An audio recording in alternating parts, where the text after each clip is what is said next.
Gravis looked at the indecisive spider and frowned. He didn't want it to remain standing there. If it came, he would show it a good time, and if it retreated, he could finally temper his bones. Yet, it just continued standing there.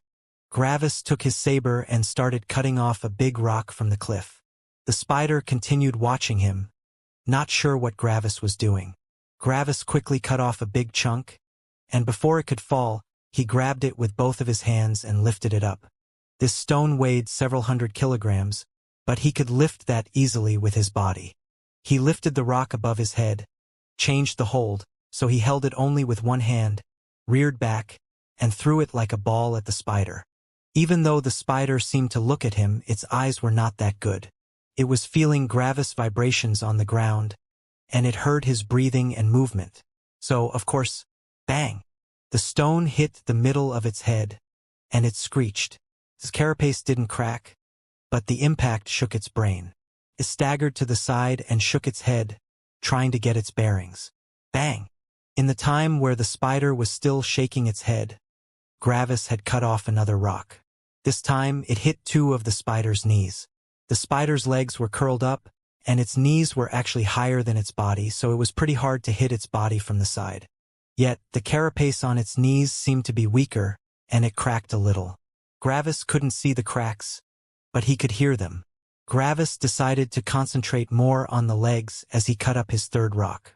The spider, on the other hand, started retreating into the forest. It seemed like this prey was too much for it. Gravis threw one last rock for good measure and hit its abdomen. The abdomen seemed to be more fleshy, and the rock bounced off, but not before the spider screeched again. Gravis nodded in satisfaction, waited a little, and jumped back down. He was already kind of stepping on the border of the rules by being above the cliff. He didn't want to stress the guild master's patience. Who knew, maybe they were watching. Gravis reached the bottom and looked around. Nothing else seemed to be in the surroundings. Yet he couldn't trust this place. Maybe the spider decided to come back? This was its territory, after all. So Gravis followed the cliff and started running along its edge. After several minutes and several kilometers, Gravis stopped. He had not seen any caves until now, and he decided that it was probably easier making his own. He looked at the cliffs and decided that it would be better to make it halfway up the cliff. Gravis jumped and stuck himself to the cliffside at the height of about 5 meters. Then he slowly started creating a cave. He mainly used his elemental synchronicity to break the stone down and then moved the gravel to the side, changing it so it stuck to the side. If it fell down, it would be a chore to carry it back later. He still needed that gravel. After some minutes, he had created his cave. Well, it was more like a small hole and less like a cave. Yet, it still reached a depth of about 2 meters. Gravis went in and moved the gravel back to block the entrance. He stacked it up and blocked nearly everything of the entrance. Only 2 small holes remained, one at the top and one at the bottom. The one at the top would funnel in fresh air, while the one at the bottom released the used-up air. Gravis had learned this design for a cave in the theoretical lessons, back in his homeworld. Gravis sat down and sighed to relax. Finally, he could temper his bones. Yet, Gravis noticed that he was rather tired. He had been awake for a long while, ate a fire torture pill, and fought a middle-grade demonic beast. Gravis decided to get some sleep first before he started tempering his bones. Like this, Gravis went to sleep, and the night passed without another incident. Gravis woke up when light shined through the upper hole, right onto his eyes. He wanted to stretch, but he couldn't due to the limited space, at least not without destroying his entrance. Yet, his stiff muscles annoyed him to no end. Gravis destroyed his entrance without a second thought and stretched himself. He looked into the basin but couldn't see very much. Even though he was at the height of 5 meters, many trees were still taller. He could hear the birds singing, and he saw some small rodents running around at the floor before they all vanished. Apparently, they had been scared by Gravis breaking open his entrance. The animals reassured Gravis that this was a safe territory. He stretched himself until he was happy and then went back to work. He started making his hole bigger and shoveled all the rocks and dirt out of the entrance. He wouldn't need it this time. After nearly 2 hours, Gravis had created a nice cave with enough space to move around. He could also stretch himself, which was a plus. Happy with his creation, he jumped back into the basin to get some food. He was starving. After some minutes, he came back with some wood and some dead critters. He placed the wood down before the cliff and took out a particular stone from one of his small sacks tied around his waist. He had bought that stone in Body City when he saw how useful it could be. He took out his saber and rubbed the stone against his saber, creating lots of sparks above the wood. Making fire with the stone was a lot easier than the traditional method. Gravis cooked his food and ate until he was full. Seeing no more need for anything else, Gravis jumped back into his cave and started moving gravel from the cave to the entrance, blocking it again except for 2 holes. He sat down in the middle of the cave, the light from the holes illuminating parts of the cave. He took out one of his sacks and opened it to find 7 pills inside. He took one out and looked at it with a smirk. Gravis' profile and the pill's shadow were painted at the back of the wall by the light shining through the holes. Let's start. Gravis sat in his cave and consumed the first bone pill. Compared to his time when he had tempered his skin, he didn't do any additional training while consuming the pills. There were multiple reasons for that. First of all, back then, he had tried to cut the consumption of skin pills by 1 pill since he had seriously lacked money. The other reason was that it was quite hard to temper bones with training. Theoretically, he could punch and kick the cave walls to temper the bones in his limbs, but what about the ones in his torso and head? Instead, he stayed in the cave and consumed 1 pill every few hours. He felt his bones slowly growing more durable, and every increase only fueled his hunger for power. This time was different from when he had tempered his skin. Over the last 3 months, he had grown used to his isolation, and his new short-term goal was getting back to his family in his homeworld. If he came back to his homeworld, he would no longer feel isolated and alone. He would have his father, his mother, Orpheus, and potentially other family members. Gravis may be alone in the lower world, but not in his homeworld. It might look dark and isolated here, but he only had to get through this, and everything would resolve itself. He only needed to break through the firmament of the lower world to return. Greed and motivation drove Gravis to continue tempering his bones. Every increase in strength brought him closer to his goal. Day turned to night, and night turned to day again. After a full 28 hours, Gravis had finished tempering his bones. He felt their vitality and their incredible hardness. He was sure that he would not be able to break his bones, no matter how hard he tried. Bones were, by nature, harder than skin, and this also translated into tempered bones and tempered skin. Gravis' skin was incredibly challenging to break already, but his bones were multiple times harder. Over were the times where he would have to deal with a broken shoulder in a fight. Because seriously, it was always the shoulder that broke. A medium-grade demonic beast may break his skin and sever his muscles, but it would have significant difficulties in breaking the bones. As long as the limb was not severed, Gravis could regenerate. Gravis smiled in happiness. He had realized that his increase in strength was not worthless like he had thought back when he tempered his skin. With every increase in power, he came closer to his goal in fighting heaven and, more importantly, he came closer to returning to his family. He no longer feared the isolation because he had a goal in mind. It might still hurt in the future to deny a friend his deserved friendship, but he could deal with it. With enough willpower, he could get through all this and reach his goal. Gravis smirked a little. Fornius said that when we tempered our skins and bones, some of our muscles' latent potential would release itself. Our body would no longer keep a limiter to not damage itself. Every part of my body except my muscles is tempered, and my muscles can't hurt me anymore no matter how hard they try. Let's see. Gravis stood up, reared back, and punched with his full power at the cave wall. The cliff trembled, and he created a hole in the wall. Just like I thought. I've had tempered organs and blood for so long that the true natural power of my muscles already rivals others' tempered muscles. Gravis smirked to himself. This was the reason why he wanted to temper his bones this badly. If his bones only increased his survivability, it would not help much in fighting middle-grade demonic beasts. He might survive a hit or two, but he would still have huge issues in actually hurting them. With tempered bones, He finally had a framework that could use the full power of his muscles. His skin would not break by the muscle's pressure. His bones would not crack by the muscle's power. His organs would not get squished by the muscle's movement, and his blood was able to provide all the nutrients the muscles needed to go wild. Now, with tempered bones and muscles that rivaled the power of other people's tempered muscles, Gravis basically counted as someone with a fully tempered body. Together with his will aura, elemental synchronicity, and his incredible battle experience, Gravis was sure that he was the strongest cultivator in the body-tempering realm in this lower world. Finally, his incredible foundation was showing its effect. Finally, he was powerful enough to not be constrained. There was nearly no one in the energy-gathering realm in this outer continent. When he tempered his muscles in the Lightning Guild, he would be able to break through to the energy-gathering realm immediately.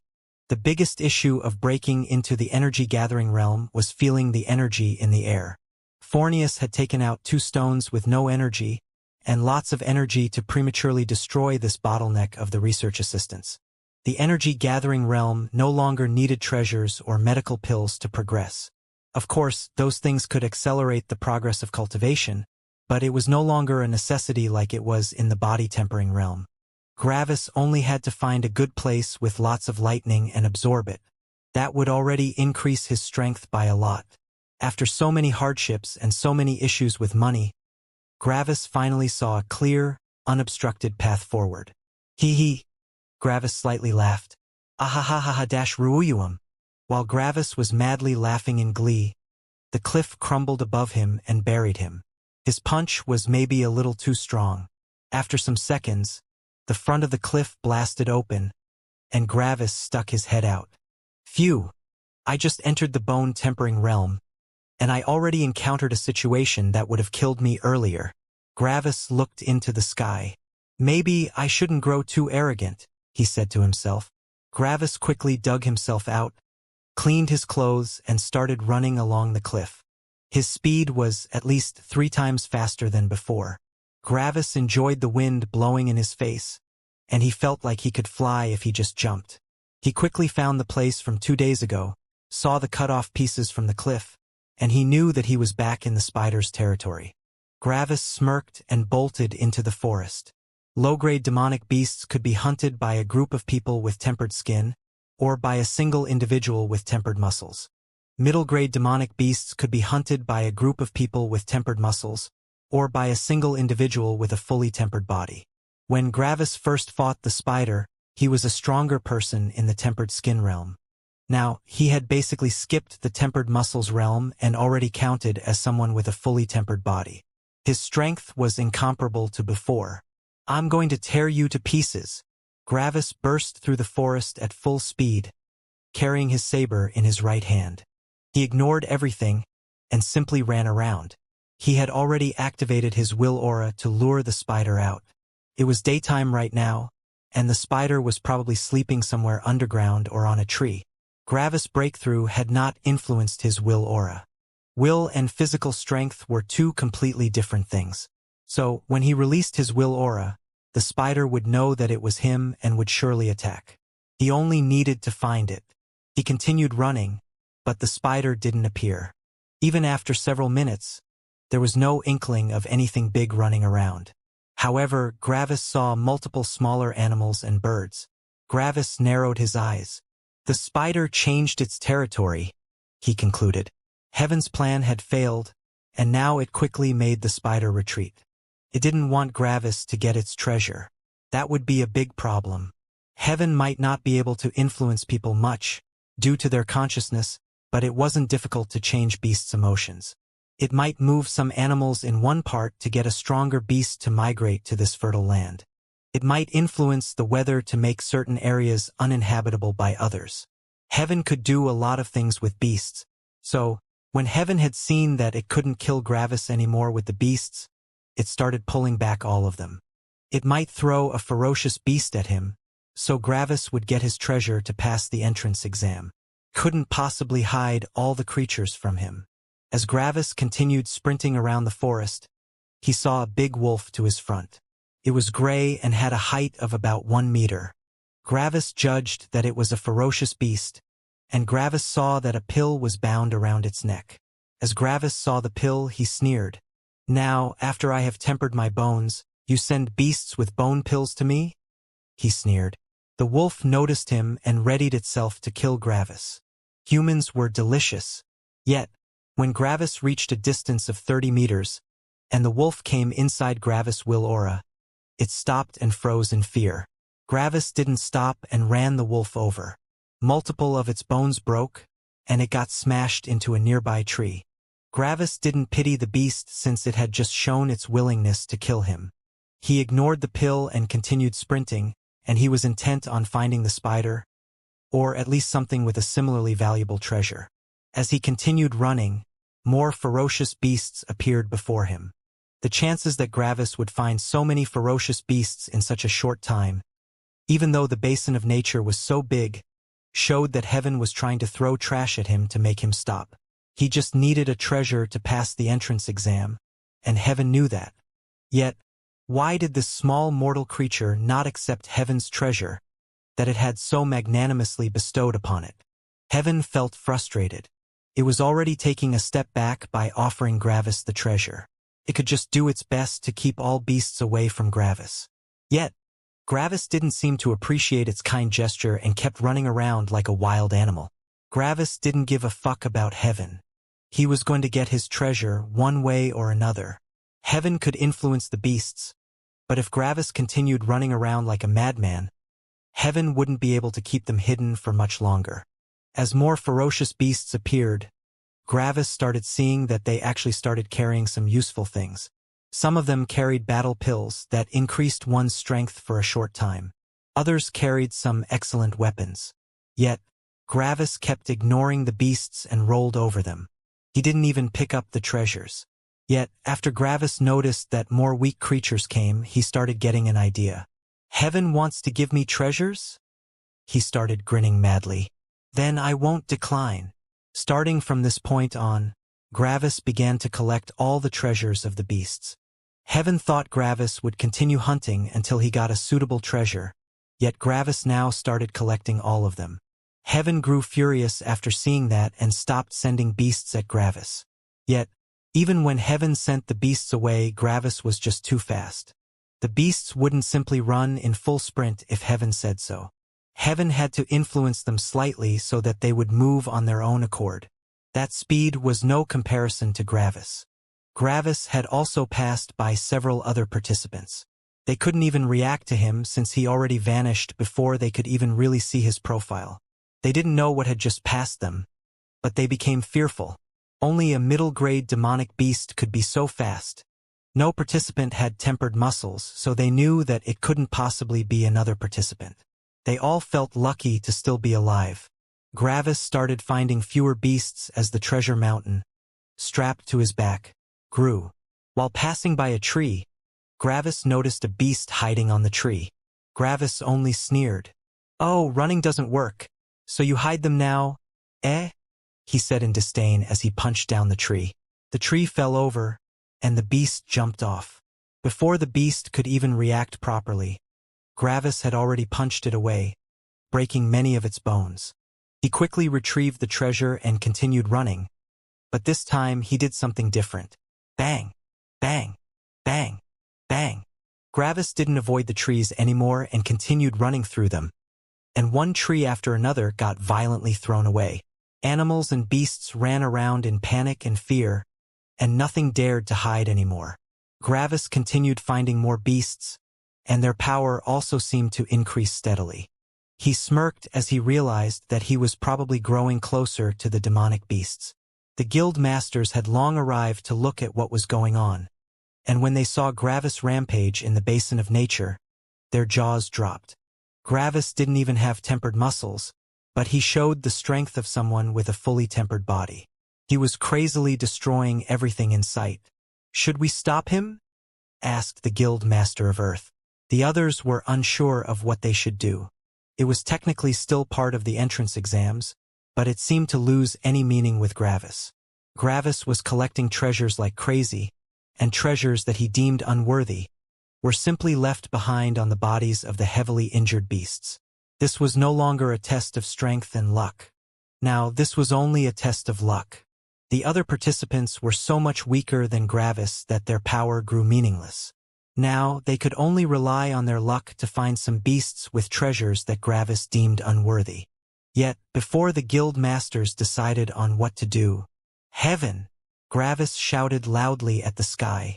"Give me the spider, or I will continue rampaging around, and I will gather one treasure after another." And heaven answered.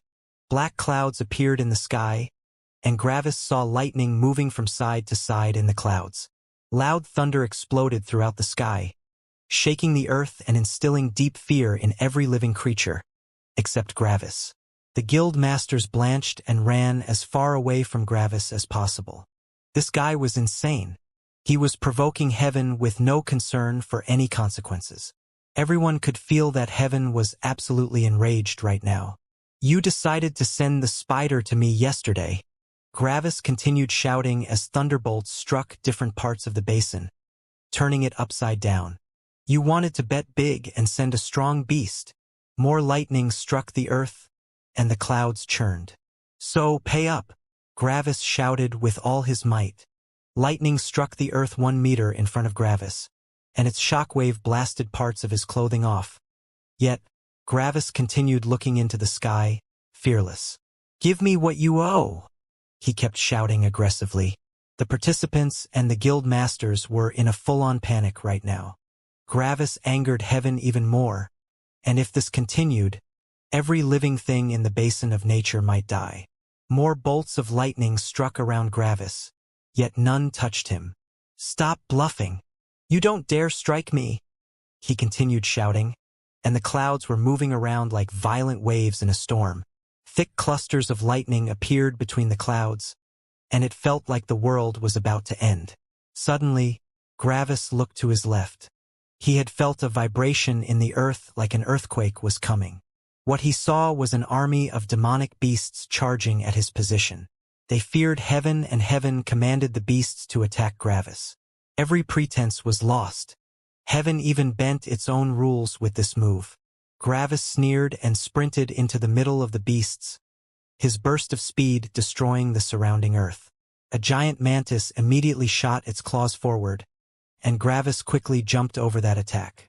This was only a low-grade demonic beast, and Gravis was way faster. Shing! Gravis took the mantis head and its treasure while he flew over. A wolf jumped at him, and Gravis concentrated his will aura on it. Closed its mouth in fear, but it couldn't stop its jump. Bang! Gravis punched the side of its neck, breaking it in the process. Gravis now finally landed, and he put up his saber. Sir! An armadillo had rolled itself into a ball and tried to roll over him. Gravis blocked the attack with the edge of his saber, and the more the armadillo spun, the deeper the saber cut until, finally, the armadillo was in two. The two halves of the armadillo shot past him and hit 2 other beasts. The armadillo's treasure was destroyed in the process. Gravis saw a panther running at him and tried to jump forward. Boom! A lightning bolt hit the place where his foot was and destroyed his foothold. Gravis lost his balance. As he slowly fell forward, multiple more lightning bolts hitting all around him, making it hard for him to see and hear his opponents. Bang! The panther hit Gravis in the chest with its claws, and Gravis got blasted away, breaking through 2 trees until he stopped. He quickly stood up again and noticed that only a slight scratch appeared on his chest. Everything else was fine. Shirring. With a turn, Gravis beheaded a tiger, which tried to bite him. With a loud cry, Gravis concentrated his will aura on a scorpion that wanted to stab him, freezing it in the process. With another hit, he split its head. Boom, boom, boom. The earth tore open into a gigantic ravine, and Gravis fell. The guild masters only saw tens of birds shooting after Gravis into the ravine, and loud sounds of fighting could be heard. Gravis jumped from wall to wall in the ravine, killing one bird after another. They all screeched and tried to claw him, and Gravis couldn't evade all the attacks. His skin broke in multiple places, and some of his muscles tore, yet he continued with a berserker's cry. Rumble! The sky seemed to darken, as an absolutely gigantic worm fell into the ravine, its gaping maw full of teeth locked on Gravis. This was the first middle-grade demonic beast that joined the fight. Gravis' eyes grew more bloodshot as he jumped off the wall with all his power and shot himself right into its maw. Inside, he stuck his saber into the side of its stomach and started sprinting upwards while cutting through its body. The muscles couldn't constrict due to them being split in two. Shing! The sound of his saber cutting through the back end of the worm resounded throughout the ravine, and he jumped back to the wall. Brrr clank. A pair of shears from a scorpion broke through the place on the wall where Gravis was, but he blocked them with his saber and used their power to shoot himself to the other wall. On the way, he killed another mad bird. When Gravis arrived at the wall, he slashed through it with all his power, and blood burst out of the wall. Gravis was sure that something would wait for him here. Back on the surface, the guild masters saw one beast after another jumping and climbing into the ravine, seemingly having no care for their lives. Even horses and other similar beasts, who had no chance of stopping their fall, charged into the ravine like their life depended on it. The guild masters heard loud explosions continually coming from the ravine. Boom! The colossal worm carcass finally hit the floor, and its impact shook the whole ravine. Gravis jumped to the next bird, but before he could reach it, a lightning bolt completely incinerated it, making it impossible for him to use it as a foothold. Nay bang! The body of a massive horse hit him as it pushed him down. Gravis couldn't stay in this position, or the weight of the horse would blast him apart if he hit bottom. He pushed himself off, readied his saber, and cut through the horse. It was a medium-grade demonic beast, so it took multiple swings, but he managed to get out before he hit the ground. When he came out of the horse, he saw many more beasts raining down on him. Gravis jumped off the horse, the power from his jump accelerating the horse's fall by a lot, and cut through a lizard. He then used one half of its body to jump back to the wall. Gravis continued jumping from wall to wall and took out more birds, while the constant impact of heavy bodies came from the bottom. More lightning destroyed footholds and birds before Gravis could use them to move forward, and many stones from the walls broke off, adding a rain of rocks to the storm of beasts. It grew increasingly difficult to move around, and he couldn't keep track of everything around him. His injuries became more severe, and he started getting hit more by attacks from stray beasts. His eyes grew more bloodshot, and his shouts more aggressive. He hit another wall again, looked around, spotted something, and immediately shot off. Bang bang crrk. Gravis' saber broke through two legs of the spider and split its head. His target had arrived and he had killed it. He quickly cut a hole in its abdomen and crawled in. The birds immediately slammed their claws at the abdomen of the spider to make it fall faster. Shing shing. Gravis broke out from the spider's abdomen and cut off both birds' heads. His black saber was in his right hand, while his left hand carried a red saber with different runes shining on its surface. So, this is why heaven didn't want to give the spider to me. This weapon is perfect, Gravis thought. With two sabers, it was easier to deal with the absolute onslaught of bodies, stones, and attacks. Gravis continued dealing with everything, but soon noticed that nothing new came anymore. So he quickly jumped to the surface in a zigzag motion. Bang! When he jumped out, the ravine slammed together and closed. Heaven might have given Gravis his new saber, but it wouldn't allow him to get the other treasures. Gravis was drenched in blood, and cuts could be seen all over his body. Yet he smirked at heaven. See? I have the saber now. Was that so hard? He laughed loudly. Boom! Heaven exploded, and a gigantic bolt of lightning flew straight at Gravis. But before it could reach him, it vanished. Directly after that, all clouds blew apart and shot over the horizon with unbelievable speed. With a bang, everything immediately fell silent. Gravis just continued smiling. Seems like heaven went too far and got slapped by father. Gravis smirked as he looked up into the sky. For the first time, he managed to get one over heaven. Even though he was still incredibly weak when compared to heaven, he had still managed to anger it that much that it ignored every consequence to attack him. Gravis knew that his father would not save his life if everything went its usual way. Yet, Gravis had absolute trust that his father would not allow heaven to break its own rules to deal with him. The fact that heaven directly controlled the beasts was already a breaking of the rules, yet it was still in the range of something that Gravis could manage. Ouch! As Gravis moved his arm, he felt a pain shooting throughout his body, and only now did he realize how injured he actually was. Luckily, there were no broken bones, and it should only take around a day to heal back to his peak condition. If he didn't have tempered organs and blood, this would take weeks to heal. He put his black saber back onto his back and inspected his new saber. It had the same length as his old one, but it was red, and multiple lines were crisscrossing across its surface. When Gravis looked at it closer, he smiled in happiness. An energy weapon, he said to himself. Gravis had learned the basics of equipment forging in his homeworld, and he was knowledgeable enough to realize how much this saber was worth. An energy weapon was, like its name suggested, a weapon fit for an energy-gathering expert. Only by infusing one's energy was one able to bring out the full potential of such a weapon. Gravis had wanted to find a long-term weapon for a while now. His Voidstone saber was great, but the, right now, positive aspect of absorbing energy would become negative as soon as he broke through the energy-gathering realm. The saber would start absorbing his own energy.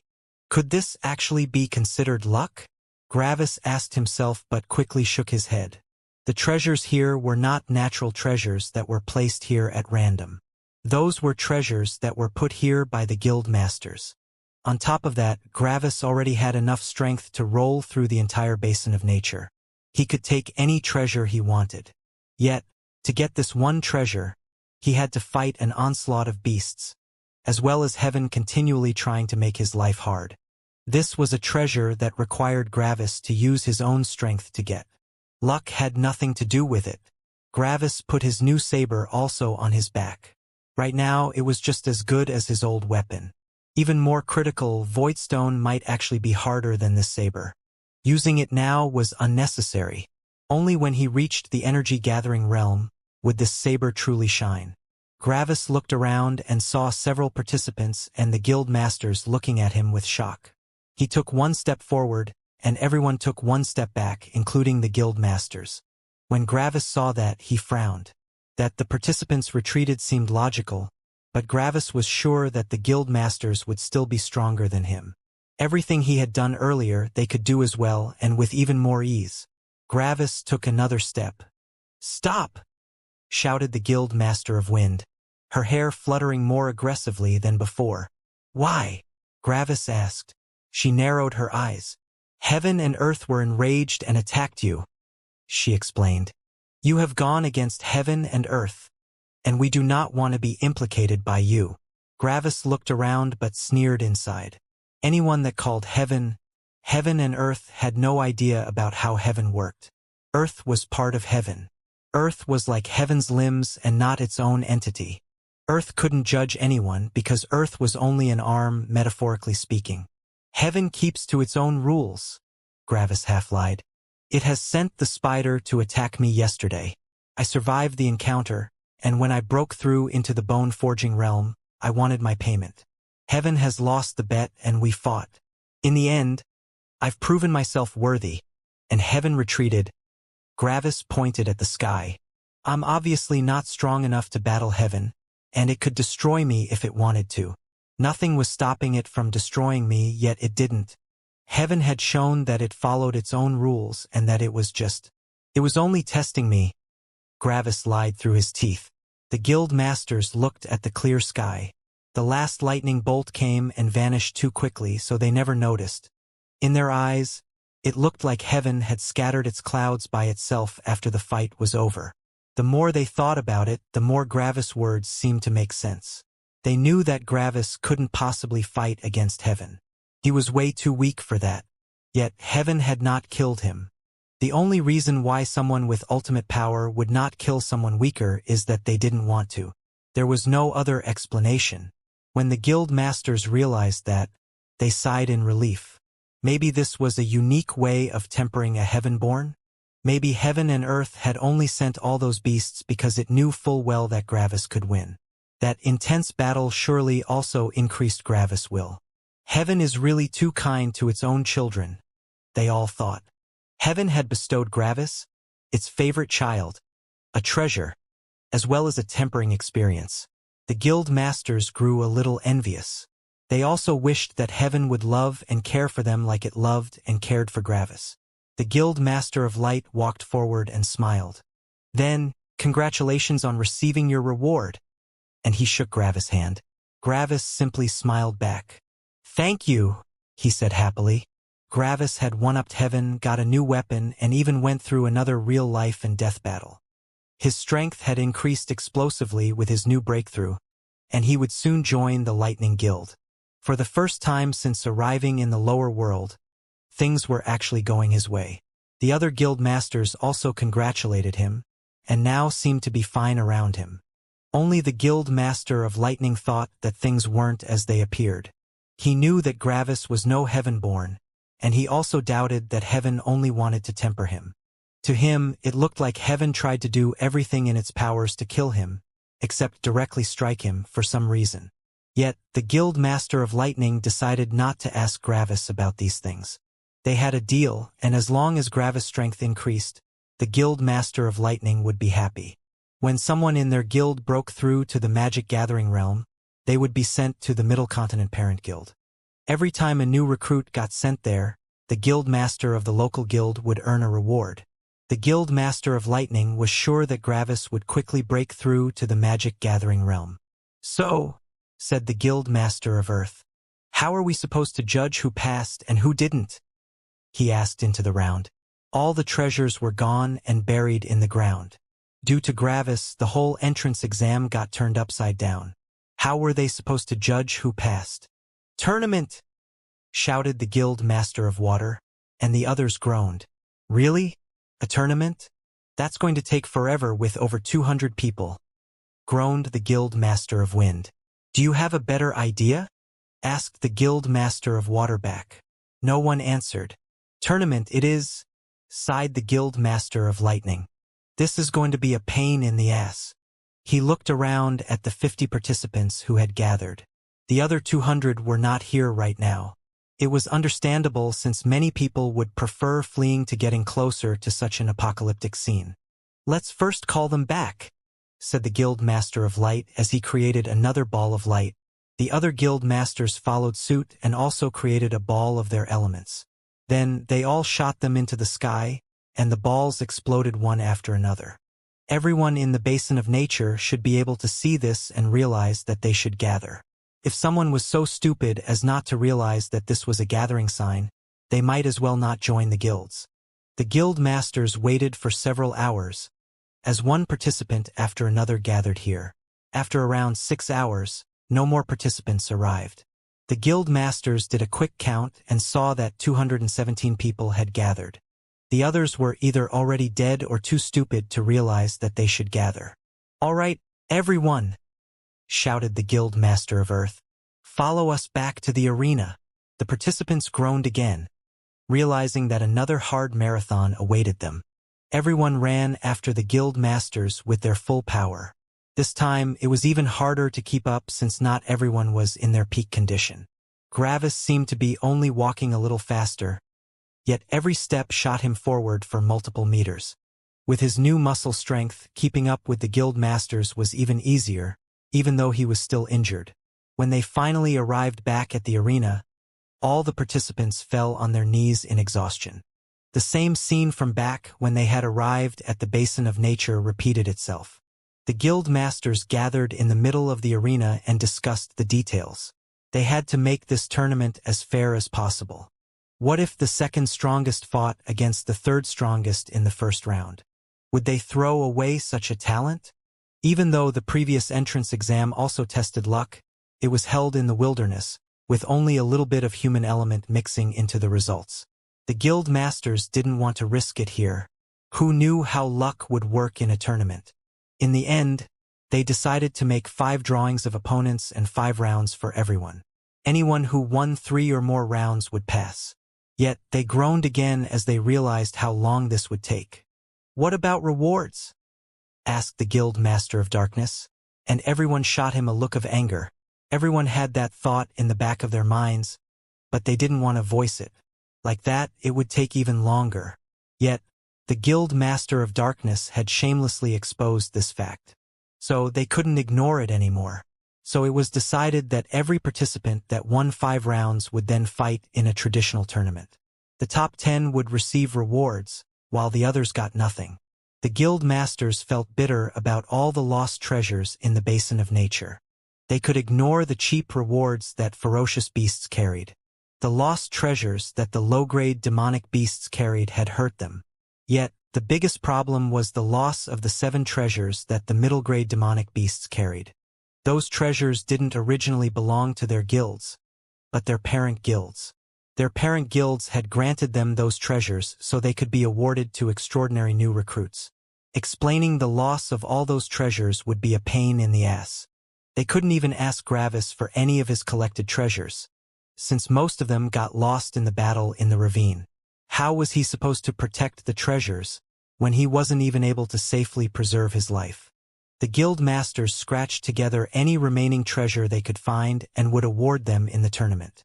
After everything had been planned out, they called the participants to gather. Yet they grew angry when they saw something. "What are you doing there? Do you want even more treasures? Get out!" shouted the Guild Master of Water as she spotted Gravis standing among the participants. Gravis lifted an eyebrow in confusion. "Does that mean that I don't have to participate in the tournament?" he asked. "No!" shouted the Guild Master of Water back. Testing that madman in a tournament? There was no logic in that. Gravis would just win and get another valuable treasure. He had already gotten his saber, so he should shut up and go to the side. Gravis shrugged and walked to the corner of the arena and sat down. The reactions of the other participants were mixed. Those 50 who had seen what Gravis had done sighed in relief while the others looked at him in anger. Why did they have to fight while he could just sit this one out? This wasn't fair. Yet they didn't show their annoyance openly. They still were not part of the elemental guilds, and if they stood out negatively, they might lose their qualification. Everyone remained silent and did not comment. The tournament took multiple days. The participants always gathered at noon and scattered in the late evening. Since the arena was big enough, there were always 7 fights happening simultaneously, with one guild master looking over one match. After 5 days, they had finally finished the first part of the tournament. Only around 60 participants had gotten 3 or more wins. With several participants gathering 4 and 5 wins, the number of overall winners was reduced more than necessary. Gravis had not appeared for those 5 days. The guild masters had just told him that he could come back on the 6th day. So, Gravis was spending his remaining days looking through some more martial arts and also continued training the compression of his will aura. Gravis had also sold some treasures he still had on his person. Most of his gathered treasures were lost in the ravine, but some remained. In the end, he made another 80 gold. He was sure that gold would also be useful in the elemental guilds. If it were useless to the guilds, the Guild Master of Lightning wouldn't have looked so heartbroken when he heard that he had to buy 7 bone pills for Gravis. When Gravis came back on the 6th day, he saw that only around 60 participants remained. The contrast between 5,000 initial participants and 60 was massive. The arena had been nearly packed back then, and now it looked desolate. Gravis sat down in his usual corner and concentrated on his will aura. He had no interest in the tournament since it was merely some sparring. Sparring was useless to him now. One could even say that it was actually damaging to him. Too much sparring would dull his killing intent and his feeling of danger. The participants looked at him and judged Gravis' dismissal of the tournament as arrogance. Only 12 of the 60 participants had seen what happened that day. The majority had no idea what had happened, and they also wouldn't believe the wild exaggeration of the participants who had told them. In the evening, the tournament ended, and a stalwart young man had won the first place. He had silver hair and was fighting with a spear. He had used several martial arts, and he also had tempered bones and skin. His defense was solid, and together with the precise counterattacks of his spear, he had received the respect of every other participant. "Congratulations on winning the tournament, Brother Sigurd," complimented one of the other participants. Sigurd had already collected a loyal following of participants. He was the strongest, Sigurd looked in ecstasy at his reward, an organ pill. With this, he would be able to temper his organs. Organ pills were extremely pricey. Supply never met demand, and they were only sold in auctions. One pill would often go for over 500 gold. All right, everyone has received their reward, and we know the winners, said the Guild Master of Water. Excuse me for interrupting, Guild Master, said Sigurd politely. The Guild Master of Water narrowed her eyes in annoyance but nodded for him to say whatever he wanted to say. I think I represent every participant when I say that I do not accept the special treatment that he has received. Sigurd pointed at Gravis. He should also be subject to the rules. Sigurd was motivated by his new following and his public place as the strongest. He wanted to make a showing of his newfound strength and gain more respect from the others. Many others also nodded but didn't step forward. The guild masters saw that and were not sure how they should proceed. They couldn't possibly give Gravis another treasure. He had already gotten the most valuable treasure by far. Which guild do you intend to join? Asked the Guild Master of Water neutrally. Sigurd was not sure why she asked, but he straightened his back. I intend to join the Fire Guild, he announced in confidence. Wait sure. Then you can fight him. But if you lose, you need to trade your treasure with the second place. Before the Guild Master of Fire could stop Sigurd or the Guild Master of Water, she had already agreed to the fight. The second place winner was a gentle girl who used softness to overcome hardness. There was no doubt that she would join the Water Guild. So, by telling Sigurd that he had to trade his reward with her, the Guild Master of Water had found a way to strengthen her guild. The Guild Master of Fire wanted to object, but trading the treasure with the second place was really the fairest method. Gravis wouldn't get another treasure, and the first place would still receive a substantial reward. It might not be as good as the first place reward, but it was still solid. I agree, said Sigurd with power, and the Guild Master of Fire clenched his fist and teeth while the Guild Master of Water just smirked at him in arrogance and victory. Gravis was concentrating on his will aura and never took notice of anything happening over at the tournament. The tournament was held in the middle of the arena, and Gravis sat in a corner. That was a distance of over 500 meters. Hey! Gravis was trying to compress his will aura. His will had increased again after the massacre of the Basin of Nature, so he wanted to gain further mastery in it. By now, he managed to compress his will aura to a 30-meter cone in front of him. It was no longer affecting all his surroundings, but everything in front of him in a 180 degrees half circle. Hey!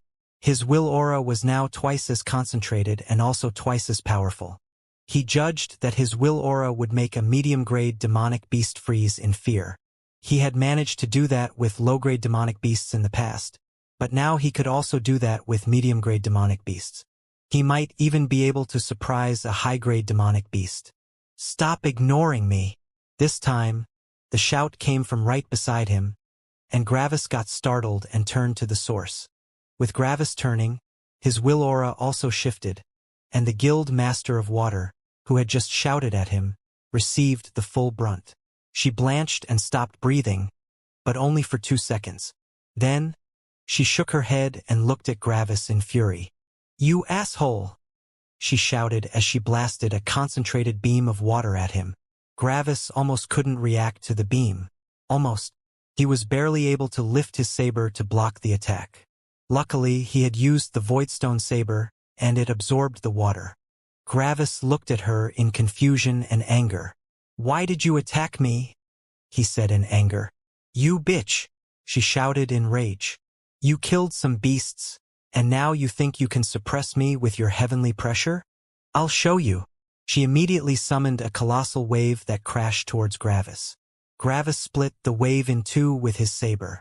His void saber had its advantages and disadvantages. While he couldn't use it in the energy-gathering realm, he could still use it now. And right now, the energy absorption qualities of the saber worked against the Guild Master of Water. If he used his other saber, he wouldn't be able to block any of those attacks. Gravis quickly jumped away. What's your problem? I didn't use it on purpose. You just startled me, shouted Gravis while running to the middle of the arena. The guild master of water seethed in rage again and angrily watched Gravis leave. Yet she didn't chase. Instead, she sighed to calm down. Gravis' will aura was way stronger than last time. Last time, it was only effective on her because she hadn't been prepared.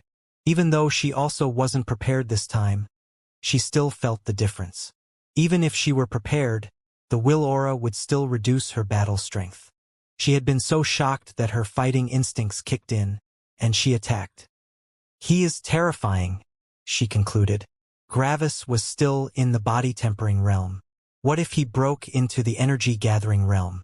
The other participants only looked on in amusement. To them, it looked like the guild master of water was only shooing him away. If she were serious, Gravis would probably be splattered across the arena. The other guild masters knew the truth and looked at Gravis' saber with intense interest. They had realized that it was thanks to this saber that Gravis could block the two attacks. What was this weapon, that it allowed a body-tempering realm user to block an attack from someone in the energy-gathering realm? Gravis quickly arrived by the other guild masters and looked warily at the guild master of water. Though that was unnecessary since she had calmed down already. "Hey, can I take a look at your weapon?" asked the guild master of lightning quietly. Gravis turned to him and slyly smirked. He threw his saber to him, and the guild master of lightning caught it in glee. He wanted to know what the deal with this weapon was. Immediately, the guild master of lightning's face whitened, and he gasped after he had caught the saber. Without hesitation, he dropped it to the ground and took multiple steps back. The other guild masters looked at him in shock, while Gravis simply took his saber back. "Do you understand now?" Gravis asked with a shit-eating grin. The guild master of lightning breathed heavily for some seconds, glared at Gravis, but then sighed with a bitter smile. Yeah, that was probably his own fault. Yet, when he thought back to the saber, he felt a cold shudder. The saber had started absorbing his energy like crazy, and the whole energy in his body started flowing towards it. Worst of all, he couldn't even stop his energy. Completely went out of control and left his body.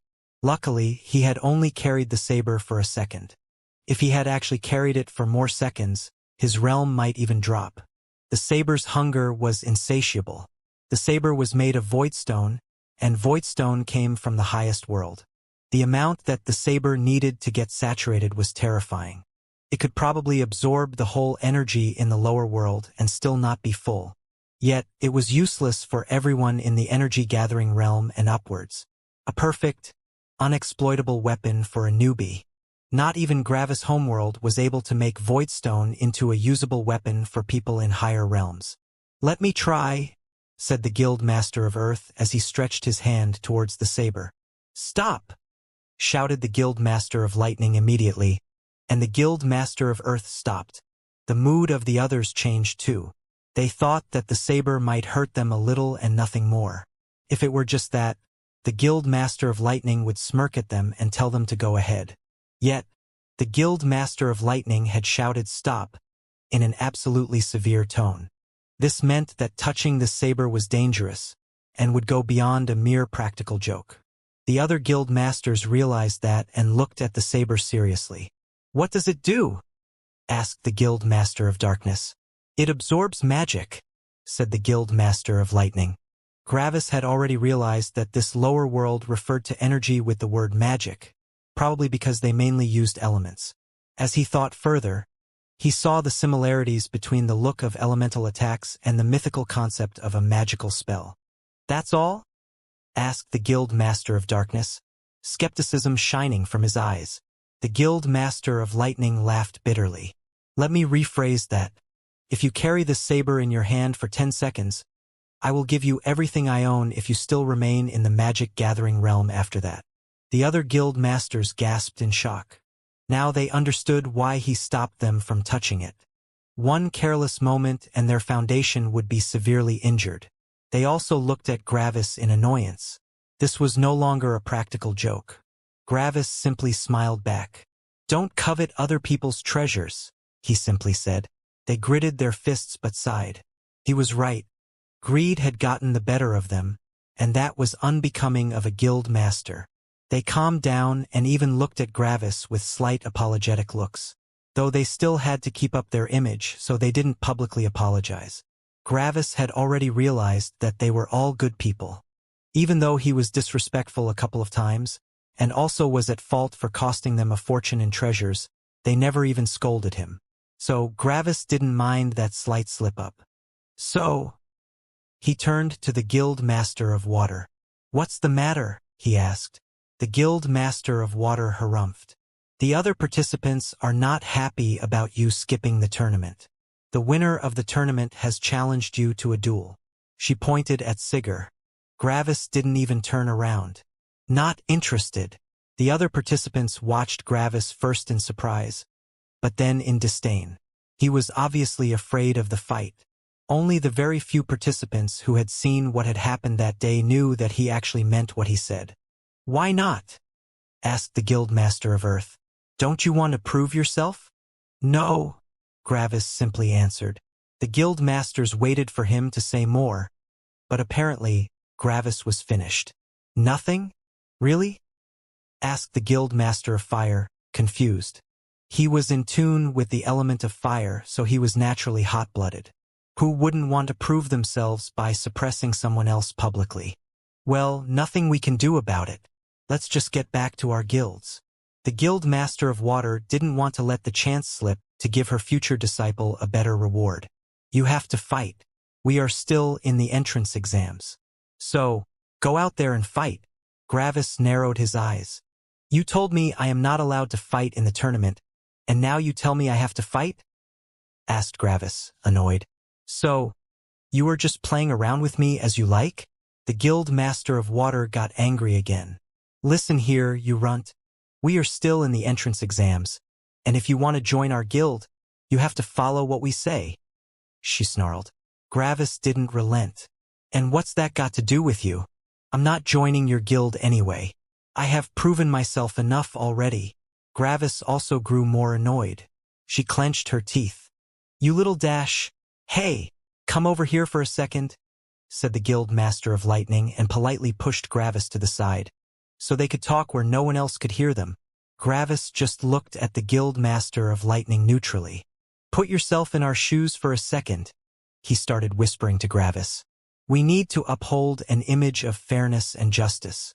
You might not care about what others think about you, but to us, it is important due to our position. If we don't quell the disciples' unrest, they might start looking down on us," he explained sincerely. "I mean, sure, I get that, but first you tell me not to fight and then to fight. To me, it looks like I am just getting pushed around to your guys' liking," Gravis complained. The Guild Master of Lightning sighed. "I know, and you're right. Could you just do me this little favor? You don't even have to fight, really. Just punch him once, and he won't be able to move anymore. Come on, please," the Guild Master of Lightning implored. Gravis sighed. "All right, but only because you're my future Guild Master," he finally conceded. The Guild Master of Lightning gave him a thumbs up. "That's the spirit. Thank you. I won't forget this." Then they both turned around and walked back to the others. The Guild Master of Water was still mad. "So?" asked the Guild Master of Earth. The Guild Master of Lightning just gave a thumbs up, and the Guild Master of Earth nodded. Gravis walked to the middle of the arena, where one person stood proudly in the middle like he owned the place. "All right, who's my opponent?" asked Gravis as he looked around, apparently not noticing the big guy in the middle with the spear. Sigurd grew angry by Gravis' disregard. He stood imposingly in the middle of the arena. Every normal person should be able to judge that he was the strongest of every participant here. Sigurd took out his spear and pointed it at Gravis as a provocation. "I am your opponent. Today I will dash bang." With unreal speed, Gravis had closed the distance and punched Sigurd in the gut. Sigurd immediately puked out the contents of his stomach and keeled over, seemingly not being able to breathe. "Done," said Gravis as he turned around to get back to the Guild Masters. Sigurd fell over and landed on his knees. He was still not able to breathe, and his whole body hurt immensely. He vomited a couple more times, and cold sweat was breaking out all over his body. The participants' faces whitened. They had not seen the attack coming at all. 1 second, Gravis just stood there, and on the next, he had already buried his fist into Sigur's gut. Gravis' strength was the real deal. The guild masters looked at the spectacle with slight disgust. Gravis didn't even let the guy posture before he punched him. This was rude and a little dickish. Why did nothing go its normal way when it involved him? The guild master of Lightning sighed. "Can't you win with a little more grace?" he asked helplessly. "Grace won't help in a fight to the death," Gravis nonchalantly answered. "But this isn't a fight to the death," the guild master of Lightning said back, with another helpless sigh. "Spars are worthless. Why train specifically for a spar when a spar is not dangerous to your life?" Gravis asked rhetorically. The guild masters sighed collectively. They knew where Gravis was coming from, but why did he have to be so serious in something so insignificant? It was only a short spar. "You bastard!" came a shout from Gravis back, as a spear shot towards him. Sigur had gotten control over his body back and was furious. He had shouted and stabbed his spear towards Gravis back.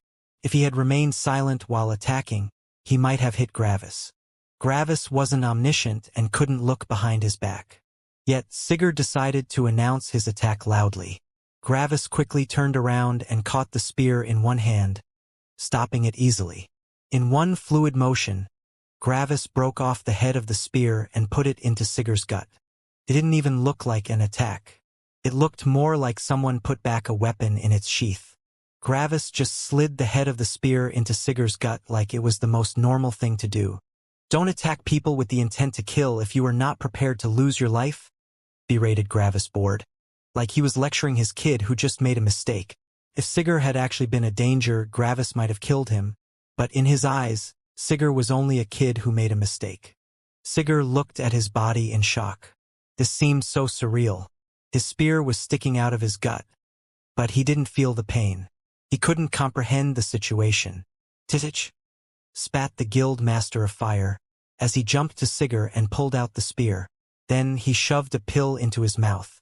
After some seconds, Sigur seemed to finally realize what just happened and started screaming in hysteria. The other participants watched in cold shock, and a shudder went over their bodies. Gravis didn't show any emotion while stabbing Sigur. It just seemed to be the most normal thing for him. He was a madman. The guild master of fire didn't complain, even though he thought that Gravis went too far.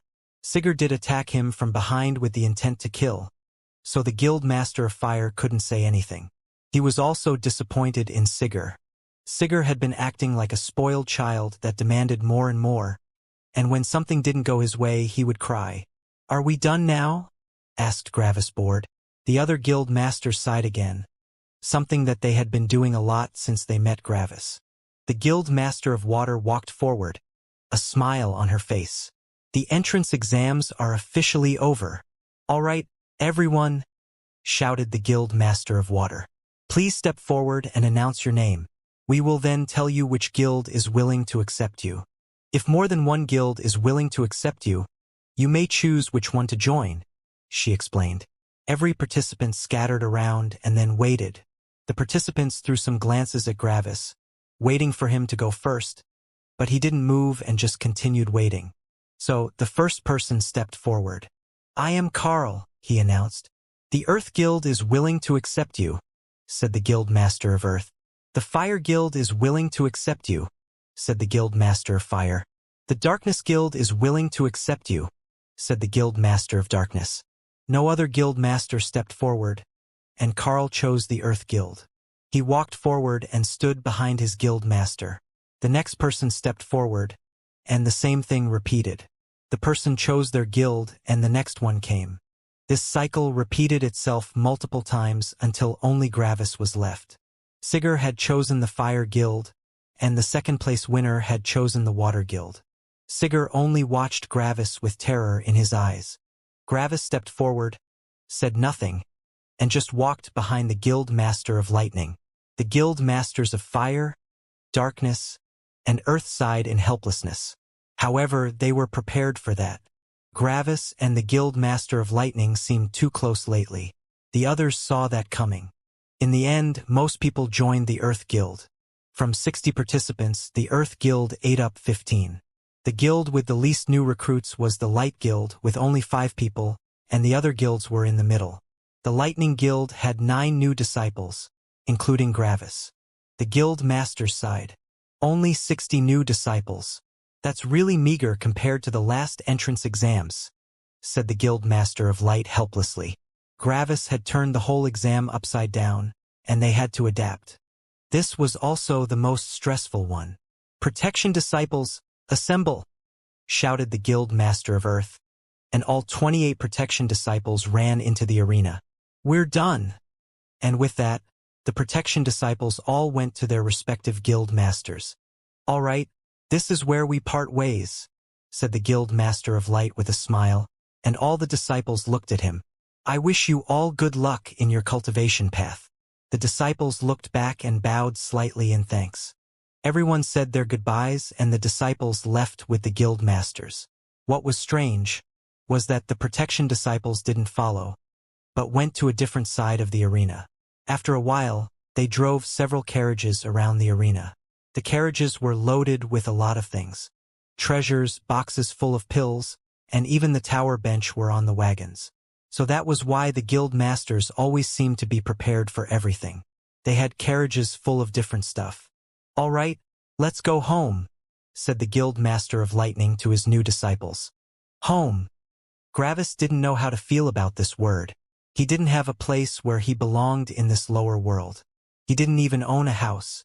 Theoretically speaking, Gravis was actually homeless. Yet he had a home now in this lower world. It might not be his real home, but it still felt nice. The guild master of Lightning walked at the front, while Gravis was slightly behind him. The other disciples left several meters of space between them and those two. The guild master of Lightning didn't walk as quickly as when they ran to the basin of nature. It was more relaxed now. You know, said the guild master of Lightning to Gravis, most of the guild masters are bitter and angry about your participation. Then he smirked. But I'm not. Know why? Because I joined your guild? Asked Gravis. The guild master of Lightning laughed. That is part of it, but not the whole reason. Whenever we hold the entrance exams, we split the costs. Some guilds bring the fire torture pills. Some guilds bring healing pills and treasure. It always costs a lot of money when we hold the entrance exams. Gravis looked back at the carriages following them and noticed boxes filled with pills. I guess we were responsible for the fire torture pills? He asked. The guild master of Lightning noticed that Gravis didn't say you, but we. He grew even happier when he heard that. Exactly. Just imagine the cost of producing 5,000 fire torture pills. Yet we didn't need to waste any of them. Well, except for the one you took. We saved a lot of money, he said with a smirk. That's nice, commented Gravis. It is nice, the guild master said back. The guild master then looked like he remembered something. By the way, let me tell you something about how things work in our guild. He started, and Gravis nodded. Every disciple is, officially, of equal rank. We are not that many after all. We are about 100 people in total. Yet there are, of course, unofficial rankings. Those are based on how far the person has come in their path. The lowest disciples are the new recruits. He pointed back with his thumb. Those guys behind you. I don't count as a new recruit? Gravis asked. The guild master laughed. You have tempered everything but your muscles. You are basically already at the end. Here, catch, said the guild master as he threw a book towards Gravis, who promptly caught it. This is the way to create a lightning seed and how to use it to temper your muscles.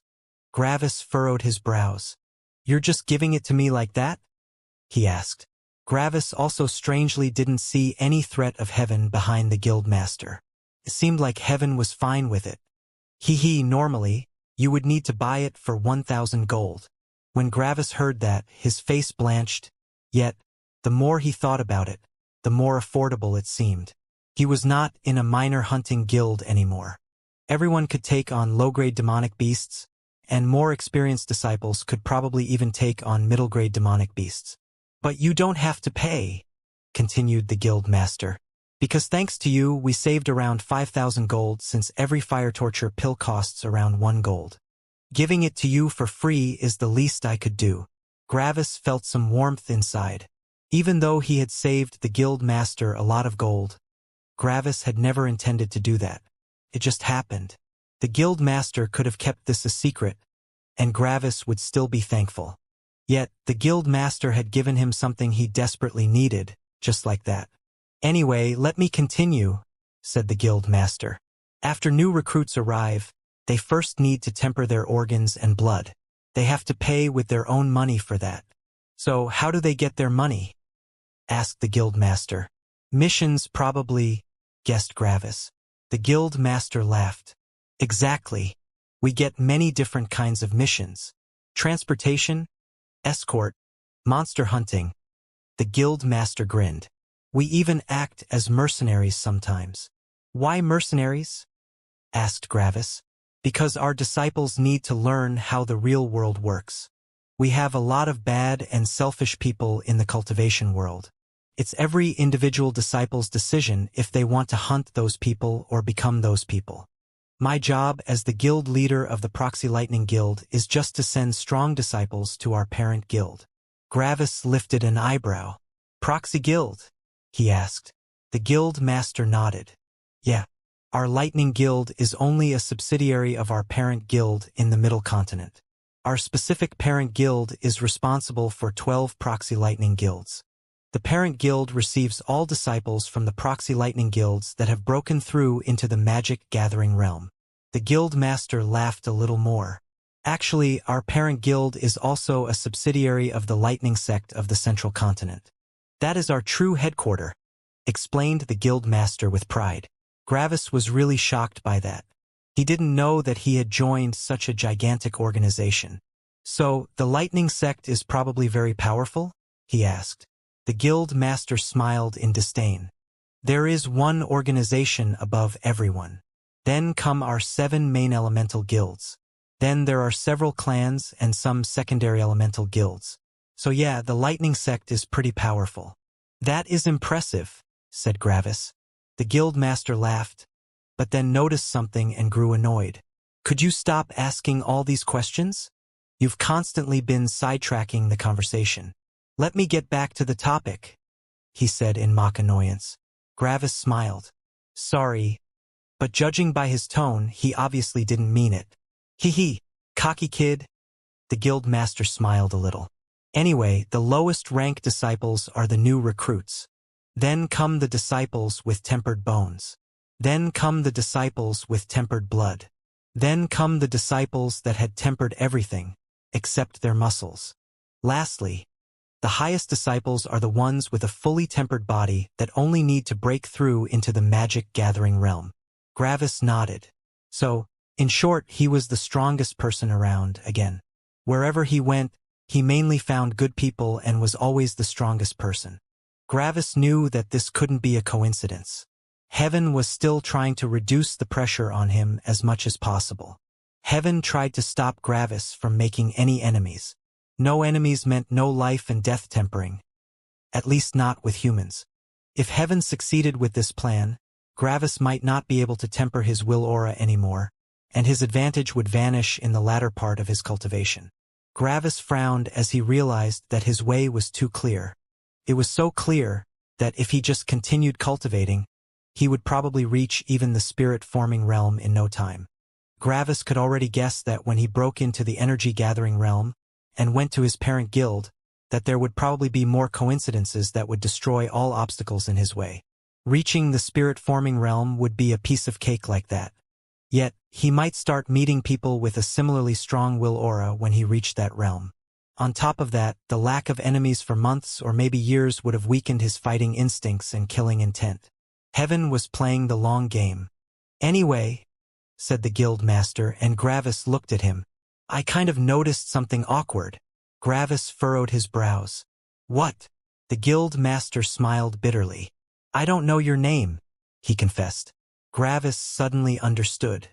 Every disciple at the will test stated their name, but since he never participated, he never announced his name. The disciples also stated their names in the tournament, but he didn't participate in that either. The participants also announced their names when they chose their guild. Yet Gravis had just walked to his guild master. "Ha! I never said my name," commented Gravis as he thought. At this day, the guild master smiled. "My name is Gorn." The fate of Gorn, Gravis smiled. "I'm Gravis." And the entire lightning sect changed. It took 3 days until they arrived at the Lightning Guild. The group was on top of a cliff, and they could see the whole Lightning Guild. It looked simpler than Gravis had thought. There were some stone houses, but not that many, only around 150. The streets were made out of stone, but were not particularly impressive. There were no walls, no gates, no guards. Anyone could just walk into the Lightning Guild and do whatever they wanted. This really didn't look anything like the residence that a hegemon like the Lightning Guild should possess. "Pretty simple, isn't it?" asked Gorn with a smile. Gravis could only nod. Gorn just laughed.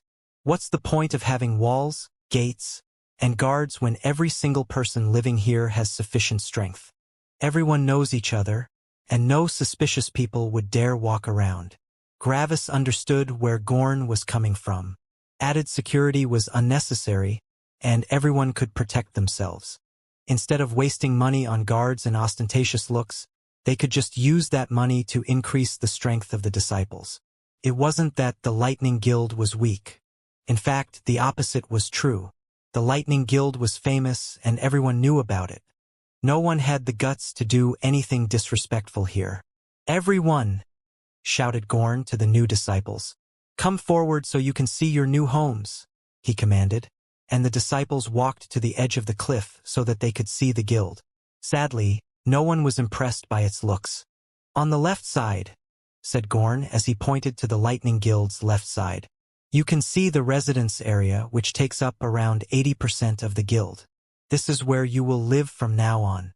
We have plenty of unoccupied houses, so you can just choose one." Gravis looked at the residence area and saw a lot of identical-looking stone houses occupying the majority of the guild.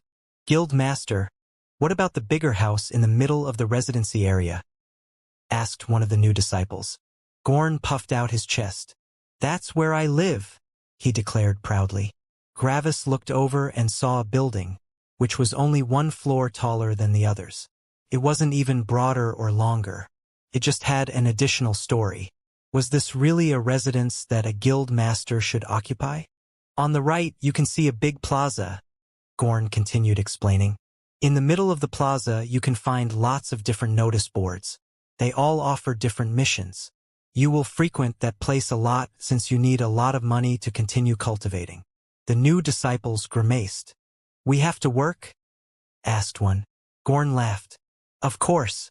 The Lightning Guild is not cultivating greenhouse flowers. Only wildflowers that have proven themselves by weathering storms and have gotten their own resources are worthy of being part of the Lightning Guild." One of the disciples grimaced. "Then what's the difference of joining or not?" The others looked at him in shock. Yet the guild master didn't seem to mind. "The difference is opportunity," Gorn said with pride. "Only using the elements can get you to the peak of the world. If you don't join an organization, you may still find your resources and get further, but you will never be a match for their disciples. Only we know the way to start cultivating the elements." Of course, not everyone was happy with that explanation. The new disciples had thought that they could finally rise and get all the resources they needed. Yet, they were confronted with the reality that they still had to fight for every scrap of meat. Overall, the mood was somber and disappointed. "Oh right, Gravis," said Gorn as he turned to Gravis. "Due to your new saber, you should take the house right beside mine. You can't always carry it around, and I've seen that you are not used to using 2 sabers at once. You can just keep it in your house. I will immediately notice if anyone tries to break into your house." Gravis thought about it and nodded. He wouldn't use his new saber until he reached the energy-gathering realm. Carrying it around all the time was cumbersome. The saber was not light, after all. "The hall at the side of the plaza is the exchange hall." Gorn pointed to a big hall at the plaza. "That's where you can buy everything you need. That includes bone pills, organ pills, blood pills, and the Lightning Codex." The Lightning Codex was the book that Gorn had given Gravis previously. Gravis probably wouldn't need to visit the exchange hall. The mood of the disciples perked up when they heard that they could buy the illustrious pills for organ and blood tempering. Finding those was really difficult in Body City. Guild Master, what's that tower beside the plaza? Asked another new disciple. Gravis looked over and saw a tower with 4 floors beside the plaza. It was grayish-blue and seemed different from every other building. The other buildings were all created with the same materials and had the same building style, yet this tower seemed to be entirely out of place. First of all, it was way bigger than all the other buildings. Then came the fact that Gravis couldn't judge which material the tower was made out of, and furthermore, Gravis also saw multiple formation array lines crisscrossing over the tower. While everything else seemed simple like a village, this tower looked like the center of an imposing city. Gorn laughed slyly. That is the Lightning Tower. Our parent guild has built it. How would you be able to get in tune with lightning if we didn't have a place where we could watch and absorb it? Gorn explained. You can find different rooms in the tower with different intensity of lightning. When you cultivate the Lightning Codex, you will need to visit the Lightning Tower. The disciples were impressed. There was lightning inside a building? How was that even possible? Where did the lightning come from? Where did it go? The tower seemed magical, but the disciples knew that it would take a long time until they would visit it. The Lightning Tower was something for disciples who were about to break through into the energy-gathering realm. By the way, said Gorn, every day in the Central Plaza, a higher-ranking disciple is lecturing on the nature of lightning and the cultivation world. As a whole, you might want to attend, though you have to pay money to listen. Money, again, thought the disciples inside. It seemed like everything in the Lightning Guild was centered around money. Anyway, continued Gorn, I am going to leave you guys to it. Welcome to your new home, he said with a smile to the disciples. Gravis, follow me, he commanded as he started walking to the guild. Gravis simply followed. The best way to manage your time right now is to stay in your house and read the Lightning Codex. Reread it many times until you know it by heart. When you have mastered the Codex, you should go to the Lightning Tower. When you know the Lightning Codex by heart, you will automatically know what to do, Gorn explained patiently. Gravis nodded while he followed. This seemed like the best way to proceed. Do I need to pay money to access the Lightning Tower? Asked Gravis. Gorn just laughed. Of course, he said, and Gravis only sighed. The price depends on which level you want to cultivate. We have 4 different levels in the Lightning Tower. The higher you go, the less life energy the lightning possesses. You'll understand what that means when you read the Codex. Now Gravis was confused. How were life energy and lightning related? Gravis shook his head. Gorn said he would understand when he read the Codex. Everything would probably be explained then. Oh, another thing, said Gorn as he remembered something. You might want to participate in the tournament in 3 months. Gravis lifted an eyebrow. Tournament? Again? He asked in annoyance. Gorn laughed slyly. No worries. You will win the tournament without issues. I've seen what you can do, and no one in the body-tempering realm is your match. Just try not to destroy the other disciples' fighting motivation. Gravis furrowed his brows. Why should I participate in this tournament? He asked. Gorn smirked.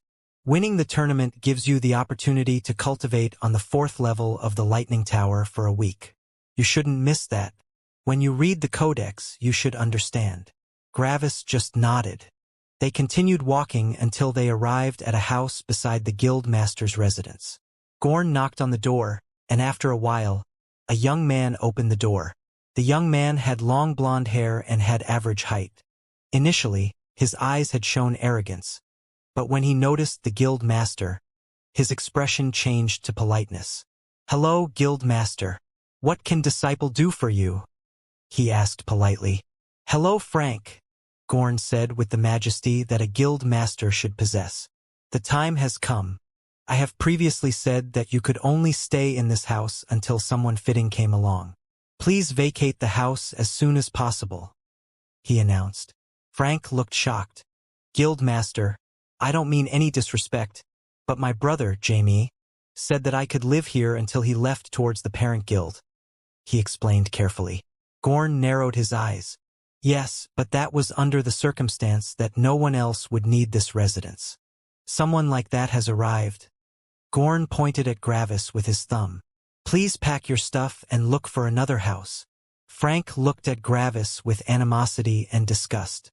What makes him so outstanding that I have to vacate my residency for him? Slap. Gorn slapped Frank flying, and he hit the wall. Luckily, Gorn was careful with the slap and didn't damage the house. Insolent! He shouted with rage. Have you forgotten who I am? I am your guild master. I have tolerated your earlier disrespect, but I won't tolerate it a second time. Do what I say and vacate the house. Frank got up and touched his cheek in shock and fear. He couldn't believe that he had been slapped just now. No one had ever slapped him before. Due to his big brother, no one even dared to look at him with disrespect. Frank nearly exploded in rage, but when he looked at the guild master, his courage vanished, and he only whimpered. Yes, guild master. He then quickly stood up and started collecting all his things. After some minutes, he ran out of his house and gave Gorn the keys. He shot one last look at Gravis, and made a gesture that said, Just you wait. Gravis didn't care. The whole Lightning Guild was Gorn's property. The disciples didn't own the houses and only used them. If Gorn wanted Gravis to move, he wouldn't complain. The house didn't belong to him, after all. All right, here's the key, Gorn said to Gravis. The only way to get into the house without the key is to break the door. If anyone dares to do that, I would immediately notice. I live next door, after all. I wish you a happy time in the guild, he said with a smirk, and then went into his own house. Gravis felt thankful. Gorn had even thrown out someone else so that Gravis could feel safer. It was not necessary for Gorn to do that.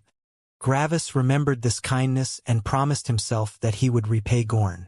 Gravis went inside the house and looked around. It only had one floor, which consisted of the living room and a bedroom. In the bedroom, Gravis saw a pillow lying on the ground. This was probably for meditation. Gravis could only sigh, as he didn't understand why so many cultivators wanted to meditate. The windows weren't precisely windows. They looked more like open holes with bars made of stone going through them. That was probably the reason why Gorn said that someone could only enter through the door. Breaking the bars wouldn't be hard, but it would be loud. Gravis didn't waste any more time and sat down on the pillow. The pillow was actually more comfortable than it looked, and it felt really nice to sit on it. This was good stuff.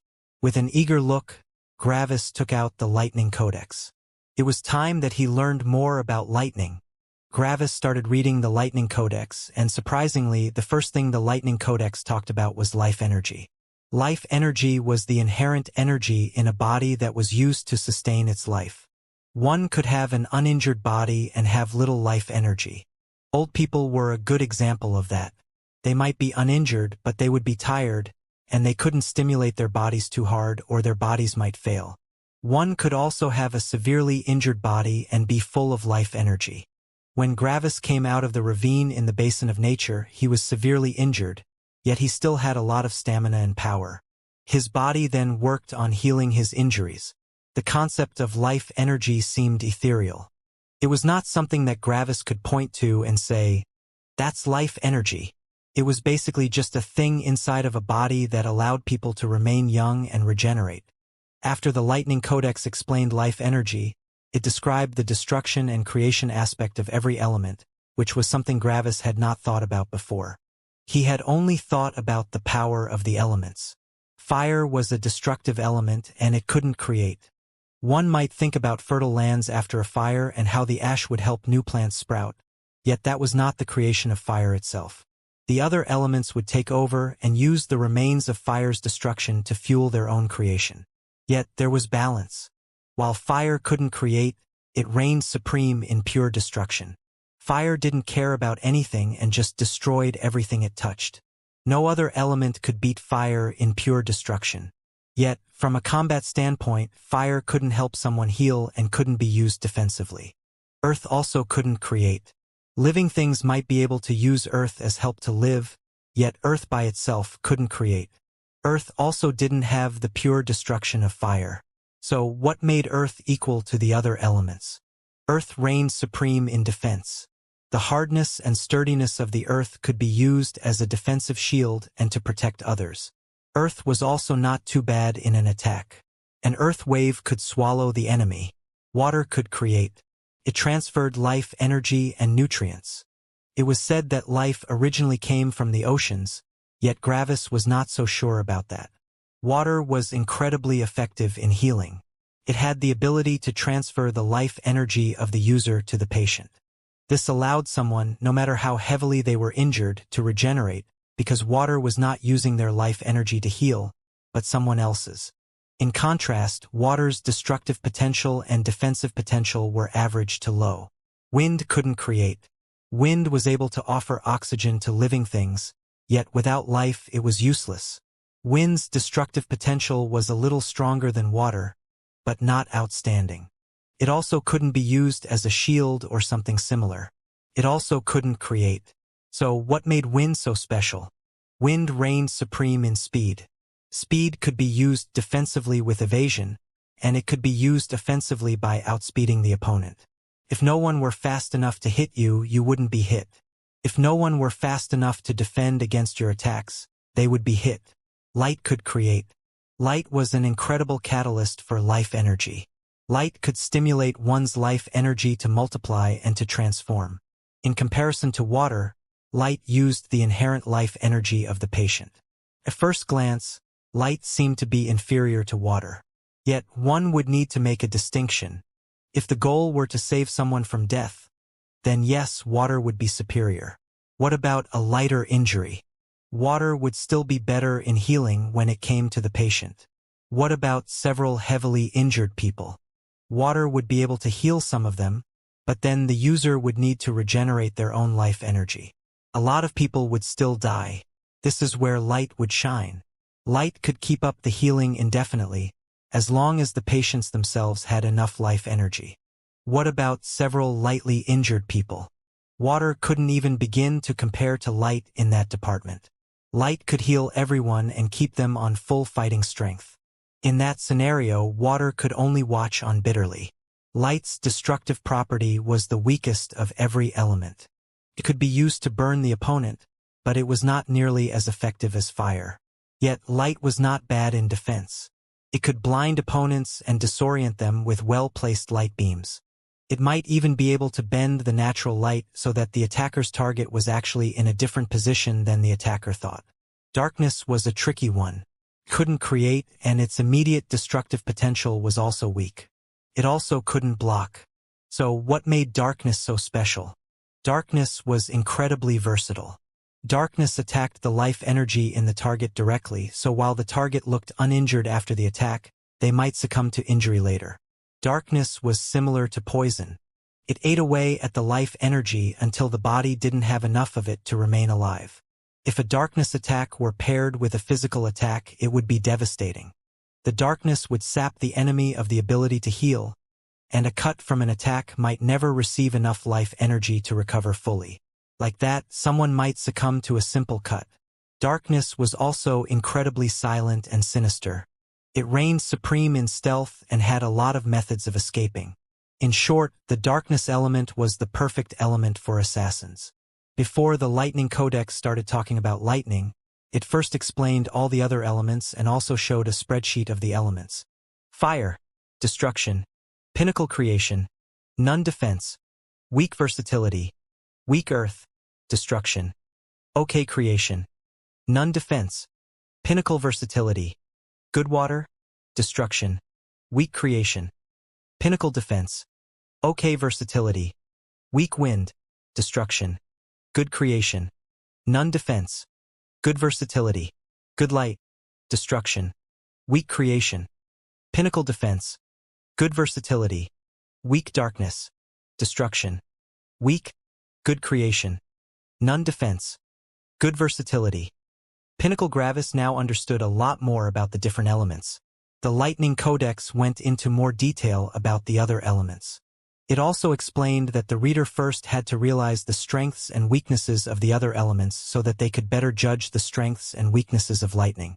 Because lightning was different from the other elements. Gravis was surprised when he continued reading the Lightning Codex, as lightning was different from the other elements. The other elements were either good in creation or destruction, but lightning could be good in either one of those, yet not in both at the same time. Elements like water and light, which were very good in creation, would use their element and create something destructive if they wanted to fight. The elements were inherently not destructive. Yet, lightning was inherently neither about destruction nor about creation. Gravis put the lightning codex down for a second and thought. The destruction of lightning was apparent. It could destroy everything it hit, and its destruction was incredibly powerful. Yet what's with this creation stuff? Creation had been described as the manipulation of life energy, and Gravis couldn't think of how creation and lightning were related. Gravis continued reading and furrowed his brows further. The other elements were either 100% destruction and 0% creation, or 0% destruction and 100% creation. It was easy to categorize, yet lightning, variable destruction / variable creation. What was that supposed to mean? How can an element be variable in destruction and creation? It either created or destroyed. Gravis continued reading, and slowly he started understanding. Lightning was comprised of pure destruction energy and pure life energy. The ratio of destruction and creation varied based on the type of lightning. Gravis was surprised when he learned that there were different types of lightning. He had only truly seen heaven using lightning, and it always used it in an extremely destructive manner. Life energy in itself was not as concentrated as destruction energy. To be more precise, lightning with 90% life energy and 10% destruction energy would do absolutely nothing. It would not heal and it would not damage, since the destruction and life energy canceled each other out. It would merely exist, nothing more. Gravis grew more confused. He couldn't imagine a lightning bolt striking something and nothing happening. With that ratio, one wouldn't even be able to hurt a small mouse. What's the point of that? Gravis continued reading. Lightning with the earlier mentioned ratio didn't exist in nature and could only be created artificially. Natural lightning had a 50-50 ratio. Natural lightning with this ratio would be about as destructive as fire. The lightning codex then talked about life lightning. Apparently, life lightning was lightning with 0% destruction and 100% creation. It was incredibly difficult to cultivate and extremely expensive. On top of that, it required a specific mindset. The more the personality of a person fit the element, the more effective it would be. This was the reason why the elemental guilds only accepted specific people into their guilds. The fire produced by someone timid and peaceful would be incredibly weak. The person wouldn't be able to resonate with their element, and they could only force the element to do what they wanted with their will, which would take a lot of energy. This demonstrated how difficult and expensive it would be to cultivate in life lightning. Yet, when Gravis read the effects of life lightning, his jaw dropped. Life lightning was pure life energy, and as long as it hit, it would increase the life energy of the patient. This wasn't that impressive, since light and water could do the same. The difference that made life lightning so incredible was the source of the transmitted life energy. Water used the life energy of the user, while light used the life energy of the patient. Life lightning only used energy from the user, not life energy. This was a humongous difference. Energy filled the person and the surroundings, and someone could just rest a little, and their energy would recover. Life energy was way more difficult to regenerate. It would take days or even weeks to recover for a young person, while injured and old people had incredible difficulties in regenerating life energy. As long as the user still had energy, they could heal as many people as long as their energy reserves were not used up, no matter how injured the patient was. Of course, everything positive came with its fair share of negatives. While water and light could still attack with their elements, people who cultivate in life lightning couldn't. If they used their element as an attack, they would just heal their opponents. People who cultivated in life lightning either had to find protectors or fight without their element. If there is lightning with 100% life energy, is there also lightning with 100% destruction energy? Gravis asked himself. If natural lightning with a ratio of 50/50 was already as powerful as fire, how powerful would lightning with 100% destruction energy be?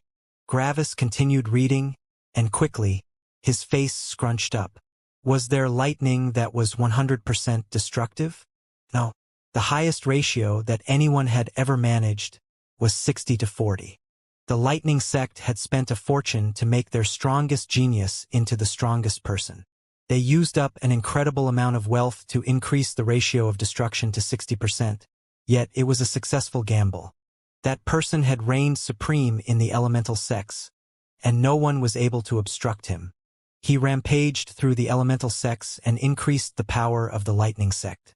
After a long reign, that person finally ascended into a higher world. The Lightning Codex continued talking about the destructive nature of lightning and why it was so challenging to create. The first problem was the splitting of the energy. Lightning was one entity, and how could someone split it in two? The other problem was the destructive aspect. The more destructive lightning got, the harder it was to manipulate it with formation arrays. At some point, the lightning would become so destructive that it destroyed the formation arrays. Either the energy of the formation arrays went out of control, or the lightning destroyed the materials. The last problem was the body of the cultivator. Cultivating something like fire, darkness, and natural lightning was already risky. If someone weren't careful, their body would be destroyed while cultivating. All these issues made increasing the destruction of lightning difficult, and cultivating 100% destructive lightning was, straight up, impossible. How could someone even absorb something like that? Their whole body would get destroyed. Even Gravis was 100% sure that he wouldn't have even a slight chance of absorbing 100% destructive lightning. Gravis understood lightning better now, and after the long description of lightning's property, the Lightning Codex finally came to the part about how to cultivate lightning. Apparently, one would need to start by getting struck by weaker lightning and creating a lightning seed. After the lightning seed had been created, the person would increase the intensity of lightning until their body couldn't take much more. The best that anyone could do without the backing of a supreme sect was 50%. That was the threshold of natural lightning, and one couldn't find better lightning anywhere. While absorbing lightning, the person would also slowly temper their muscles and make them lightning resistant.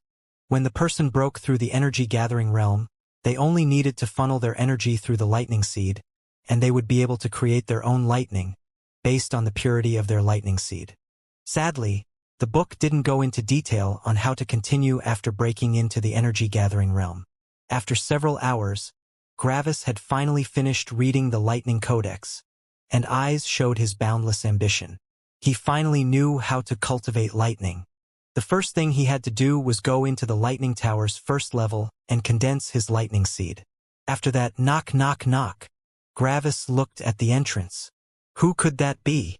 Gravis stood up, walked to the entrance, and opened it.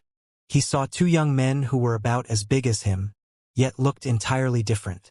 One carried a big axe and had brown, brutish hair, while the other had a sword hanging from his waist and blonde hair tied in a ponytail.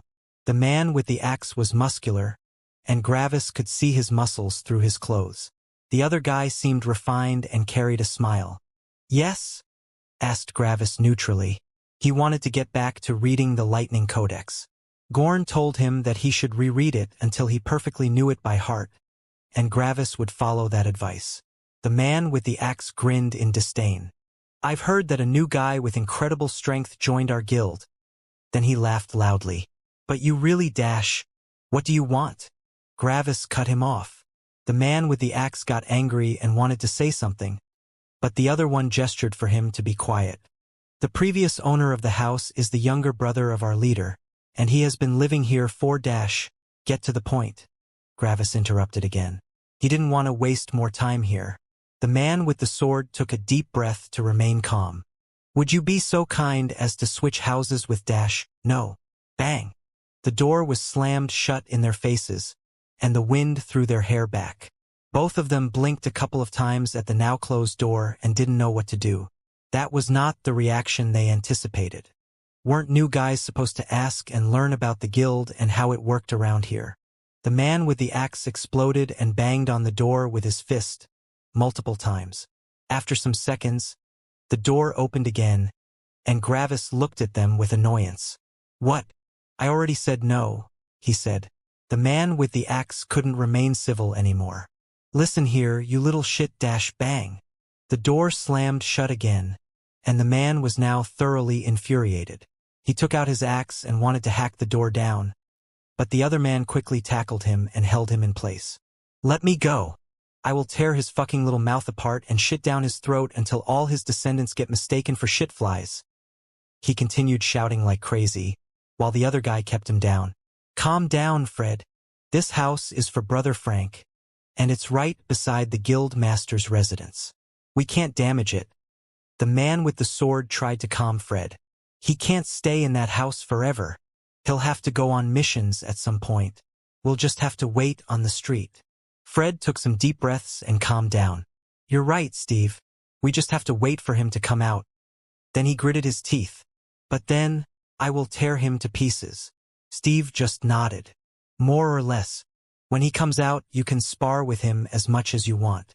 Come on, let's wait over at the street. We can sit down and keep watch over the entrance." Fred nodded, and they walked to a bench beside the main street and sat down, watching Gravis' entrance. "He'll get what's coming," grumbled Fred. Gravis sat back down on his cushion and continued rereading the Lightning Codex. He had to learn everything by heart. If he started condensing his lightning seed and something unexpected happened, he would need to know how to counteract that. Like this, Gravis spent the next 2 days reading until he finally memorized the whole thing. As he put the Lightning Codex down, he yawned. All this learning had exhausted him. On top of that, he was also starving. Gravis decided that he would first sleep and get food the next day. Fred and Steve sat bored on the bench. They were taking shifts in watching the entrance, yet both were bored out of their minds. "Man, doesn't the guy get hungry?" Fred asked. Steve thought about it. "What if he has rations in the house?" asked Steve back with a helpless tone. Fred only groaned and stood up. "This is so frustrating," he said while kicking the ground in boredom. "We could have made some serious buck in the last couple of days, yet we're only standing here watching a fucking door." He sat back down again. "What am I doing with my life?" he asked himself. Steve rolled his eyes. "Come on, this is for boss. You know how boss always supports us without ever asking for something back. Think about what boss did for you," he said to Fred. "Don't you want to repay him?" Fred sighed. "You're right," he conceded. "It's for boss, and this is the least I could do for him. It's not nearly enough repayment for what he's done for us, but it's a start." Like this, they continued twiddling their thumbs and kicking pebbles around until finally, creak, their eyes quickly snapped to the entrance, and they finally saw Gravis coming out from his house. Just as expected, Gravis started coming to the main street, probably on his way to the plaza. They both quickly stood up and blocked the middle of the road, waiting for him. Gravis was hungry and wanted to eat something. He wasn't even sure where he could get any food, but there surely was a place that sold some. Maybe he could find some in the exchange hall. Gravis saw the two people from a couple of days ago blocking the middle of the road and just tried to pass them at the side.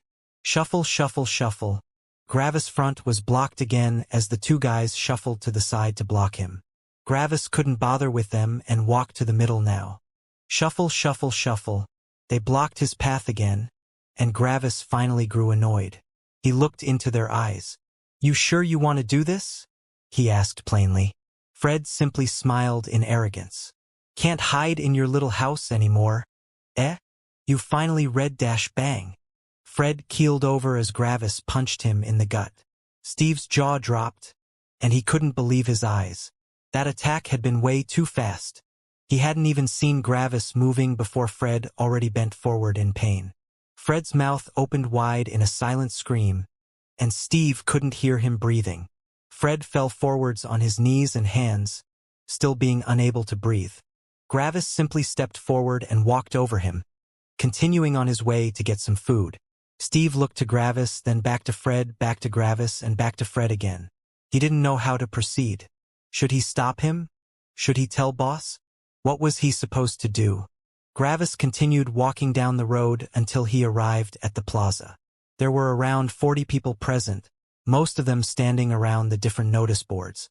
The other 60 were probably already on missions or in their houses. Many people turned towards him. Everyone knew each other, and they hadn't seen Gravis' face before.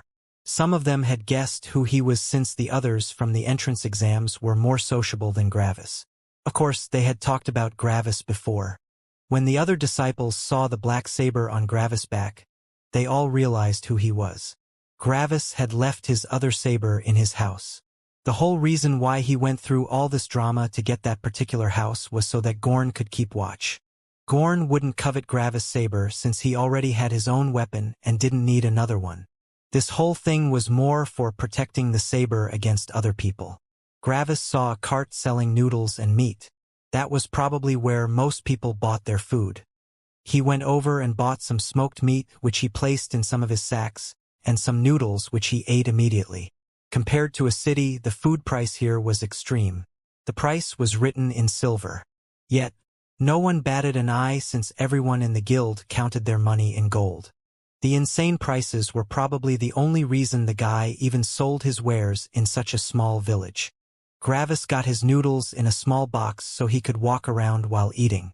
Gravis didn't want to waste more time and started walking to the lightning tower. He still had around 80 gold from selling his treasures from the Basin of Nature. He wondered what the prices were in the lightning tower.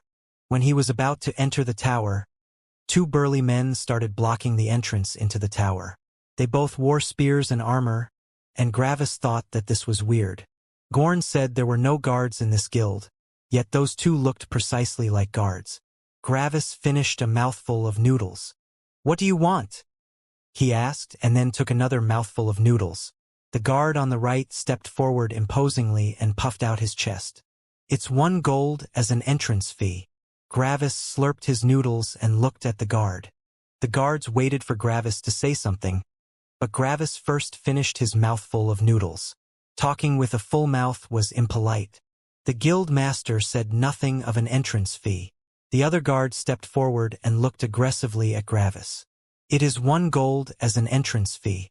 "I don't care slurp." Gravis was slurping his noodles and looked the guard in the eyes. For some reason, the guard got really angry when he saw Gravis' dismissal. Was he not taking the situation seriously? The guard waited for Gravis to finish his mouthful. "It is 1 slurp." Gravis slurped again and watched the guard. He knew that those guys were up to no good. If the lightning tower needed an entrance fee, Gorn would have told him. They were probably more powerful disciples trying to extort money from weaker disciples. The other guard pushed the first one to the side and stepped forward and leaned his face close to Gravis. He obviously was trying to intimidate Gravis. He closed in and spoke in a deep and intimidating voice. "It seems like you allure." Sauce splashed onto the guard's face. Slurping noodles was a messy affair. The guard finally exploded and lifted his spear. Bang! Gravis' leg lifted and hit the guard between the legs, while he still ate his noodles. He didn't have a free hand right now, so this should do. The guard froze and then fell to the floor in pain. All other disciples watched because they wanted to see a stimulating scene of the seniors beating up a new junior. They also went through the same when they first arrived. Yet, they now only looked in shock at the guard screeching on the floor in pain. This was not how this was supposed to go. "Bastard! I'll tear bang thump." Gravis kicked the floored guard into the other guard, and they both slammed into the lightning tower's wall. Gravis' kick was strong, and their injuries were not light. Slurp. Gravis slurped another mouthful of noodles while watching the guards. After some seconds, he got bored and entered the lightning tower. The inside of the lightning tower looked simpler than its outside. It looked like the entrance to some public hall with a reception. Sitting at the reception desk, Gravis saw a young woman reading a book. She was the first female disciple that Gravis had seen inside the guild. Lightning was a pretty aggressive element, and not many women had an appropriate disposition for it. Gravis finished the noodles and put the box into one of his sacks. Then, Gravis walked over to the counter. "What do you need?" the woman said without looking up from her book. "What are the prices for the lightning tower?" he asked. "First level, 1 gold an hour. Second level, 10 gold an hour. Third level, 100 gold an hour. The fourth level is off limits," narrated the woman with practiced ease while turning the page of her book. Gravis was shocked. The first level was cheaper than he had thought, and the third more expensive. There was surely a reason for those enormous price differences. What's the level of destruction energy and life energy on the different levels? He asked. After hearing this, the woman put her book down and looked at Gravis in surprise. Every time new disciples joined the guild, the first thing they did was inquire about the lightning tower. It was the center of the guild, after all. She had thought that this was just another new disciple, yet Gravis had spoken of destruction and life energy. Interesting, she said with a smirk. You've already read the Lightning Codex? She asked with interest. Gravis just nodded. The woman looked surprised. I haven't seen you before. That means you should be one of the new guys. How come you already read the Lightning Codex? She asked in interest. I have tempered everything but my muscles. Creating the lightning seed is my next step, Gravis explained neutrally. Oh, the woman cooed in surprise. You must be the special new guy everyone is talking about. What's your name? She asked. Gravis, Gravis said with his usual neutral look. So, about those levels. The woman felt a little angry that Gravis just changed the topic like that. She was obviously showing her interest in him, yet he didn't seem to care. She felt a little insulted. She thought that her charm was better than this. First level is 20 to 80. Second one is 30/70ths. Third one is 40 to 60. Fourth one is natural lightning, she explained, back in her bored manner while reading her book again. Gravis didn't seem interested, and she didn't want to prolong the conversation anymore. She could take a hint. Gravis now understood why it was so expensive. Natural lightning was the highest lightning anyone could create without an absurd amount of money. Even 40% destruction energy was a lot. If he managed to get a lightning seed with 50% destruction energy, he would receive the same tempering as the most supreme geniuses in the core continent. That was a place where spirit-forming experts lived. Gravis had read that it would take a long time to create a lighting seed, so he took out 20 gold and placed them on the counter. 20 hours, first floor, he said. The woman stood up, took a key, and threw it to Gravis. Room 16. Wish you luck, she said nonchalantly, still reading her book. Gravis took the key and walked deeper into the lightning tower. Today he would condense his lightning seed. Gravis walked down the corridor until he found a room with a 16 painted on the door. Gravis put the key in, opened the door, and entered. The room looked different than he thought. He had expected lightning coming out of the walls, yet he only saw a small cabin with 2 holes. One hole was on the ceiling and the other one on the floor beneath it. The 2 holes were only about 5 centimeters wide. This was probably where the lightning was supposed to be. Gravis closed the door and thought back on the Lightning Codex. When he was confident, he started walking forward and sat on top of the hole. He waited, but nothing happened. After a while, Gravis noticed a lever to his right, which could be accessed easily from his position. He prepared himself and pulled it down. Bzzzt. Lightning came from the top hole and hit Gravis' head, but Gravis didn't react. His elemental synchronicity was always active, and lightning without a will behind it could do nothing to him. The lightning went through his body and into the bottom hole. Gravis pulled his hand back, and the lever popped back into place. The lightning also immediately stopped. Interesting, Gravis thought. Gravis took a deep breath and readied himself. This would probably hurt a lot. While using his elemental synchronicity, Gravis could ignore the lightning, yet he was supposed to temper his muscles. If he didn't absorb the lightning, he wouldn't be able to temper his muscles nor create a lightning seed. He could let elements pass through his body, unhindered. Back when he fought against the low-grade demonic beast snake, he had used it to get rid of the poison. He had been bitten and Gravis had used fire to cleanse his body. While his body remained unaffected, the poison was burned since it was not part of his body after all. Gravis pulled the lever down again, and the lightning returned. With a last sigh, Gravis stopped his elemental synchronicity, and the lightning fully hit his head and rampaged throughout his body. Gravis clenched his teeth but stopped after a while. It was not as painful as he had thought, actually. He had expected something more painful. Gravis concentrated on the lightning and made it move towards his dantian. He couldn't place the lightning seed inside the dantian since it would just destroy the whole thing, but he could place it right outside it. In the future, Gravis would use his dantian as the place for his energy vortex. Manipulating the lightning inside one's body was usually done differently than elemental synchronicity. The practitioners would manipulate their bodies so the lightning could only go in but not out. When enough lightning was compressed in a specific spot, it would condense a lightning seed. Gravis smirked.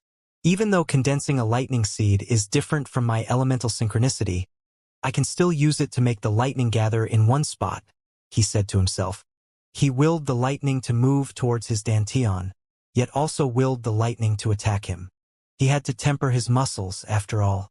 All the lightning started gathering in his dantian, and not even a little bit left his body. Without his elemental synchronicity, this would be impossible. After a while, Gravis felt something condense beside his dantian. "It's already done?" Gravis exclaimed in surprise as he inspected his body. There was something akin to a small star beside his dantian, and it was continually sparking with lightning. Sure enough, Gravis had already condensed his lightning seed. Gravis was quite surprised. The Lightning Codex said that creating the lightning seed took, by far, the longest time in cultivating lightning. Normal people had to bathe in lightning for weeks before they could condense it. Gravis' elemental synchronicity had saved him a lot of time by forcing all the lightning to stay in one place. Gravis couldn't use his lightning seed yet. He could only create new lightning by funneling his energy through the lightning seed, and he didn't have any energy. He would first need to step into the energy-gathering realm before he could use it. Gravis looked at the timer above the door. In the beginning, it had shown 20 remaining hours, and now it showed a little more than 15 remaining hours. Gravis had taken less than 5 hours to create his lightning seed. "Well, no point in wasting good lightning," he said as he continued tempering his body.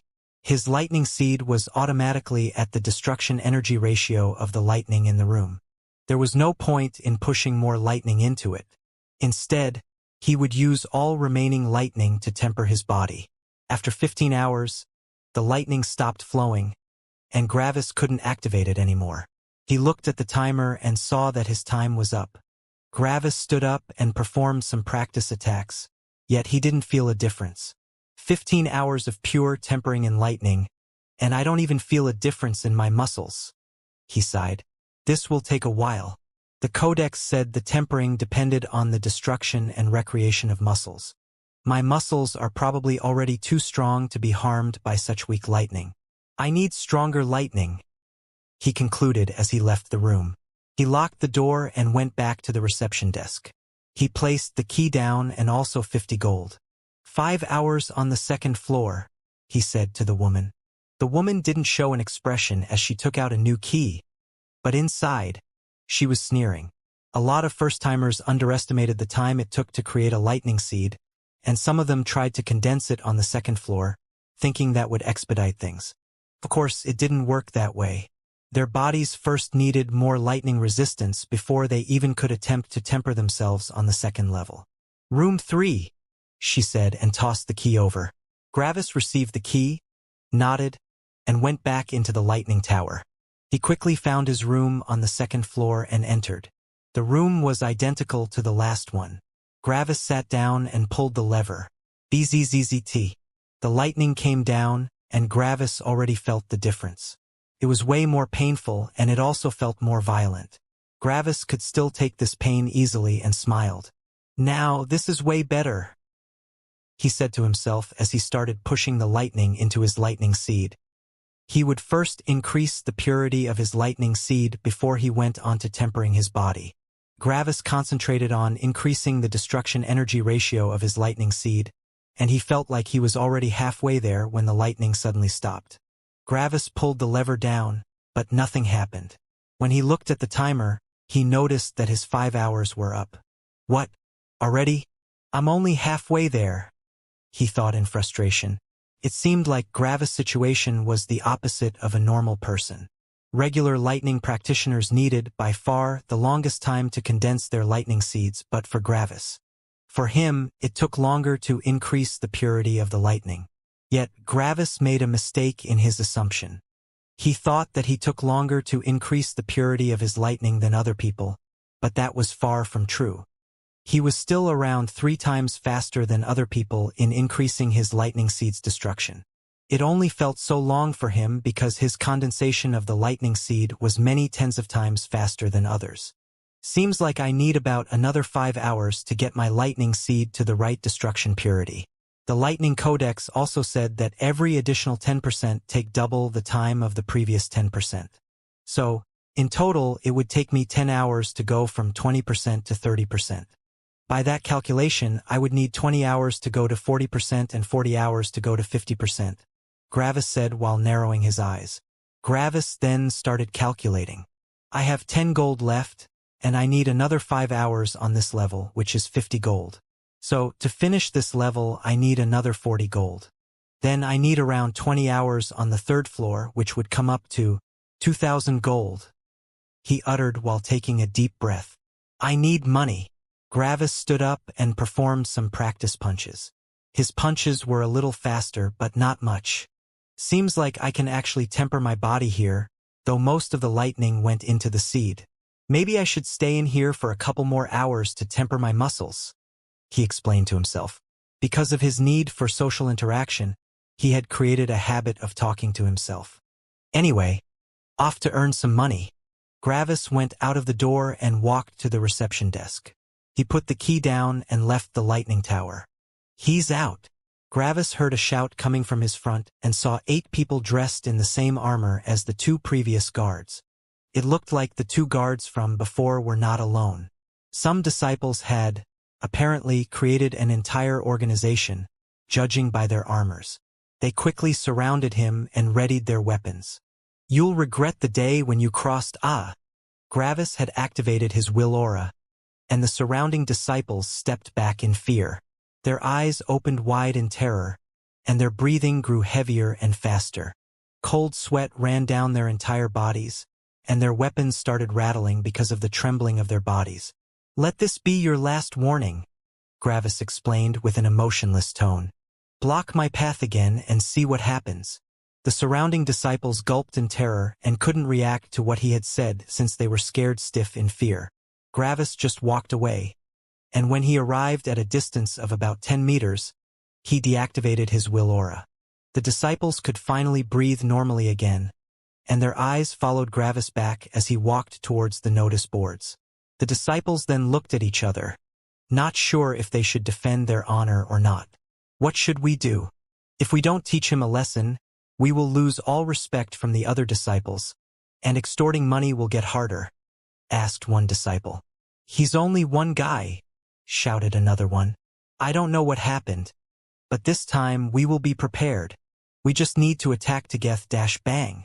Gravis had destroyed a tile on the floor and threw one of the pieces at the shouting disciple, which pierced through the disciple's body and destroyed a kidney in the process.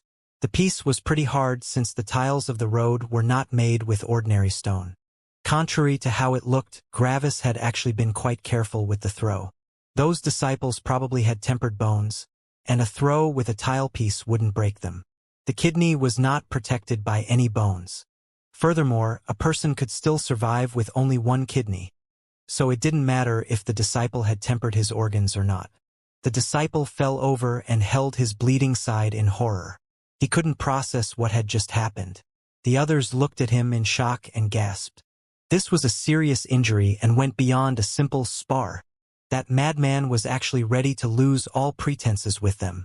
They decided not to mess with Gravis any further. Gravis had injured one monkey to scare all the others.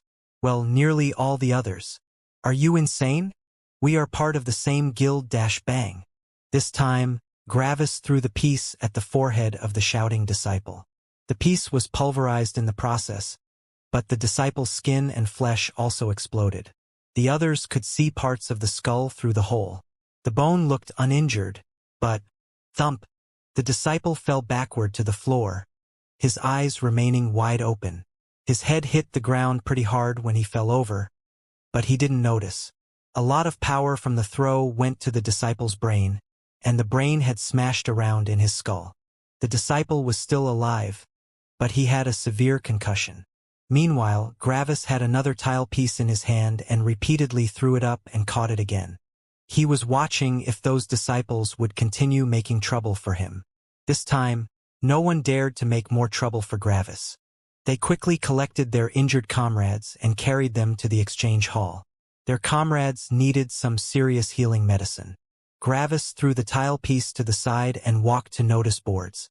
The other disciples, who had watched the spectacle, gulped and gave him a wide berth.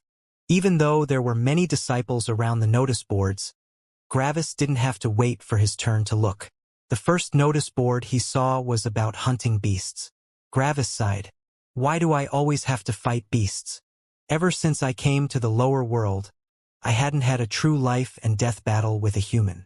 It's always beasts, beasts, beasts. Gravis thought. He was a little fed up with beasts. Yes, they were excellent tempering for his will, but he also wanted some variety.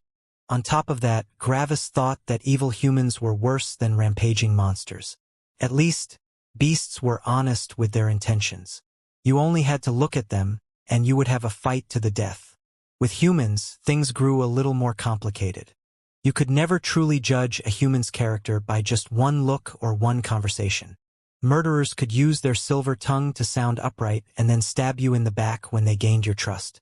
On the other hand, some people insulted and demeaned you when you first met them but would prove to be upright and loyal people in the future. Why can't people just be a little more honest?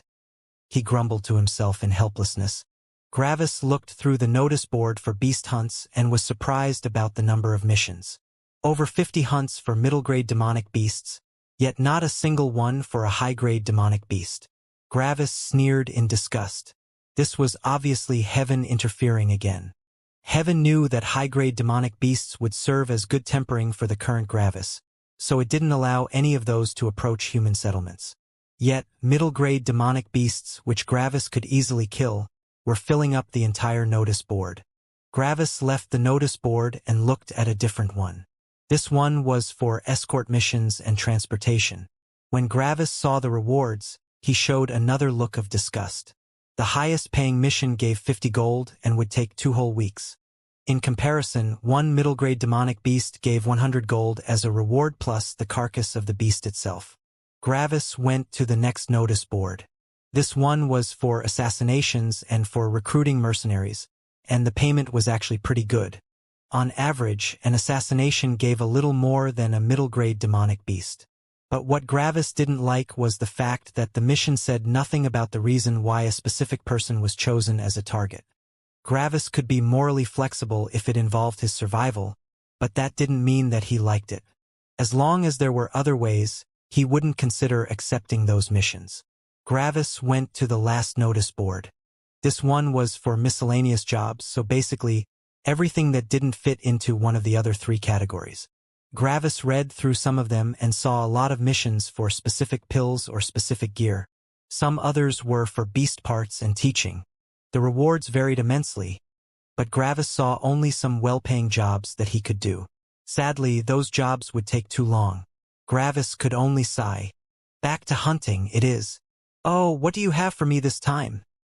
Asked the clerk behind the counter in the exchange hall as he looked at the corpse Gravis was carrying. Thump! Gravis put the corpse down. It was a 2-meter-tall, yellow mantis. Like all the other beasts he had killed in the last week, this was a middle-grade demonic beast. He needed around 2 days to complete one mission. It wasn't that the missions were hard, but that the way to the mission areas was pretty long. The missions came from all over, and Gravis had to travel to those places on foot. He ran pretty fast, but it still took some time. He was running for hours on end, ending the fight in one exchange and then running for hours again. This was boring Gravis immensely. Gravis was waiting while the clerk looked over the corpse. After a thorough inspection, he walked behind the counter and took out some money. As always, an incredibly well-preserved carcass. I'll give you 85 gold for it. Gravis nodded and took the money. He didn't care about haggling on the price, since that was only a small amount of money to him. As Gravis walked out of the exchange hall, he counted his money. 3 missions with 100 gold each as a reward. Another 210 gold from the corpses. With my 10 gold from before, I should have 520 gold now. Gravis pondered his situation for a while. He could finish upgrading his lightning seed with only 50 gold, yet he would need 2,000 gold to upgrade his lightning seed to 40% destruction energy. After some time, Gravis decided that he would invest all his gold on the lightning tower's second level. He would only need 5 hours for his lightning seed, but he wanted to temper his muscles as much as possible. So, he decided to buy 45 hours on the second level. He would still have 70 gold left, and his muscles would have gotten pretty strong by that point. Gravis walked into the lightning tower. The 2 guards at the entrance ignored him like he didn't exist. Gravis went into the tower and exchanged his money for 45 hours on the second level. He quickly walked to his room and started cultivating. 5 hours later, his lightning seed had upgraded to 30% destruction energy, and Gravis started tempering his body. This time, Gravis had brought some food so that he wouldn't get hungry in the middle. The constant destruction and recreation of his muscles was quite painful, but Gravis also realized that this could temper his will further. While tempering his body, Gravis thought more about the exorbitant amount of money he would need to fully temper his body and to upgrade his lightning seed to 40% destruction energy. This could take a while. Suddenly, Gravis got an idea. "Hey, Heaven," he muttered. He knew that Heaven could hear and see everything. "We don't talk a lot, but right now we have the same goal. You want me to cultivate as quickly as possible to the spirit-forming realm, yes?" Gravis waited, but obviously Heaven didn't answer. "I also want to cultivate faster right now. I will be tempering my muscles for about 35 more hours in here, and they will be pretty strong by then. You know my strength, Heaven," he continued. "Right now, fighting a high-grade demonic beast would still be a real fight, but not truly life-threatening to me. When I am done here, my muscles will be even stronger. At that point, hunting a high-grade demonic beast won't be a problem. So, for the benefit of both of us, how about you let some high-grade demonic beasts return?" Okay. Gravis waited a couple of seconds, but nothing happened. Yet, Gravis was pretty sure that Heaven would accept his offer. For Gravis to increase his realm was also Heaven's goal, after all. When his time was up, Gravis tried out another attack and was very surprised by his new power. Before Gravis had tempered his muscles, his muscular strength was already equal to someone with tempered muscles, but now his strength had multiplied. Gravis narrowed his eyes in thought. "I might not be able to use an element of an energy-gathering expert, but I am probably physically stronger and faster. If I manage to evade all the energy attacks, I might even be able to kill the weaker ones in a head-on fight." Gravis' strength had reached the energy-gathering realm while his body was not fully tempered. Yet, this had never happened before in the lower world. In Gravis' homeworld, there were probably many people like this, but Gravis was not in his homeworld right now. People in the energy-gathering realm could safely hunt high-grade demonic beasts, and my strength is equal to someone in the energy-gathering realm. I could probably kill high-grade demonic beasts even without using my will aura. The missions for hunting high-grade demonic beasts have probably returned already, he muttered to himself. Gravis exited the lightning tower. It was time for him to earn some money. When he arrived at the plaza, he saw some disciples gathered around the notice board for hunting beasts. "Man, another high-grade demonic beast?" For groups have already accepted hunts for high-grade demonic beasts. "Yet they just keep on coming," said one disciple to another one. Gravis only sneered inside. If Heaven wanted to give him missions for hunting high-grade demonic beasts, it didn't matter how many other people decided to hunt them. Gravis would get his mission. For the first time in his life, Heaven was on Gravis's side, even if only temporarily. "Is this how it feels to have karmic luck?" he muttered to himself. Like Heaven answered him, his body felt warm on the inside, and it felt like something that he was previously missing appeared. Yet it vanished just as quickly. Heaven was showing Gravis what he could have if he just conceded. "Oh, shut up," muttered Gravis quietly. "You don't want me for me. You only want to make my father mad by making one of his children betray him. Sorry, you need to look for another target." Heaven didn't answer, and Gravis just walked over to the notice board. The other disciples quickly gave him some space, and Gravis looked at the missions. Sure enough, there were multiple missions regarding high-grade demonic beasts. Gravis quickly picked the closest one and left the guild.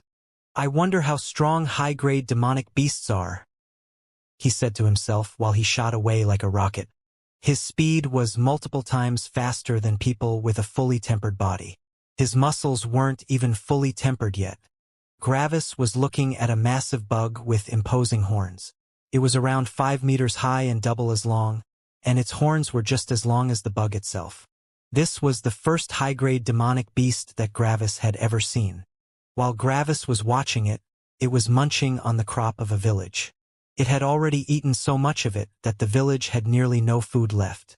Let's see how my strength compares to a high-grade demonic beast, he muttered to himself as he shot to the bug. Shink! The bug couldn't even react before Gravis cut off one of its legs.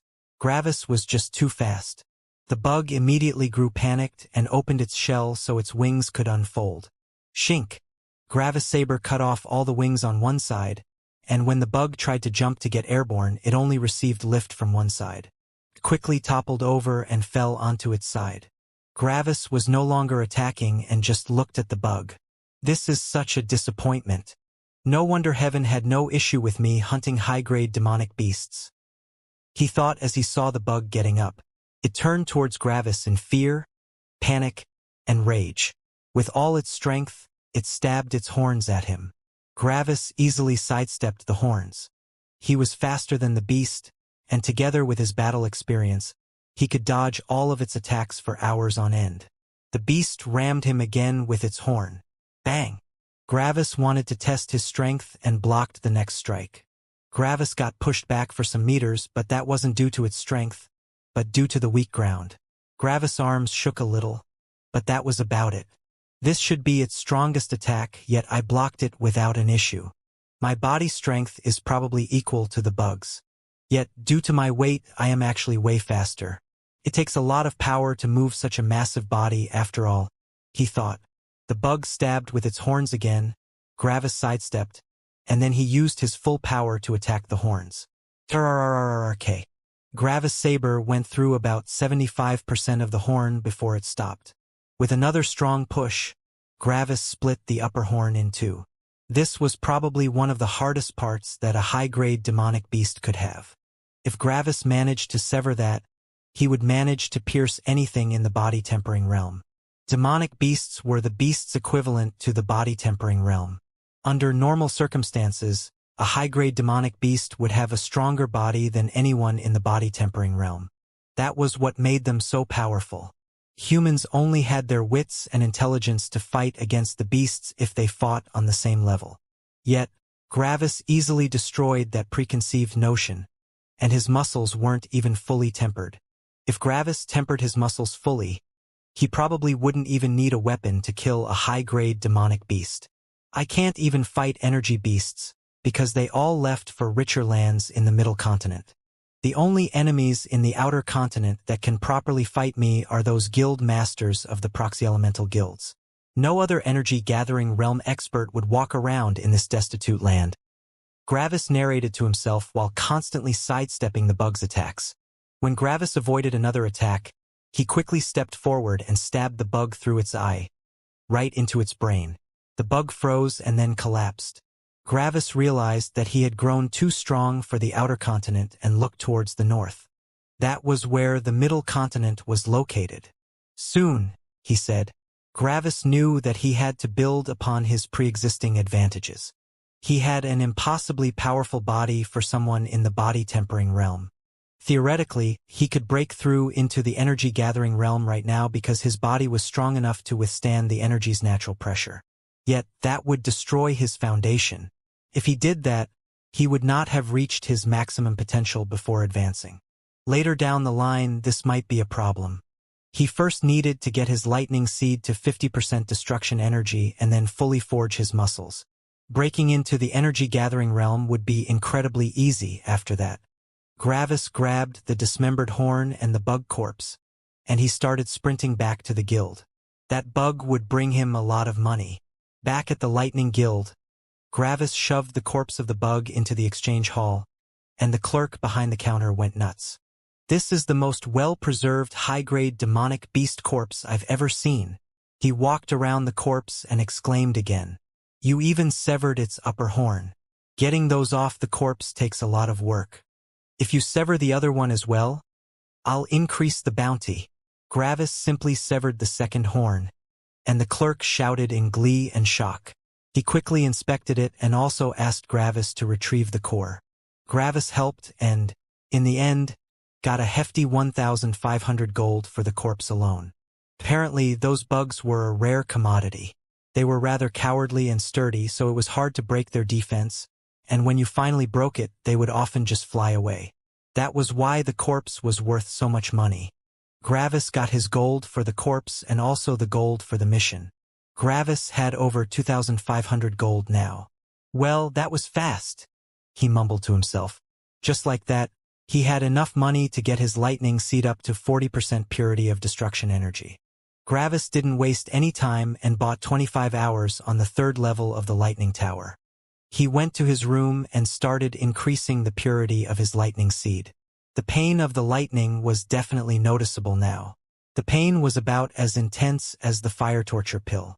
Luckily, due to his immense will, he only needed to concentrate on dealing with the pain. He didn't need an external release for his pain. After roughly 20 hours, he had upgraded his lightning seed to 40% destruction energy. After that, he used the remaining 5 hours to temper his body. The tempering was definitely faster than on the second level, but only by around half. 2 hours on the third level equal to 3 hours on the second level.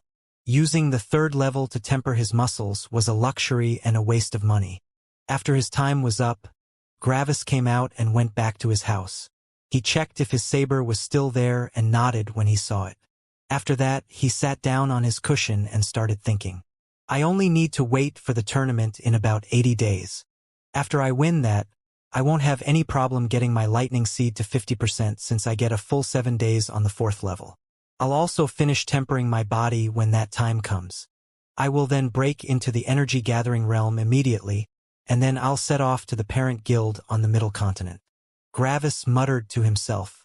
I should probably make some money in the remaining days. Everything in the future needs money, and now is a good time to earn some, Gravis sighed. I have nothing else to do either way. Gravis also pondered about lightning and how he could include it into his fighting style in the future. He could add it to his attacks to strengthen them and even use it from a distance. His opponents would also fight differently. Like this, Gravis spent his days in the Lightning Guild, either hunting or thinking about lightning, until it had been a little over 40 days since Gravis upgraded his lightning seed to 40% destruction energy. In that time, Gravis had thought a lot about his fighting style with the addition of lightning and also on the nature of lightning itself. Yet, what he used the most time on was earning money. Gravis had earned a little over 12,000 gold by now. At some point, missions for high-grade demonic beasts vanished again. It seemed like heaven didn't want to make Gravis' life too easy. It had probably judged that Gravis had enough money by now. Gravis wouldn't waste his days in hunting for middle-grade demonic beasts. He would need to hunt about 10 of them to earn as much money as killing a single high-grade demonic beast. That would take over a week. Gravis was more content in actually training his martial arts and thinking about how to use lightning. But on this day, knock knock knock, the only visitor Gravis got was Gorn. He came over from time to time, and Gravis would bounce ideas off of him on how to fight with lightning. Gorn had been fighting with lightning for decades, so he had a lot of experience regarding that. Gorn also told him about how people with other elements fought. Gravis' eyes had been opened at that time, and he got a lot of inspiration. Gravis opened the door, expecting Gorn to stand before his house with his usual smile. Yet, things seemed different this time. He saw Gorn standing in front of the door, but he looked severe. On top of that, he was not alone. Someone else stood beside him. The person stood even a little bit in front of Gorn, meaning Gorn treated this person with respect. The person was a white-haired young man.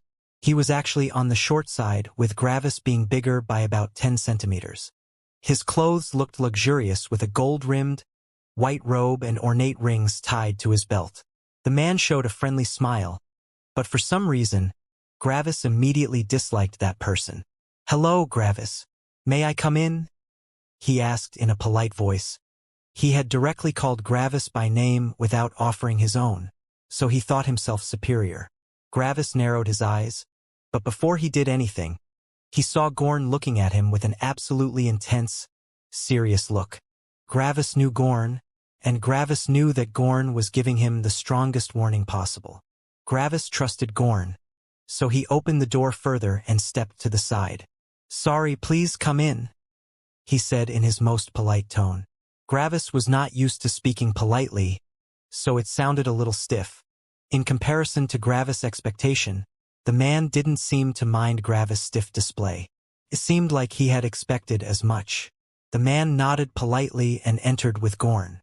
"I live alone, and I only focus on training, so I am sorry, but I don't have tea or similar things to entertain guests," Gravis apologized.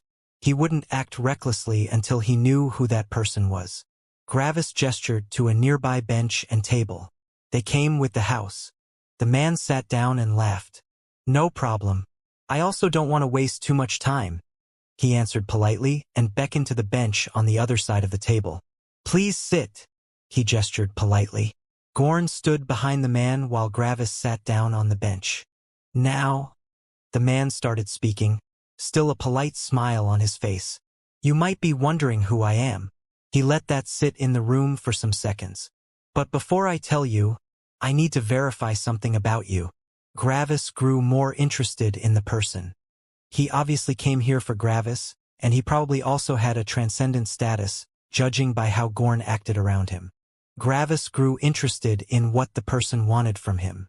"Please, release your heavenly pressure," he gestured politely. A light of recognition appeared in Gravis' eyes.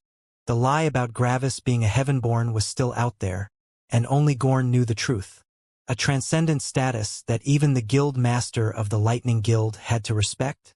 Someone interested in him being a heavenborn? There was only one organization fitting that description. Gorn had explained to Gravis in the entrance exams that any guild, which managed to raise a heavenborn, would be handsomely rewarded by the Heaven Sect. Gravis also remembered the time when Gorn talked to him on the way to the Lightning Guild. Gorn had said that the Lightning Sect was equal to the other main elemental guilds and only under one other. Gravis combined those two, seemingly unrelated conversations and guessed who the person was. The Heaven Sect was probably the most influential presence in the lower world. Also, judging by the name Heaven Sect, and by them recruiting Heavenborn, Gravis could imagine what kind of sect the Heaven Sect was. It was a sect directly under Heaven. It gathered Heaven's chosen and would probably also follow Heaven's orders and commandments. In Gravis' quest against Heaven, the Heaven Sect would probably be his strongest enemy, aside from Heaven itself. He was still too weak right now and couldn't possibly oppose that transcendent existence. Gravis also realized why he had an innate dislike for the person. The person was blessed with immense karmic luck, while Gravis lacked any karmic luck. Gravis often came in contact with the concept of karmic luck, and he started getting a kind of instinct for that. Gravis could subconsciously perceive if someone had immense karmic luck. It was hard with ordinary people, but this person had so much that Gravis could easily notice. Gravis felt like he saw a scene of a black and white object speaking to each other. One was shining as brightly as the stars, while the other only spread darkness. One was blessed by Heaven, while the other was shunned. Gravis also noticed that the person in front of him wasn't sure if Gravis was a Heavenborn. The person obviously couldn't perceive karmic luck. Otherwise, that person wouldn't have asked Gravis to prove his Heavenborn status. Gravis wasn't sure if he should continue acting on his lie or tell the truth. If he continued lying, he might get involved with the Heaven Sect. If he got involved with them, he would continue coming closer to Heaven, and it was very possible that, at some point, Gravis would meet a person that could communicate with Heaven directly. If Heaven told them about Gravis' relationship with Heaven, Gravis looked at Gorn, who, when noticing Gravis looking at him, looked down at his robe to brush off some dust on his robe and then looked back into Gravis' eyes. Gravis realized what Gorn was telling him. He was nodding, which meant Gravis should comply with the request of the young man. Gravis was unsure. Gorn knew a lot about Gravis, but not everything. Gorn didn't know about Gravis' relationship with Heaven. He also didn't know about Gravis' lack of karmic luck. Gorn might think that being a heavenborn was less of a danger than someone who had a will aura at the body-tempering realm. Gravis quickly continued thinking. What would he do if he was the hegemon of a lower world and saw someone in the body-tempering realm with a will aura? In that case, he would either recruit or kill him. So, the first thing he would do— "Come on, don't be shy," repeated the man with a smile. "You don't have to keep it a secret from me." He continued speaking like a snake worming itself into Gravis' ear. "We are fellow children of heaven." Gravis noticed how the man referred to heaven with heaven, and not with heaven and earth. The man knew how heaven worked.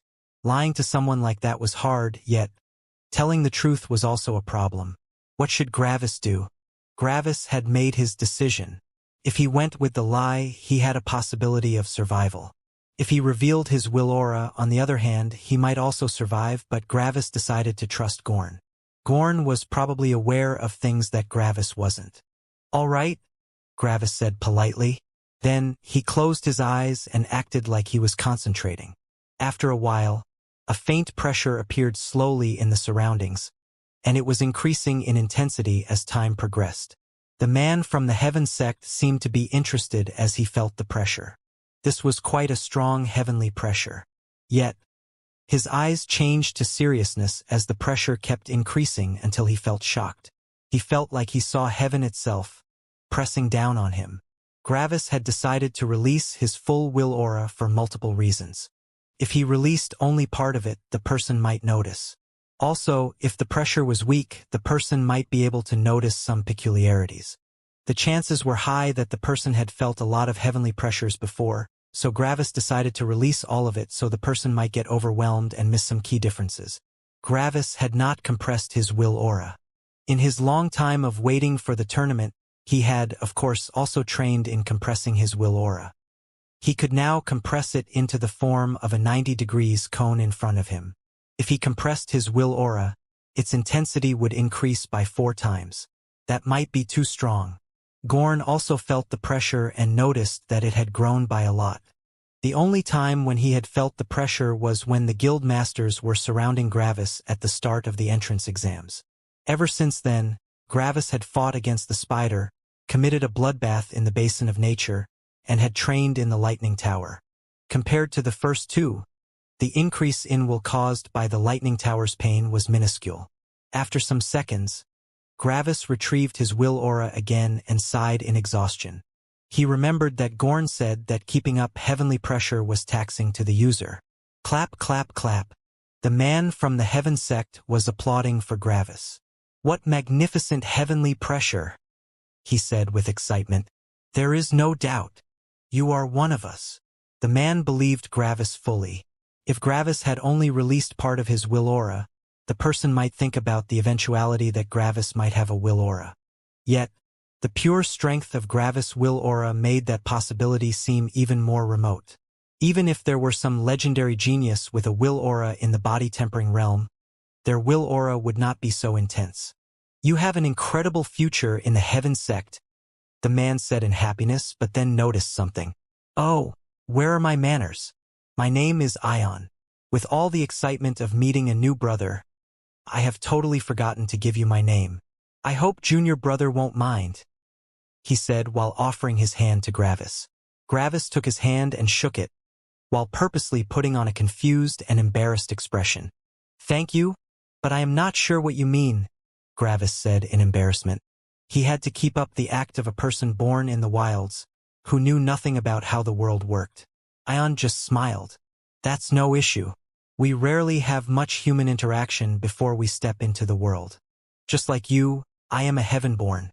We are the children of heaven, and we are born for a purpose," he explained with excitement. Gravis looked like he was interested in the topic, even though he basically already knew about everything. "Oh, really? What is it?" he asked innocently. Ion just laughed. "We are heaven's avatars. Our strength grows explosively, and heaven protects and nurtures us. We only need to do heaven's bidding, and our life will be happy and perfect," he exclaimed with sincere happiness. Heaven had blessed Ion, and everything in his life went his way. Happiness, strength, family, love, status, and health. Ion had all of these. Gravis showed an expression that made it seem like he was falling for a con artist. Really? He asked. Ion just laughed. Of course. Let me tell you about the Heaven Sect. Ion talked about the Heaven Sect for over an hour, and Gravis learned a lot, even though the acting was quite exhausting. He had inferred most things, yet there were also some new things he had learned. Apparently, the Heaven Sect, just like the elemental sects, had different levels of guilds in the Outer Continent and Middle Continent. Ion described the way to the Heaven Guild in the Middle Continent. Ion also told Gravis that when he broke into the energy-gathering realm, Gravis should come to the Heaven Guild in the Middle Continent. There, he would be able to find a family and his true purpose in life. After a while, Ion left in happiness together with Gorn. When they left his house, Gravis sighed in exhaustion and sat on the floor. Fuck! I thought he'd never leave, he grumbled in annoyance. Yet Gravis was also relieved. He had evaded a calamity. Bang bang! The door quickly opened and closed again as a panicked Gorn entered. With cold sweat rolling down his face, he slumped down at the door in exhaustion. Fuck! This was close, he said in fear as he turned to Gravis. I am so happy that you were so good at acting. Fuck! I felt like I was at the edge of death for the entire time, he shouted in panic. Gravis only smiled bitterly. Calm down, Gorn. It's not like you were the one in danger, he muttered. Gorn immediately exploded. Shut up. My life was also in danger. If the Heaven Sect realized that I was harboring someone with a will aura in the body-tempering realm, I wouldn't even know how I died, he explained in fear. Now, Gravis took the situation seriously. What? He just asked. Gorn laughed helplessly. Someone with a will aura in the body-tempering realm is a potential danger for the entire Heaven Sect. If someone like that continued increasing their will aura, they might even suppress the High Priest in a fight when they break out of the spirit-forming realm. Gravis was shocked. The High Priest was the guild master of the Heaven Sect, and also the most powerful person in the entire world. It seemed like Gravis' decision to trust Gorn was the right one. What would have happened if I revealed my will aura? Gorn took a nervous breath. That guy would have immediately executed both of us, he said in fear, and Gravis felt like a hole had opened in his chest. He had expected something bad, but not this bad. Why? Gravis asked again. Someone this talented not being born from heaven and earth? That is blasphemy. If heaven and earth were prepared to create a peerless genius, they would have already informed the Heaven Sect. Gorn took a deep breath. You might not know, but that guy was in the spirit-forming realm. Gravis gasped in shock and fear. He had really dodged a calamity just now. That guy could have killed both of them with a flip of his hand. Gravis immediately shot up in panic and fury. Why didn't you tell me earlier? He shouted at Gorn. Shut up. Gorn exploded back. The Heaven Sect takes at least a year every single time to send an agent to check. It takes a month for the info to even reach them. How would they immediately send someone? I wanted to warn you later, so that you wouldn't forget the importance over time. Gorn groaned. We just had bad luck that someone came this quickly. Bad luck, Gravis thought as a light appeared in his eyes. Heaven had acted like it wanted for Gravis to quickly reach the spirit-forming realm so that he would lose his advantage. Yet, Heaven had also used an absolutely vicious strike. It had first given Gravis the sensation of security and then immediately tried to kill him. Gravis sighed in nervousness. He had underestimated Heaven. He thought that he saw through Heaven and that it wouldn't be able to surprise him anymore. His eyes darkened in fury. How long would he continue falling for its schemes? He was honestly trying his best not to fall for its schemes, but it was just too hard. How could he have expected something like this? After a while, both of them calmed down and talked some more. When night came, Gorn left, and they said their goodbyes. Gorn has accepted me into the guild, even if it meant risking his life. If he had just informed the Heaven Sect, he might have even gotten a reward. Yet, he had decided to trust in me. Gorn has saved my life today. Even though his own life was also on the line, it does not take from the fact that he saved me today. Together with his help in the entrance exam and his protection of my new saber, I owe him a lot. Gravis muttered to himself as he watched his door. I will repay everything in the future. Gorn? Gravis swore to himself. It had been a couple of weeks since Ion came to visit Gravis. In that time, Gravis managed to reduce the affected area of his will aura to a cone of only 60 degrees. If he compressed it, it would be 6 times as strong as when he just released it. Gravis was sure that even someone in the energy-gathering realm would have issues fighting inside his will aura. The time grew closer. Only 3 more days until the tournament. Only 5 more days until his lightning seed reached its full potential. Only 10 more days until he would break into the energy-gathering realm. As soon as he would reach the energy-gathering realm, Gravis would be able to kill most others in the same major realm. Soon he would rise. Knock, knock, knock. Gravis went to the door. It's probably only Gorn, he thought as he opened the door. Yet, in contrast to his expectations, he saw an unfamiliar face. It was a handsome young man with blonde hair. He wore the blackish-blue robes of the Lightning Guild and carried a saber on his back, just like Gravis. His saber was white, and it had multiple formation array lines interlinking on its surface. Hello, Brother Gravis. He spoke while bowing politely. I am Jamie. I think you had a short altercation with my brother, Frank, he smoothly explained. Gravis narrowed his eyes. Frank had acted arrogantly in front of him, and the 2 other goons from the other day also came because of him. Gravis did not have any good impression of Frank or Jamie. What do you want? Gravis asked coldly. Jamie didn't seem to mind Gravis' cold attitude. I am actually here to apologize for my younger brother, he said, and Gravis was surprised. I have been spoiling him for his whole life, so he is used to getting what he wants. Jamie sighed. His personality is partly my fault. So, I am apologizing for that. Gravis looked at him, but his coldness had reduced. I don't really mind. I've also not been bothered in the last 3 months. Just forget it.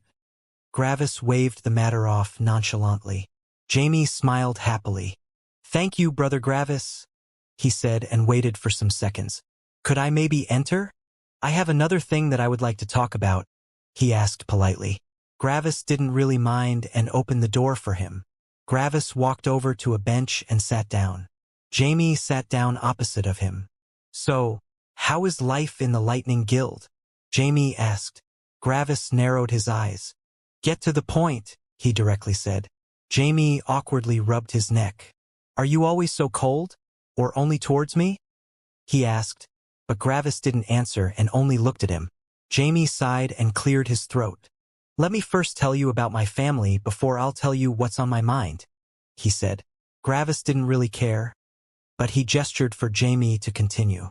I've been born into a wealthy family in the Middle Continent. My family was the strongest one in a town, and nearly everyone in the family had joined the Lightning Guild at some point, he started explaining. We warred against the other families affiliated with the elemental guilds. While the elemental guilds in the outer continent are united, the elemental guilds in the middle continent are constantly fighting for resources. They might not openly fight, but there are constant small skirmishes. Gravis was surprised. He thought that the elemental guilds were living in harmony with each other. It seemed like he had been too naive. Jamie looked out of one of the windows, looking like he recalled something. One day, everything changed. Everything was normal, and nothing seemed to be out of the ordinary. Jamie sighed. Yet, our family was close to extinction without us knowing. That was because the family we were currently fighting requested backup from their guild. Jamie turned to Gravis. That might not seem unusual in your eyes, but that was against the rules. The elemental guilds had to keep themselves out of our family's fights. The Fire Guild had sent someone at the peak of the magic-gathering realm, and every family not affiliated with the Fire Guild was exterminated. Gravis could sympathize with Jamie's unfortunate situation, but he was not sure what all this had to do with him. So he let Jamie continue explaining. Jamie sighed and looked at the table. My mother, my father, my grandparents, my siblings, my cousins, my aunts, my uncles, and everyone I was ever close to died that day.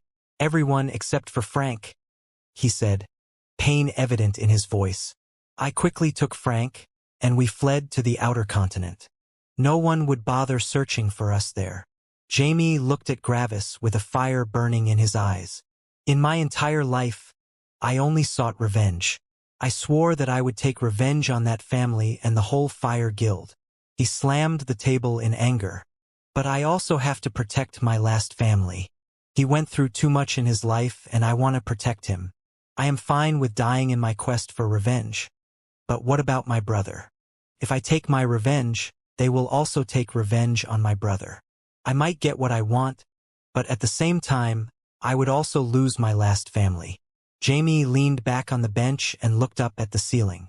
I couldn't accept being the cause of my brother's death, but I also couldn't accept to not take my revenge. I was in a dilemma until I finally got an epiphany.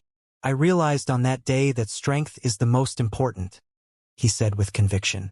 Gravis just continued looking at him neutrally. He was still not sure why Jamie was telling him all this. If I were strong enough to destroy the Fire Sect, their revenge wouldn't matter. I would keep my life. Jamie leaned to the back of the bench again and sighed. Yet, if I reached that strength, I would need to ascend soon. My brother would then be alone in this world, and no one could protect him then. So, he slammed his hand on the table again. I just need to make him ascend with me, he shouted with conviction. He may not have my talent. He may not have my drive for power, but he is my only family.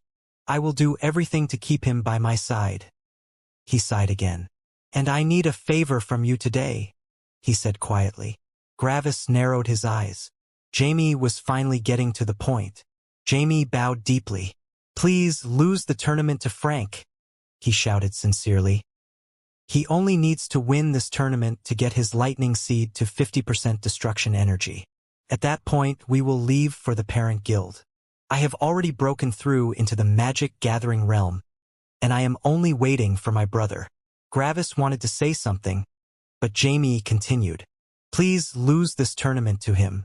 The next one will be in 3 months. You've only been here for a short time, and 3 months means nothing to you. I will give you everything when you join us in the parent guild. Please, he begged with tears in his eyes. Gravis looked at Jamie with mixed feelings.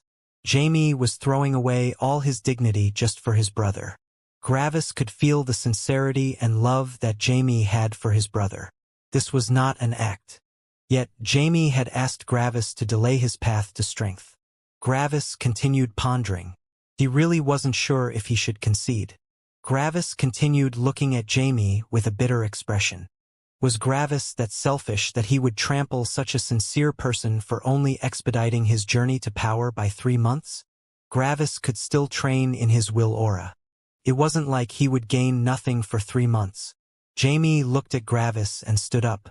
I don't want to make you feel uncomfortable, so I'll leave.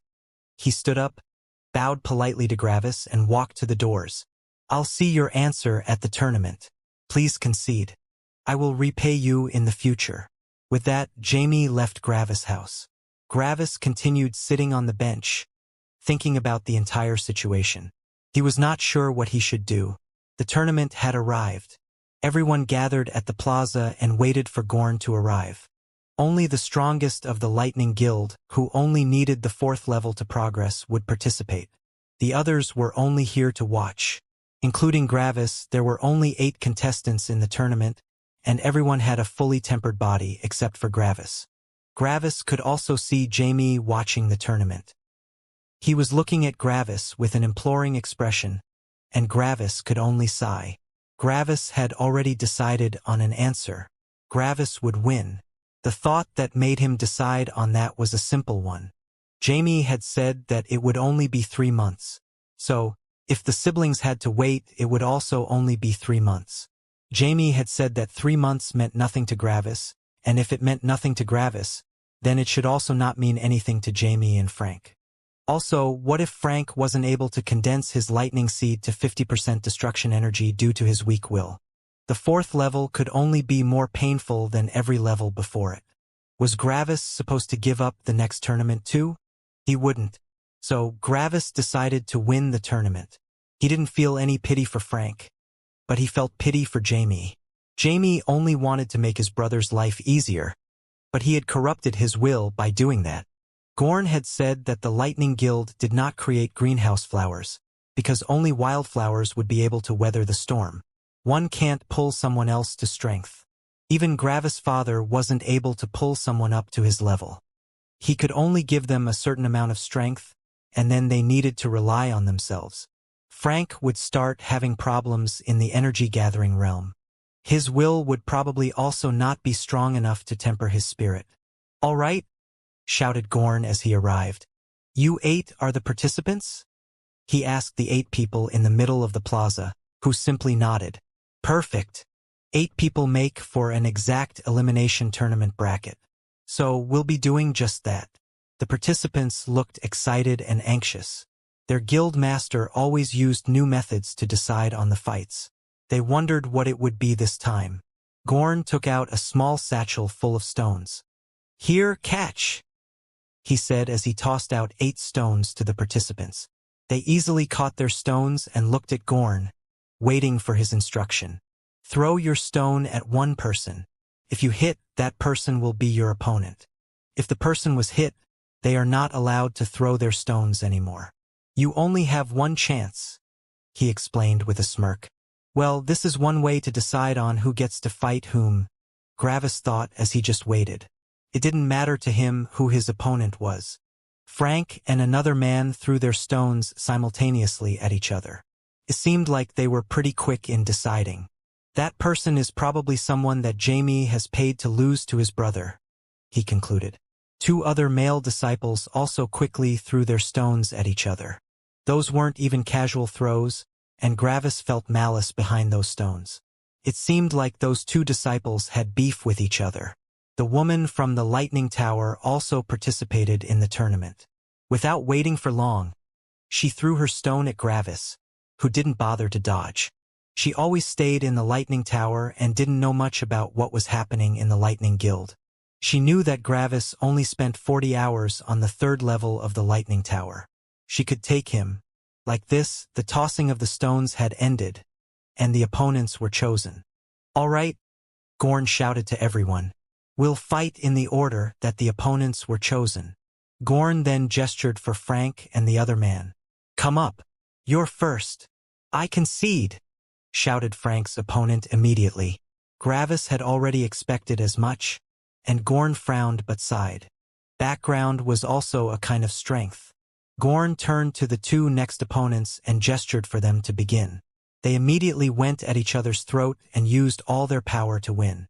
They used slashes, chops, punches, kicks, eye gouging, low blows, biting, and scratching. Gravis was quite surprised. In his eyes, it looked like they were actually trying to kill each other. The fight went on for a while until both of them were drenched in blood. They crawled to each other again, wanting to kill the other one. Bang! Gorn kicked both of them away. "Idiots! Why can't you 2 just make peace with each other?" he shouted in anger. "No one wins today. You both lose." They both only lay on the ground and didn't move anymore since they lost their consciousness when Gorn had kicked them. They were just too exhausted. Gorn sighed. "Frank, you're in the finals," he said without turning to Frank. Frank nodded happily, but Gorn didn't care. "You too." Gorn pointed to Gravis and the woman. "You're up." Gravis walked forward and stopped in the middle of the makeshift arena. The woman showed a cocky smile and took out a long spear. "Don't take it personal, kid," she commented as she readied herself. "You're just the easiest target." Gravis only watched neutrally. He wouldn't get excited by such a weak opponent since he had to preserve his will. He just waited until she attacked. She felt annoyed by Gravis' disregard for her and charged forward with her spear. She had a fully tempered body, and that showed itself in her speed and power. The audience almost couldn't follow her movements. She extended the spear and unleashed the full power of her charge into a forwards thrust. Clank! Gravis caught the spear in one hand and stopped the charge. Everyone in the audience couldn't believe their eyes, and their jaws dropped. Gravis had stopped that full-power charge with a single hand? He even looked relaxed while doing this. What a joke! Killing a high-grade demonic beast needed either someone in the energy-gathering realm or multiple people with fully tempered bodies. All the beasts' power came from their impossibly powerful bodies. Yet, Gravis had a body on the same level as a high-grade demonic beast. Fighting him was the same as fighting an extremely fast and smart high-grade demonic beast. The woman just looked at Gravis like she couldn't believe the situation. Suddenly, Gravis pulled on the spear, and it left her hands. He then turned the spear around and held it to her neck. The woman still felt this situation was unreal, but she finally got her bearings after some seconds. She could only sigh. "I concede," she said, defeated. Gravis retrieved the spear, stabbed it into the ground, and went back to the side, without saying anything. Gorn felt a mixture of ecstasy and shock. The stronger Gravis was, the more he thought that his decision to support him fully was right. He had helped a genius rise. Gravis would surely reach the lightning sect in no time and then dominate everything. Gorn couldn't wait to see Gravis rise to glory. Gorn called for the last fight of the first round, but surprisingly enough, both of them conceded at the same time. They couldn't see any chance of winning against Gravis or Frank. If they couldn't win, they wouldn't get anything, so why bother? When Gorn heard that, he furrowed his brows. If someone had a strong will, they would fight and try to overcome their barrier. Finding the courage to fight someone stronger was also a kind of growth. It showed that people were able to jump over their own shadows and do things that they weren't able to do before. "All right," Gorn said as he walked forward. "Frank is already in the finale since the other two are too injured to compete. All others, besides Gravis, have conceded. So, let's get straight to the finals. Gravis versus Frank." Gravis and Frank walked into the arena and looked at each other. Gravis looked neutrally, like nothing that happened here had anything to do with him, while Frank looked arrogant and cocky. Frank took out his sword and pointed it at Gravis in a provocation. "Finally, I get to take revenge on you for taking my house," he proudly proclaimed in a voice that seemed to look down on everything. "You've been hiding in my house for the last 3 months, and I never got the chance to fight you." The audience whispered to each other. Those two contestants also seemed to have a history. Yet, the audience wasn't stupid. They had seen Gravis' strength, and they wouldn't be so stupid to think that he could lose to Frank. They all earned their own money and resources themselves and were smart enough to judge the strength of others. They all looked with mocking smirks at Frank. Had his own arrogance blinded him? Gravis looked at Jamie and saw Jamie being a mess right now. He was incredibly embarrassed by his younger brother, and he was violently gripping his hair in frustration as if he was continually shouting, "Shut up! You're so stupid." After that, he put his hands together in pleading and was mouthing the words "please" to Gravis. Why had Jamie asked Gravis to lose? Jamie was not stupid and had an impressive will and battle experience. He had everything that a supreme genius needed to ascend, and he, obviously, was also able to judge Gravis' strength accurately. When Jamie stood before Gravis, Jamie felt like Gravis could even be a threat to him, even though he was already in the energy-gathering realm. Did he believe that his younger brother could win? Absolutely not. He wasn't even sure if he, himself, could win in a head-on battle with Gravis. Yet, his idiotic younger brother was provoking Gravis, maybe destroying all of Jamie's begging. Jamie was wrestling with himself. Frank was his brother and he loved him, but he was also so incredibly stupid and arrogant. Gravis could infer most of Jamie's thoughts, and he could empathize with him. Jamie was a good person who was being weighed down by his brother. Without his brother, Jamie would shoot through the ranks of Cultivation and probably even ascend to a higher world. Yet, was power without a family worth it? Gravis wasn't sure. Gravis still had his family. Yet if Frank died, Jamie would have nothing left. Would Gravis persist in Cultivation if he didn't have a family? Gravis wasn't sure and threw away the thought. He turned back to Frank. Frank waited for a while, still pointing his sword at Gravis, but Gravis didn't seem to react. Frank got infuriated by Gravis' disregard. "Today, I'll destroy all your dignity in front of the whole Lightning Guild." With that, he shot forward and chopped at Gravis. Bang! Gravis easily sidestepped Frank's attack and appeared right behind him. He hit the back of Frank's head, and Frank collapsed, unconscious. There was no sense in humiliating Frank or injuring him. He was only a child that threw a temper tantrum. If Gravis took him seriously, Gravis might grow complacent in his power, and his will would reduce. He had to look at the situation as neutrally as possible. Gravis turned to Jamie, and for the first time in public showed an actual expression. Gravis sighed and looked with compassion at Jamie. The audience wasn't sure if they could believe their eyes. Gravis had never shown anything but a neutral expression. They had even started believing that he didn't have any emotions at all. Of course, Gravis wasn't emotionally dead. He was still happy, sad, excited, afraid, and other things. He just couldn't show it to others. If he showed his emotions, others might look at him as a human and would start getting close to him. When that happened, Gravis would need to push them away again. This was the best way to keep others away from him. Jamie looked at his unconscious brother with shock. "What now?" Gravis sighed again. "You can't pull someone to strength," he said, and Jamie looked at him. "By giving him what he wants, you are keeping his will weak. With a weak will, he will never be able to temper his spirit. If his will does not increase, he will never reach the spirit-forming realm," Gravis explained. That was the most he had ever talked in public in the Lightning Guild. The onlookers with a stronger will nodded and believed Gravis, while the weaker ones sneered at him. Too many people couldn't accept that they lacked in some aspect. That was what stopped them from growing. Jamie looked at Gravis, and then at his unconscious brother. Then he looked at Gravis again and sighed. "I understand."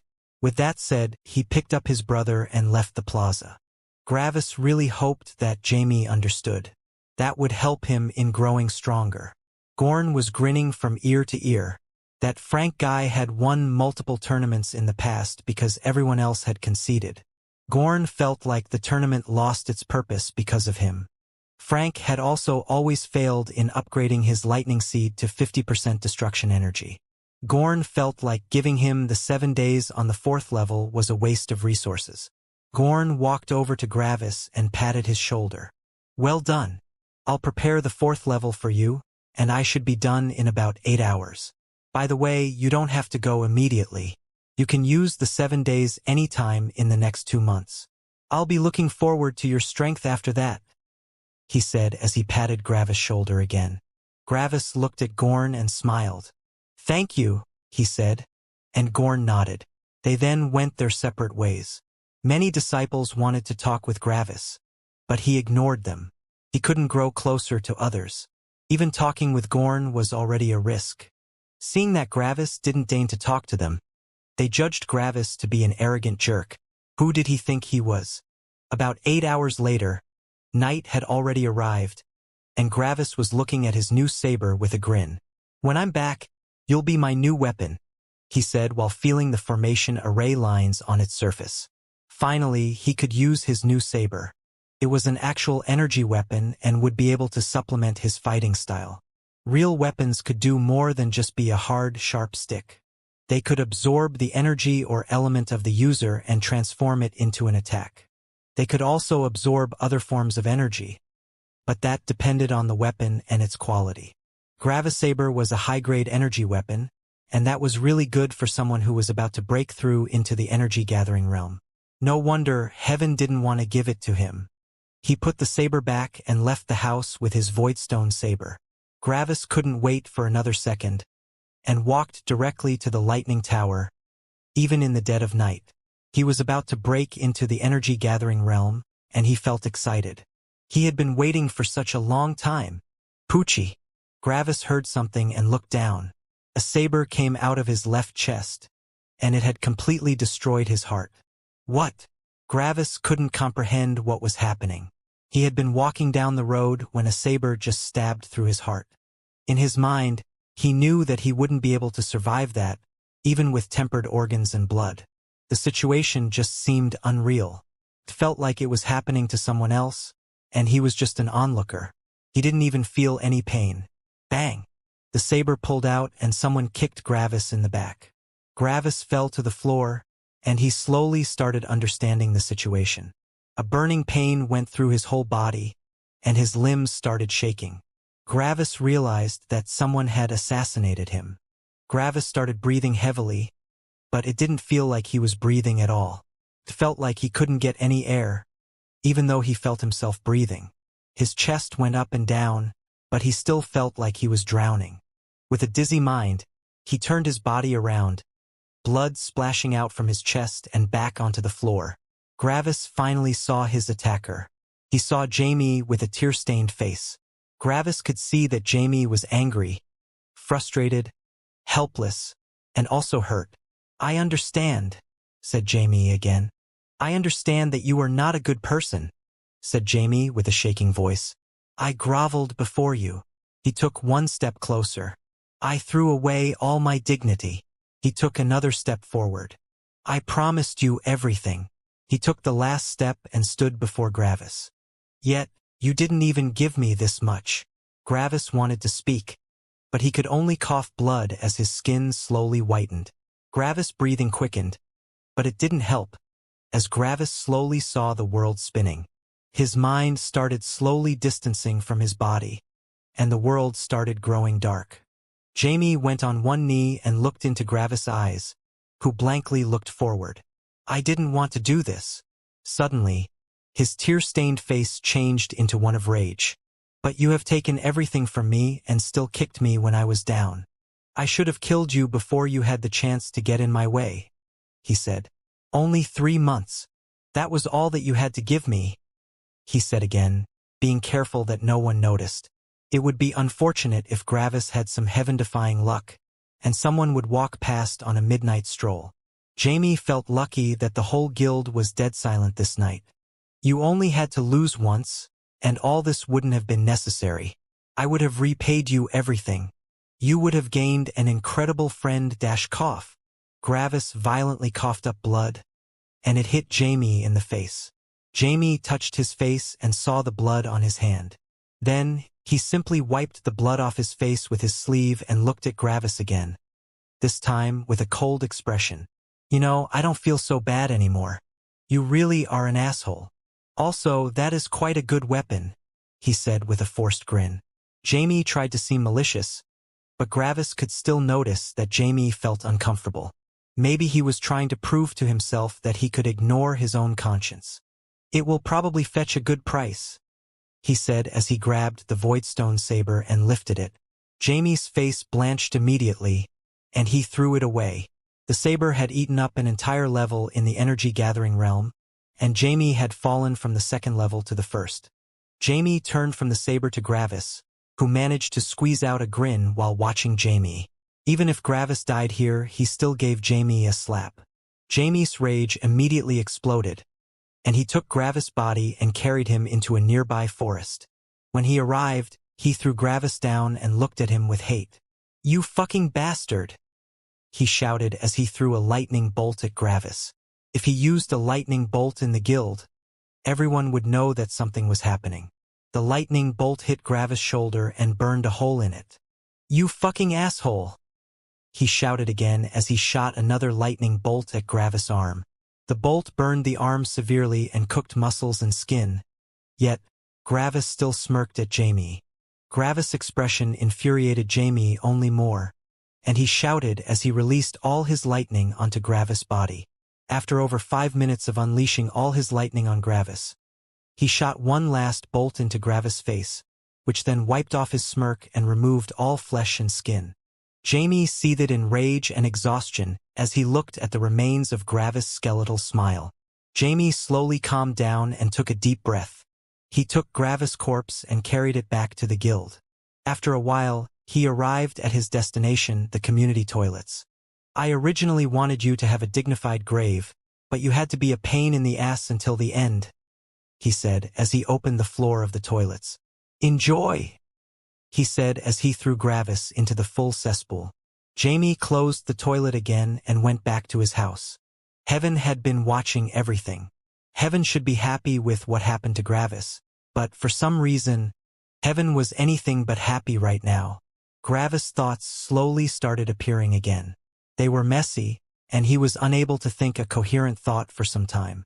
Gravis was not sure where he currently was. He tried to open his eyes, but it felt like nothing was moving around his eyes. He also couldn't see, hear, or smell anything. He could only taste, and the only thing that he could taste was the most disgusting thing imaginable. Gravis immediately puked, but his puke tasted the same as the previous taste in his mouth. He panicked, but it was incredibly challenging to move. Then the pain kicked in. His whole body was in an incredible amount of pain. It was so much pain that Gravis wanted to scream, but no noise came out. After a while, he managed to concentrate, and the taste vanished while only the pain remained. By now, Gravis got an idea of what the taste was. It just tasted as someone would imagine how shit tasted. Gravis realized that he was probably in the cesspool of the Lightning Guild. As bad as it sounded, shit was part of the earth element and carried some nutrients. Many plants could use it as fertilizer.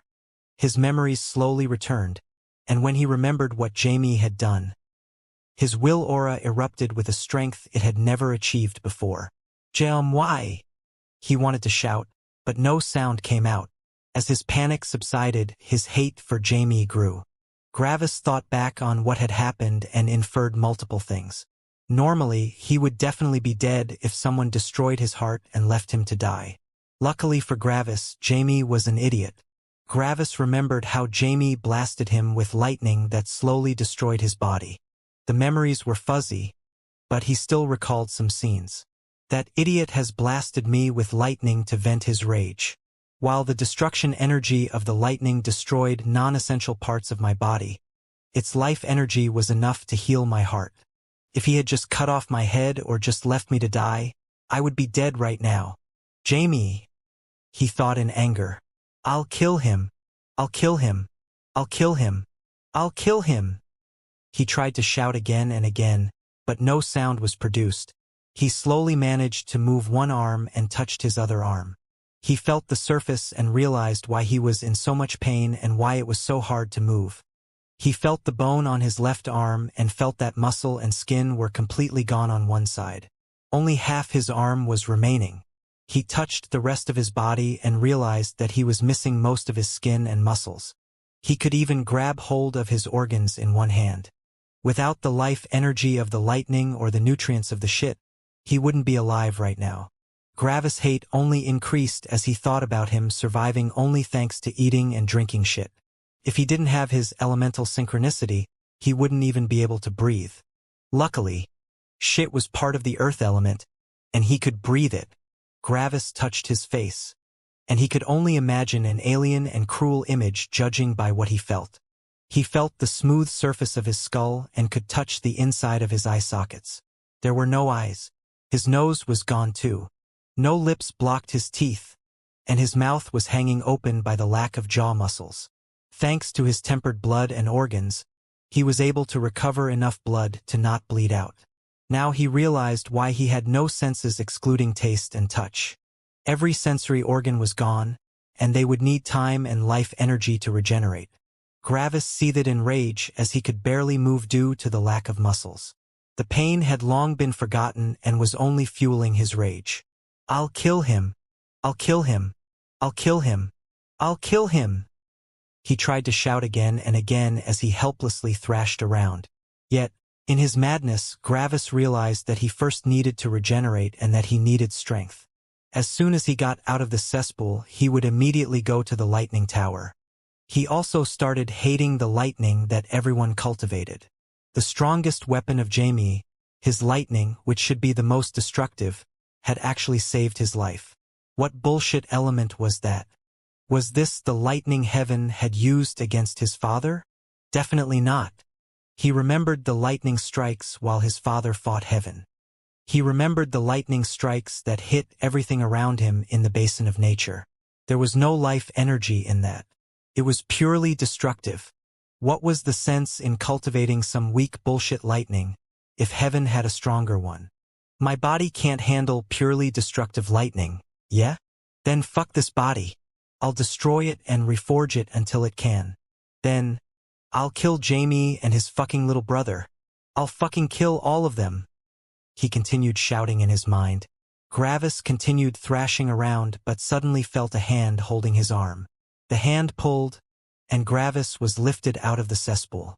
He couldn't hear or see, but he felt the warmth of the hand. He was sure that it was Gorn. No one else would push their hand into a shit pit to save him. Gravis felt the hand tremble when it laid him down. Gravis guessed that Gorn was probably shaken by how Gravis looked right now. Something was shoved into his mouth, and Gravis realized that it was a pill. He couldn't swallow it, but it seemed to vanish on its own. Gravis felt strength slowly returning to him, and he was able to move his limbs easier now. Gorn had come to the toilets after he heard that any disciple passing by them would lose their consciousness. It started suddenly, and already 7 unconscious disciples laid in front of the toilets. When he came close, he immediately felt an unfathomable pressure. Like that, he realized that that could only be Gravis, who had been missing for nearly 2 weeks. Lightning. To WR. Gravis croaked through his broken throat as he used all his strength to push himself off the ground. He continued repeating Lightning Tower as he crawled forward. He continued crawling for some seconds until he felt someone lift him. He was being carried somewhere, and he quickly felt the person walking up some steps. A door was opened, and Gravis was laid down in a sitting position. The person quickly guided Gravis' right hand to a lever and then left. Gravis could judge by the vibrations from the floor that the door closed, and then Gravis pulled down on the lever without hesitation. There was no gratitude in his mind. There was only power. Gravis sat under the lightning. The difference between this lightning and Jamie's lightning attacks was the intensity of the energy. A lightning bolt with 50% destruction energy with not a lot of energy could only hurt a tree, but with enough energy it could destroy a mountain. The lightning in the lightning tower was made for refinement, so its energy was not particularly high. Yet, Gravis poured all the lightning into his body, not caring about any damage it might make along the way. The pain was intense, but Gravis had been feeling pain for a while now. He didn't care about the pain at all. Only hate, rage, and a thirst for power remained. His body already had a significant amount of lightning resistance, and that reduced the impact of the destruction energy by a lot. It took way more life energy to heal something than it took destruction energy to destroy something. Yet, with Gravis' lightning resistance, he had enough defense to out-heal the new damage. The lightning circulated in his body, and it was starting to regrow flesh, blood, and skin. After about an hour, his eyes had returned, and his face was squirming with new muscles. There were only unsatiable greed and bottomless hate in Gravis' eyes. When Gravis had fully healed, he sent the lightning to every corner of his body to check any part that hadn't been tempered yet. Normally, the lightning was only supposed to temper the muscles, not the other parts.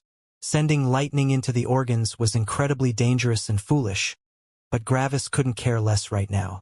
He sent the lightning into his heart and immediately fried it. Gravis felt the familiar feeling of being unable to breathe again. He quickly sent the lightning to his skin, who also started frying.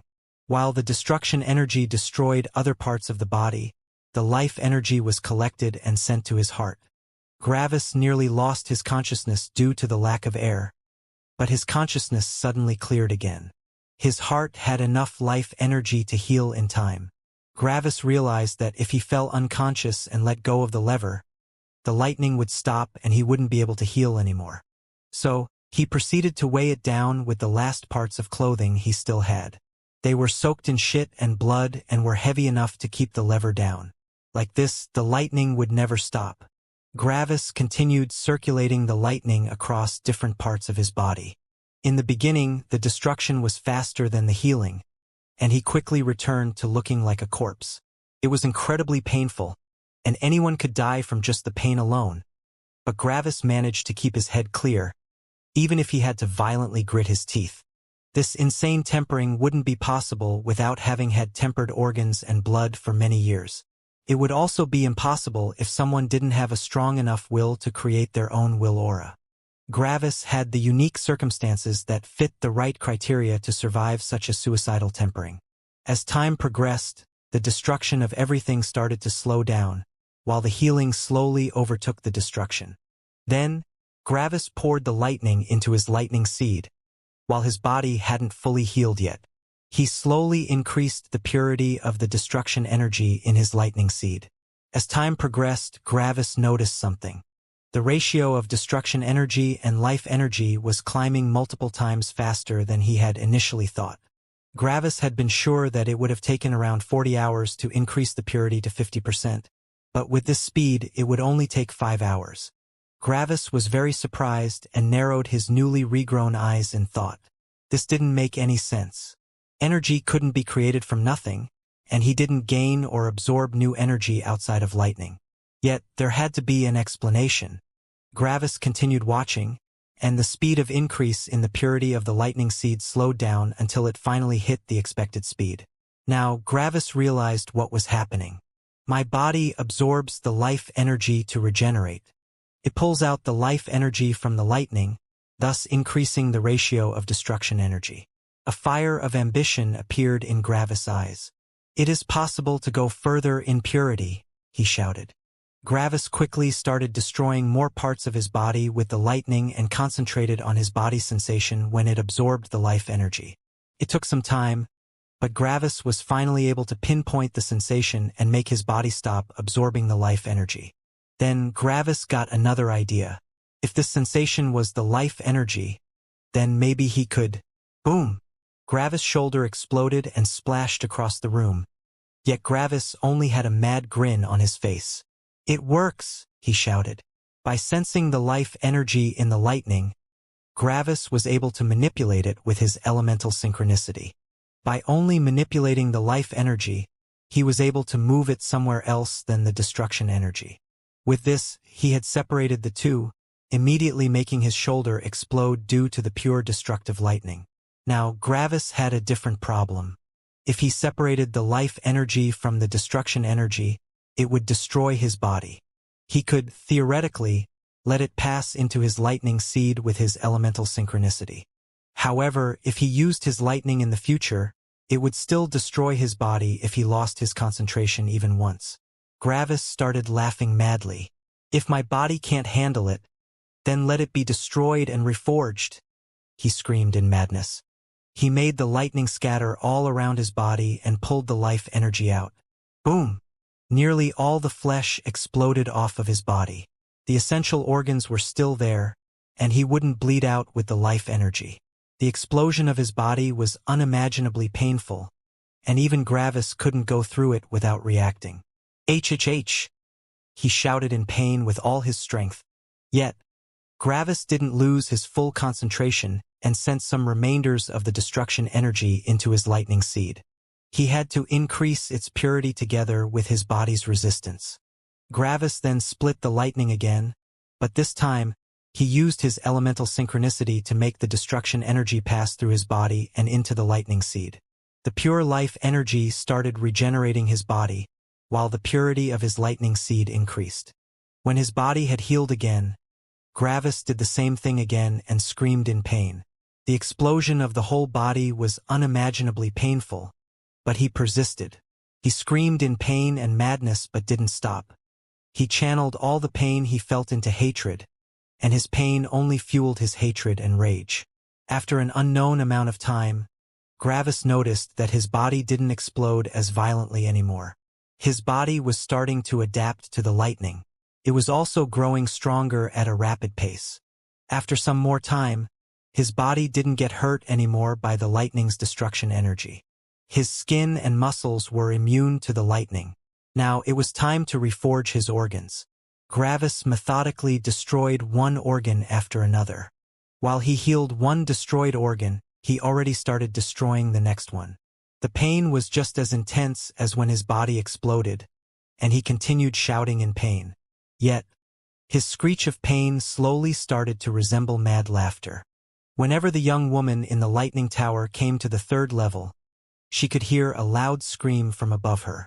In the beginning, it only sounded painful, but as time progressed, the scream of pain slowly transformed into mad laughter.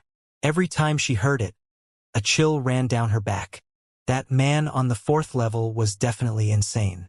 No human could scream like this while still being rational, and she never dared to enter the 4th level again. She was afraid of that man and wanted to stay as far away as possible. Increase the output, she heard suddenly from above her. She blanched. Was the man speaking to her? What did he mean with increase the output? What was he saying? Increase the output, she heard again, and a shiver ran down her spine. She quickly ran out of the lightning tower and informed Gorn. Gorn quickly arrived and went to the 4th floor. Gravis, the 7 days of allotted time will end in some hours. You can't continue, he shouted through the door. Some time passed until I need more power. Give me more power.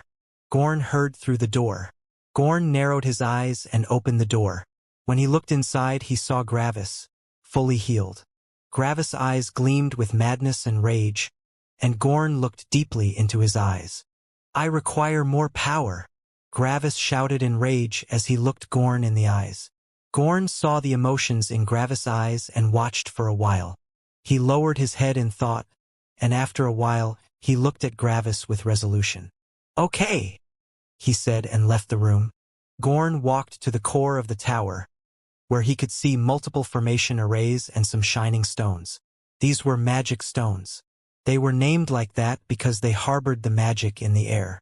They were currency and also functioned as the power output of the lightning tower. Magic stones didn't exist in the outer continent, and the guild could only get them by trading with their parent guild. They needed to send gold, while the parent guild sent the magic stones. Gorn pulled out several more of those stones and placed them on the formation array, which was responsible for the 4th level. Gorn then changed the settings of the formation array and doubled its strength. The woman from the lightning tower followed him, and when she saw what he was doing, she grew nervous. Guild Master, this is way above our allowance, she said in nervousness. A stronger output might also damage the lightning tower. Gorn narrowed his eyes. We always have some remaining stones when someone doesn't need the full 7 days. We have a lot of them in storage, he said. But Guild Master, those magic stones are there in case of a crisis. We can't waste them, she implored. Gorn turned around with a furious expression. Waste them? One of my disciples went through hell, and he needs all the support we can give him. He has a goal in mind, and I trust him. I know that he won't forget this kindness. I am willing to bet everything on him, he explained. The woman still looked nervous, but she could only watch. He was the guild master, and he decided everything.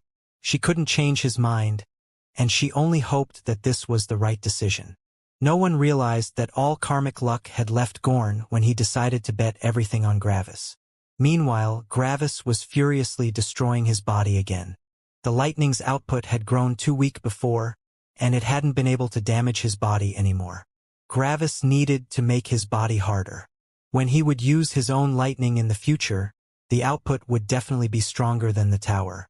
His body wouldn't have the necessary resistance. When Gravis' lightning seed had reached a purity of 90%, it started to climb up by itself. The destruction energy was overwhelming the life energy in the lightning seed and had started destroying it. Gravis knew that his lightning seed wouldn't stop until it destroyed every last bit of life energy in it. Gravis couldn't stop his lightning seed anymore. It would reach 100% destruction energy, even if he wanted to stop it. The destruction energy had grown too domineering and wouldn't allow anything else around it. So, Gravis was forced to continue destroying and reforging his body. With the new output of the lightning tower, he could destroy his body again.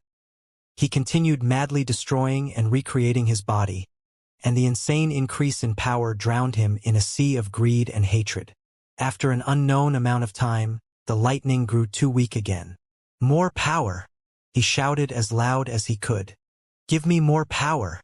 Gorn stood before Gravis' door and exhaled in nervousness. Gravis, if I increase the power further, it will be as strong as an attack from a magic gathering expert. Don't overdo it, he shouted. I need more power. Gravis shouted even louder. Gorn wasn't sure if he should increase the output. He gritted his teeth and ran to the control room again. He had decided to bet everything on Gravis, and he would go through with it. He threw every last stone he still possessed into the formation array, and it started growing unstable. Gorn looked at the formation array with anxiety while cold sweat ran down his body. He was risking it all. If the lightning tower got damaged, the foundation of the Lightning Guild would grow unstable.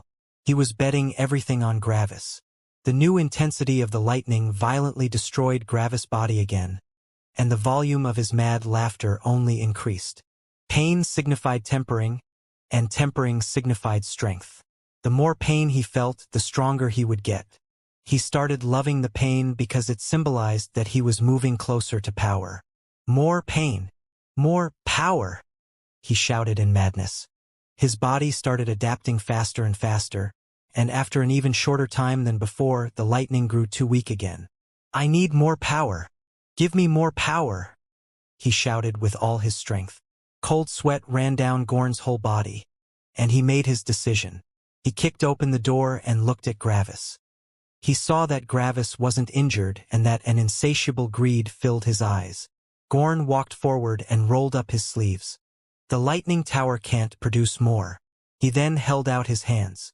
But I can, he said as he shot lightning at Gravis. Gravis' body only received a small scorch mark, and Gorn grew shocked. This lightning resistance was insane. Gorn narrowed his eyes further and increased the output until he started using all his strength. Gorn was in the 3rd level of the energy-gathering realm, and he could put out a considerable amount of power. Gravis' body got destroyed everywhere, and he continued laughing in madness. Gorn looked at Gravis with a mixture of fear and madness in his eyes. He was afraid of what Gravis would become, but he also had a mad curiosity about how far Gravis' strength could increase. Gorn had decided to go all in, and he wanted to see the result. After a while, Gorn saw that the injuries on Gravis' body stopped increasing and actually started to heal. Gorn was shocked again. The speed at which Gravis' body increased its lightning resistance was insane. After a while, Gorn grew exhausted and stopped. It didn't matter, because his lightning lost the ability to hurt Gravis' body anyway. I need more power, shouted Gravis in madness. Gorn only watched him neutrally. There is nothing more. I have used every magic stone I could find, and I am the strongest person around here, Gorn explained with a sigh. There is no way to increase your power anymore. Gravis grew infuriated when he heard that, but his rational mind was able to suppress his fury. For now. He started looking around and realized that there was really no way to increase the strength of his body anymore. Gravis looked at Gorn with narrowed eyes. Boom! An explosion happened inside Gravis Dantion as he immediately broke into the energy-gathering realm. It was not hard for him to manipulate the energy. He broke through like it wasn't harder than breathing. Gorn smiled madly and threw Gravis' energy saber to him. He had carried it with him to give to Gravis. As soon as he broke through, Gravis took up the saber that he had received from the spider. Gravis moved the energy in his Dantion through the lightning seed and his body. His body received some minor injuries, but that wasn't an issue. Its lightning resistance would only increase as he continued to use his lightning. He guided the purely destructive lightning into the saber, and the formation array lines on its surface started glowing with electricity. Finally, he could use this saber. Gravis looked at Gorn with hatred. Where is he? Gravis asked. Who? Asked Gorn. He wanted to know who had attacked Gravis. There were not many people who would be able to injure him. It could only be one of the guild masters of another elemental guild or... Jamie! Gravis growled with hate. Gorn sighed. So it had been Jamie. Gorn almost couldn't believe it. Jamie had always been such a forthright and nice guy, and he had supported the guild wholeheartedly. Yet, Gorn couldn't doubt Gravis on this. Gorn knew that Gravis was too angry to care about deceit. Are you sure it was Jamie? Asked Gorn with seriousness. Gravis' eyes narrowed further with a fire of rage. Are you trying to protect him? He asked aggressively. Gorn lifted his hands in a defensive position. No. Whoever attacked you will be punished. I will give you my full support in taking revenge, he said. But I need to know if you can be sure that it was Jamie. Gravis nearly lost control of his rage as he recalled Jamie's face and what he had said. I am absolutely sure, he spat. Gorn sighed to relieve some stress. He knew that the following conversation wouldn't be pleasant. All right, But there is a problem, he said carefully. Gravis' eyes narrowed even further. Jamie and his brother Frank both vanished on the same day as you, Gorn explained carefully. Gravis inhaled violently and stood up. Are you actually protecting him? His will aura was fully released by now, and he compressed it to the smallest possible area.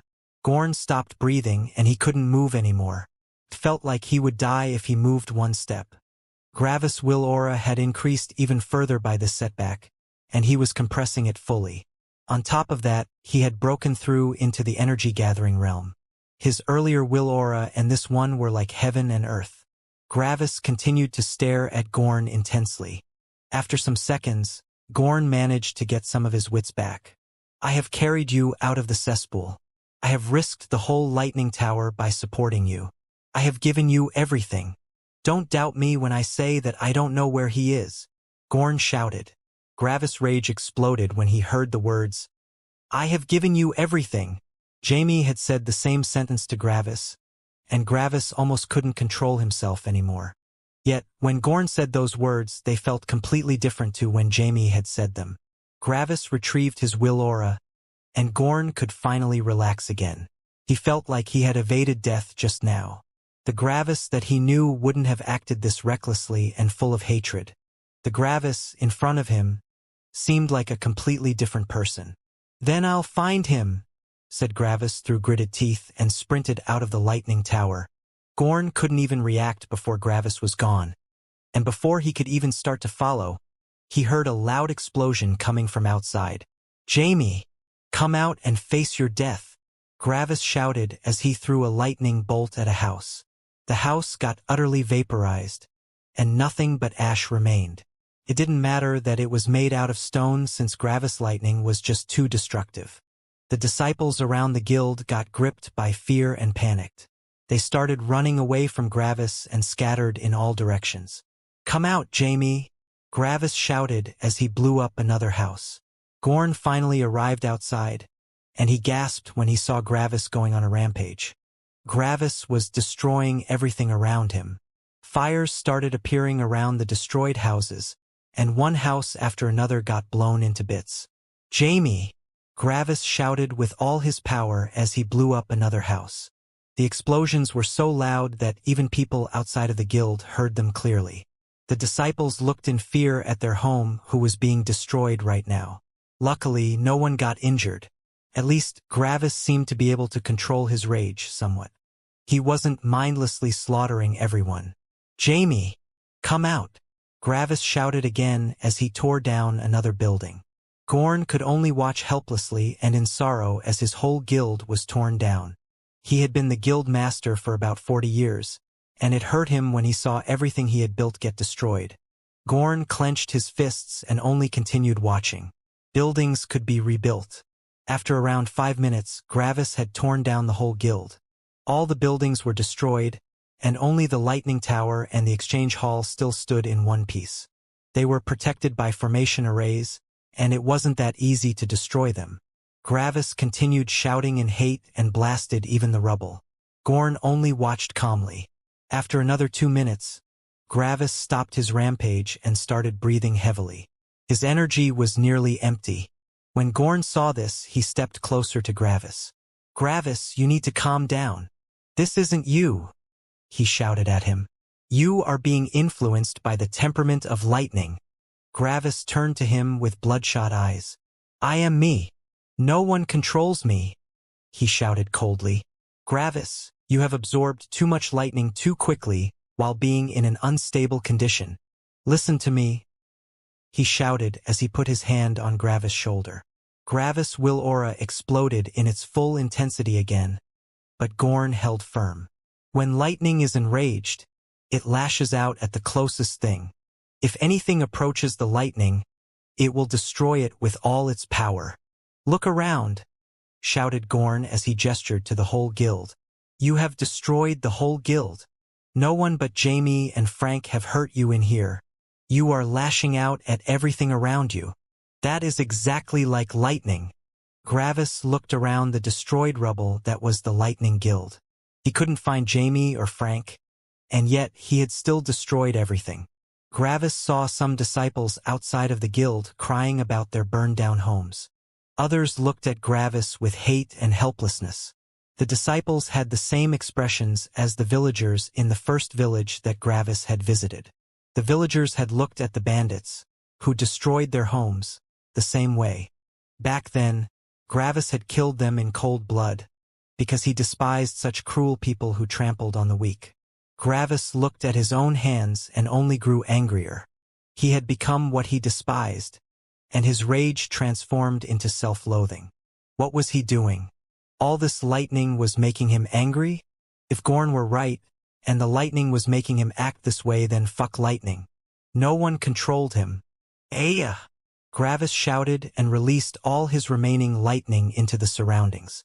His surroundings exploded, and a shockwave blew everything away. Gravis released a deep sigh, and his rage diminished. He realized that Gorn had been right and that his lightning had controlled him. If he didn't calm down now, he might never escape this blood sea of rage and hatred. Gravis closed his eyes and took a deep breath. He buried his hatred deep into his heart, but he wouldn't forget what Jamie had done to him. His hatred slowly vanished into the background, and only cold determination replaced it. Gravis would find Jamie, and then he would kill him and his brother. Thank you, Gorn. Without you, Gravis said as he turned to his right, but he couldn't finish his words. To his right, where Gorn previously stood, Gravis could only see a puddle of blood, muscles, and guts. Behind that puddle, Gravis could see half of Gorn's remaining head, which showed an expression of fear and shock. Gravis had forgotten that Gorn was beside him when he released all his power, and without realizing it, Gravis had killed Gorn. And with that, oh no! The plan of heaven to never give Gravis any enemies, what have I done? Was destroyed. Gravis looked at Gorn's remains and couldn't process what had happened. Gorn had been alive some seconds ago. He had just been standing there, and now he was dead? How could this happen? Why did this happen?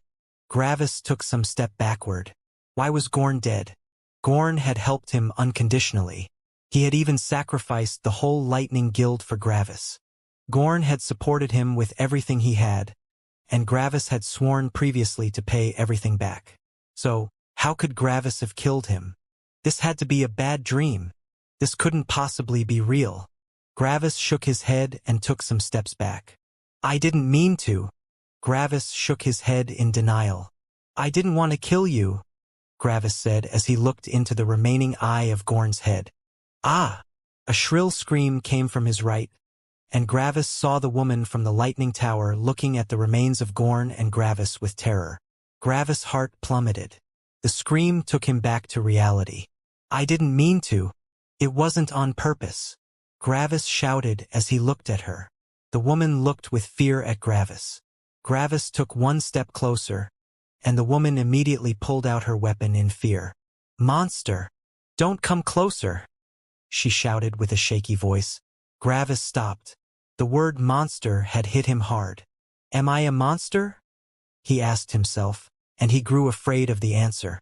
He had killed the person who supported him the most. He had killed the person that was ready to bet their own life on him.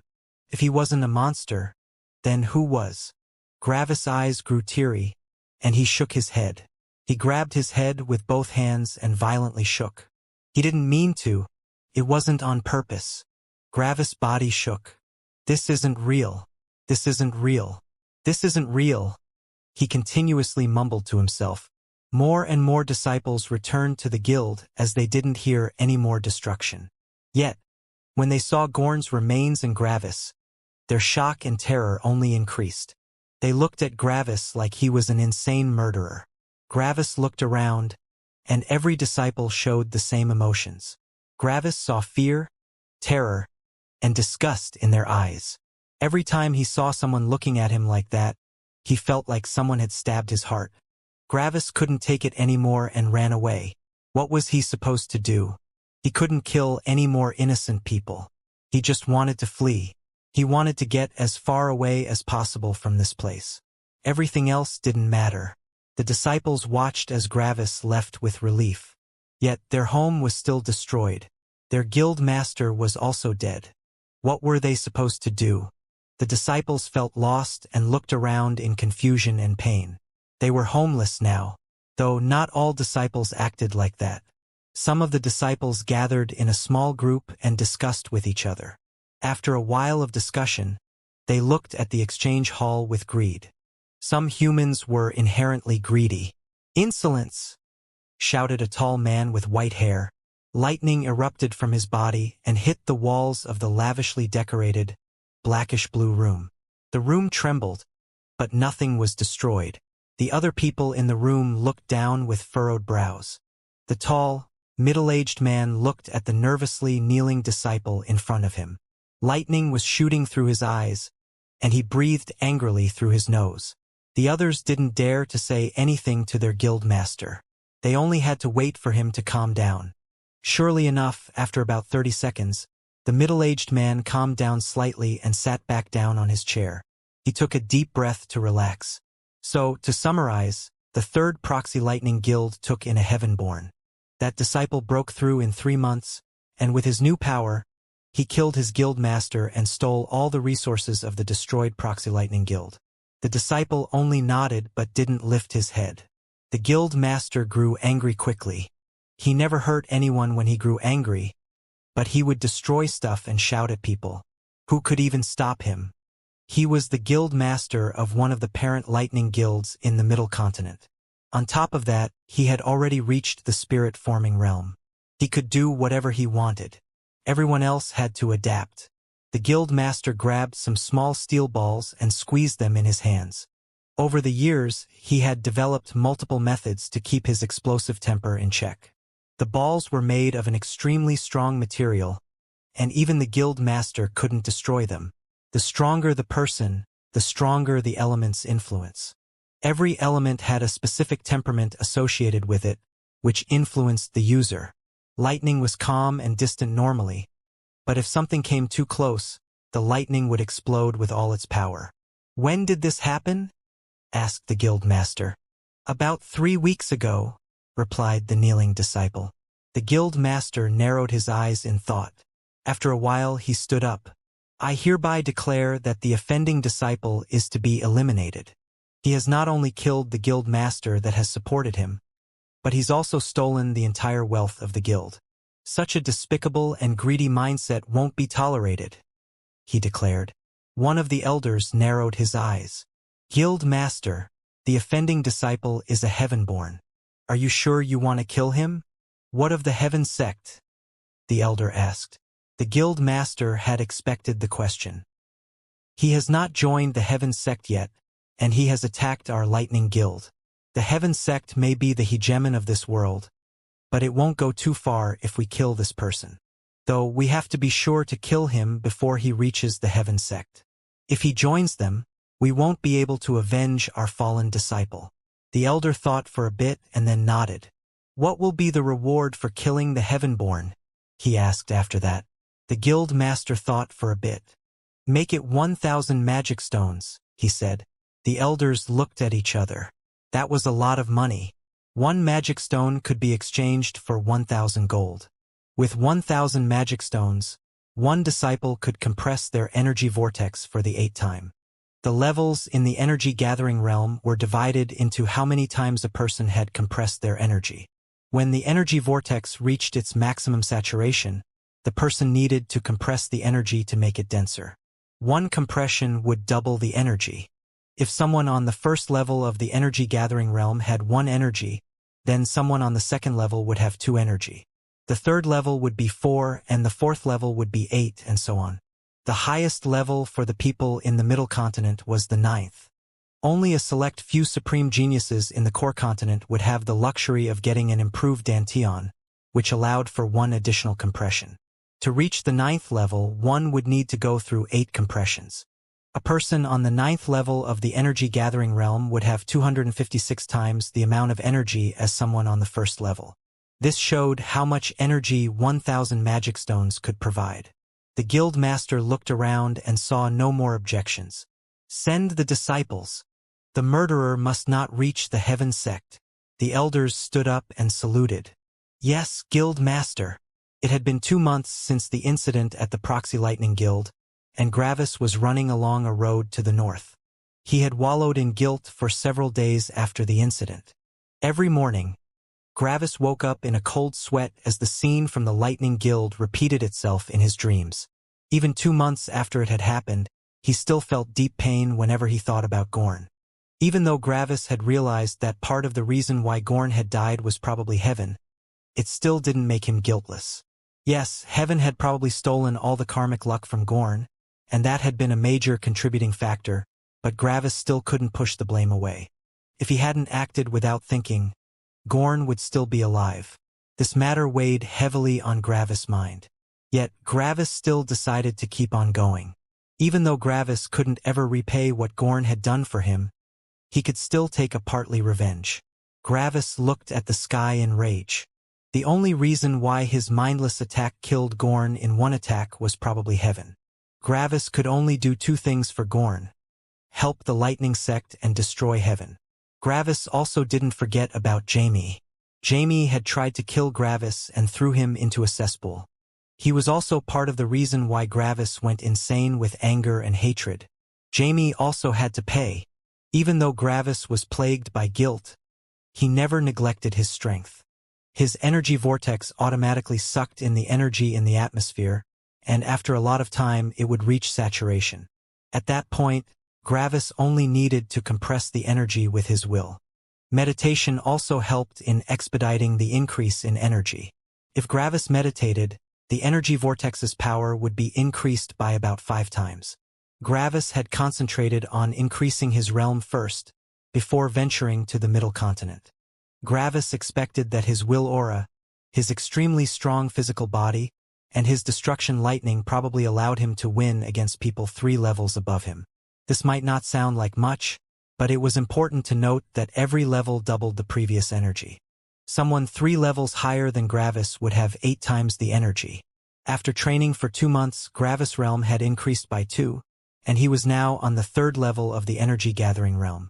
He could fight people on the 6th level now, and those people were probably already pretty influential in the middle continent. Gravis would have increased his realm even further if there weren't 2 issues. One issue was the speed of his cultivation. Since the energy always doubled at each level, the requirement for the next level would also double. The ambient energy in the atmosphere didn't increase, after all. In the outer continent, Gravis had needed a whole month to increase his realm to the 2nd level of energy gathering. After that, he had realized that he would need 2 months for the next level.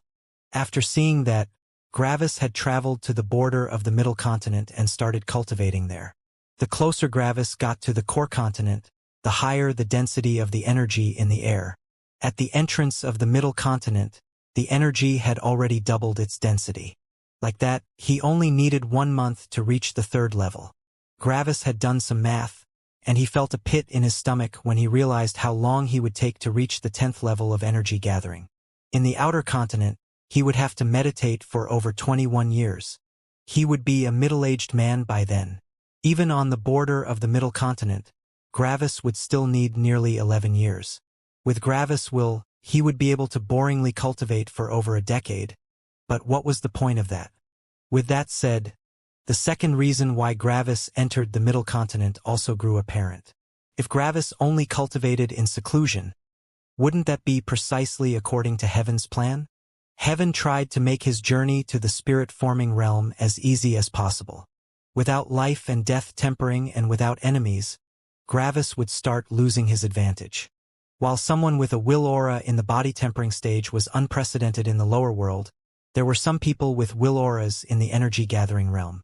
In the spirit-forming realm, there would be lots of people with a will aura.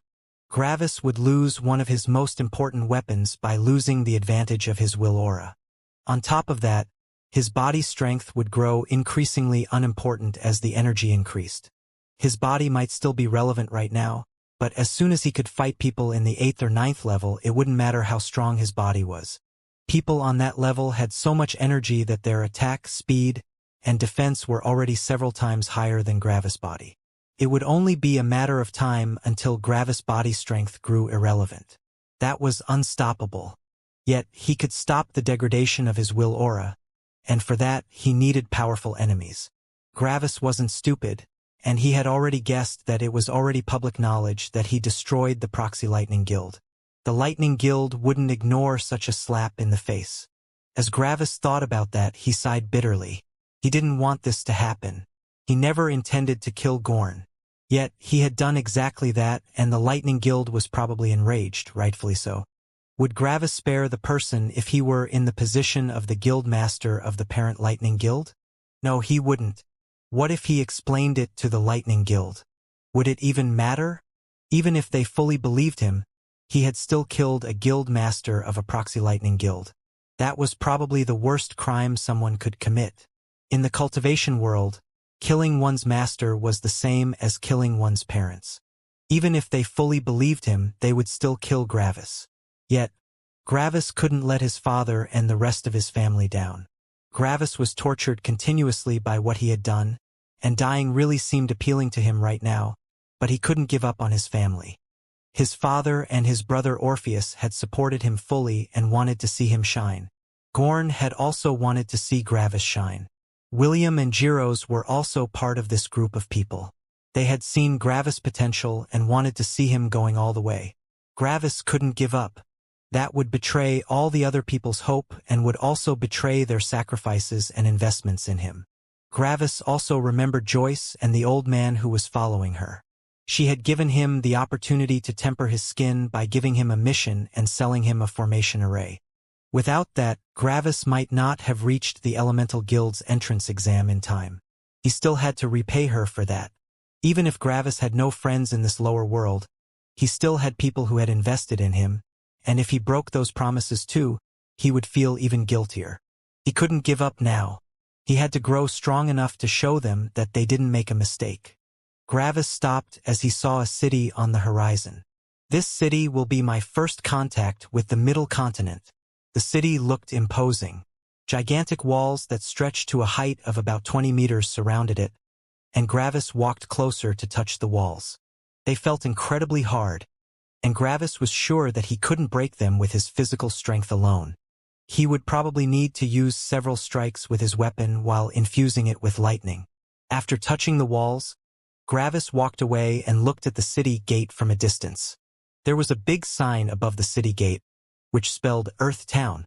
Gravis grew surprised because he had thought this was a city. Apparently it was just a town. The town was about as big as Body City, and its walls were even more imposing. If such a fortress counted as a town, then how impressive would a city be? Gravis walked closer to the town entrance and looked at the guards. Gravis could feel some energy coming from the guards, which meant that even the common gate guards of a town in the Middle Continent were already in the energy-gathering realm. This was more terrifying than he had thought. His eyes narrowed in seriousness. It would be very risky for Gravis to enter the town. He only came here to check on his status in the eyes of the public. Was there a bounty for his head, and if so, how expensive was it? Should he take a stealthy approach or just enter and leave as quickly as possible? Gravis decided for a stealthy approach and walked towards the entrance of the town in a leisurely manner. Right now, there were no other visitors wanting to enter the town, and Gravis wouldn't need to wait. "Halt!"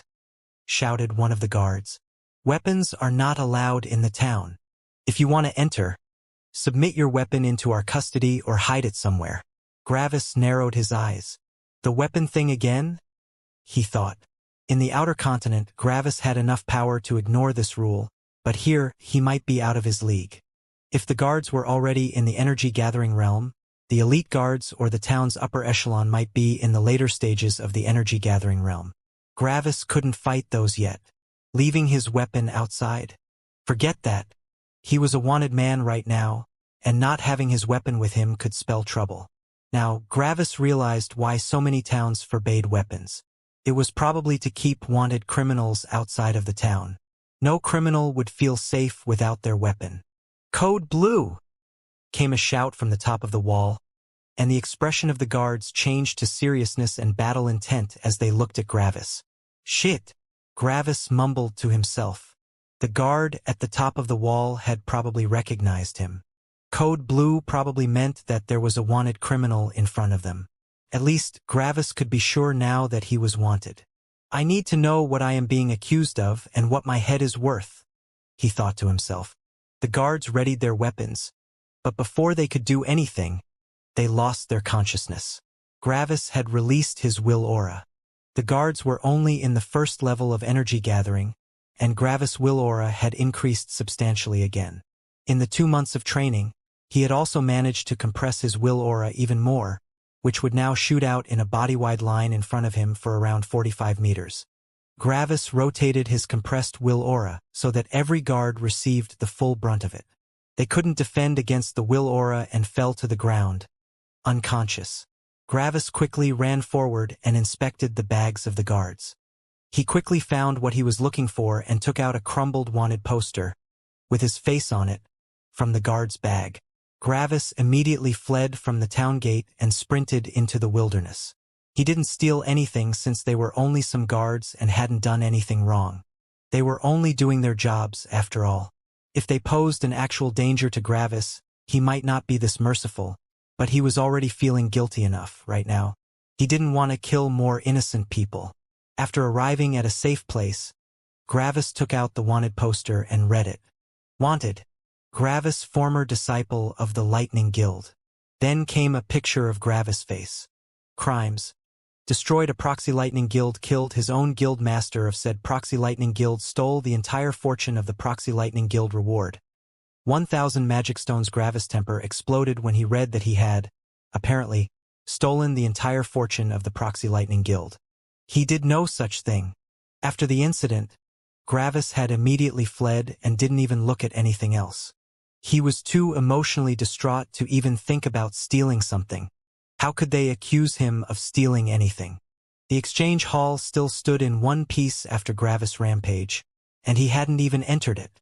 Gravis quickly thought through the situation, and when he realized what had probably happened, he tore the wanted poster apart. Someone has stolen everything and blamed it on me, he said to himself as he realized the situation. There were many greedy people in this world, and in the chaos, some disciples might have robbed the exchange hall. They were also the only witnesses. If someone had already destroyed an entire guild and even killed the guild master, then saying that they had also robbed the guild would be entirely believable. No one would bat an eye in doubt. Yet Gravis was still angry about that. Yes, he had committed unforgivable crimes by destroying the guild and killing Gorn, but he never intended to do that. People might also believe him that he had only lost his control. Yet, by adding the robbery charge, people would never believe him. If someone lost their mind, they wouldn't care about stealing anything. This whole robbery thing changed Gravis' situation from an accident into an actual planned crime. While it wouldn't substantially increase the weight of his burdens, it would misrepresent his character and emotions on the issue. Gravis grew angry, but he couldn't change a thing. No one would believe him. Gravis sat down and tried to calm down. Why does this whole thing have to be so complicated? He muttered to himself. I know that I have committed a grave crime, but why does this still feel so unfair? Suddenly, Gravis felt some movement in the natural energy. When a big object approached someone, they would be able to feel the wind moving. The same thing held true for the natural energy if something with energy approached. Nearly everyone in the energy-gathering realm was able to feel the displacement of the natural energy. Gravis knew that something or someone was approaching his position and didn't move. If he stayed still, they might miss his position since he wouldn't displace the natural energy. Yet, when Gravis had that thought, he only grimaced. With my luck, they probably already run to my position by sheer coincidence. Gravis sighed and stood up. No point in hiding, he said as he narrowed his eyes. I'll have to fight. Gravis took out his saber and waited. Gravis waited with his saber readied. If the arriving force didn't decide to attack, he would ignore them. But if they came here to hunt for him, he would not show any mercy. If it were a beast, he would kill it. If it were bounty hunters, he would kill them. If it were disciples from one of the guilds, he would kill them. Some seconds later, 3 people charged out of the trees into the clearing, their eyes focused on Gravis. Gravis saw their eyes and knew that they had come for him. Yet there was an issue. They were disciples of the Lightning Guild. This was an issue since Gravis wanted to support the Lightning sect to repay them for everything. Yet, ironically enough, they were hunting him and Gravis didn't want to fight them. They were his brothers and sisters, and even if they didn't look at him that way, he would still see them as such. Gravis would have already attacked if those people weren't disciples of the Lightning Guild. Betrayer! A tall male disciple on the front shouted. Finally, we've found you. Gravis narrowed his eyes. I don't want to fight you, Gravis said. I regret what I have done, and I will repay it all in the future. The disciples looked at each other in surprise since that was not what they had expected. They had expected some cruel monster who would immediately attack them. After a while, they looked with disdain at Gravis. Now that you see that there is no way out, you want to claim that you are innocent. Don't joke around. The same disciple said again. He was the leader of the 3 disciples, and he had reached the 4th level of energy gathering. According to intel, Gravis had only recently reached the energy gathering realm. Gravis released his will aura but didn't compress it. The disciples immediately shook, and their breathing grew heavier. It felt like they were standing before someone who could kill them with a turn of his hand. The leader gritted his teeth. You can't intimidate us with your heavenly pressure. We know that it is only an empty shell and does not symbolize your true strength. We also know that it takes a lot of energy to release it. Give up and return to the Lightning Guild with us. Gravis sighed helplessly. I can't. I still have many things to accomplish, and I will repay the sect in the future. Don't force me to get violent. Arrogant! Shouted the leader and shot forward. Lightning appeared under his feet, and it increased his speed several-fold. Starting at the energy-gathering realm, people could use their elements for a lot of different things. Increasing one's movement speed was one such thing. The disciple attacked at the front, while the 2 others flanked Gravis from the side. The leader attacked from the front with a stab of his spear, while the others shot their lightning from the side. Clank! Gravis blocked the spear and didn't budge an inch, while the lightning hit his body. The disciples' jaws dropped as they saw how Gravis' body didn't care about the lightning. How was this possible? The 2 disciples were only at the 3rd level of energy gathering, and their lightning was natural lightning. Gravis' lightning resistance had increased with his breakthrough in the energy gathering realm.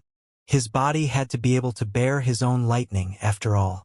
Gravis' body was able to resist his own lightning, which was destruction lightning of the 3rd level of energy gathering. Even natural lightning from someone 1 level higher than him would not hurt Gravis. Only natural lightning from someone 2 realms higher would slightly injure him. As for the disciple attacking from the front, he didn't even use his lightning to add damage to his attack. By trying to match Gravis with only his bodily strength, he was begging to be humiliated. Gravis narrowed his eyes further, and his voice grew colder. This is my last warning. Leave! He shouted. Gravis used some strength and shot the attacking disciple back. The disciple flew for some time and created a ditch in the ground while trying to keep his footing steady. The 2 other disciples looked at their leader and weren't sure if they could take Gravis. He had proven to be quite powerful. The leader looked at Gravis with a more serious expression. You are stronger than I thought. Seems like I have to get serious. After he said that, lightning came out from all over his body, and it all converged on his spearhead. With a shout, he shot forward even faster than before. This time, he was not holding back. The lightning-infused energy weapon shot towards Gravis' chest. Clank! Gravis knew that this attack would be more powerful and decided to parry instead of blocking.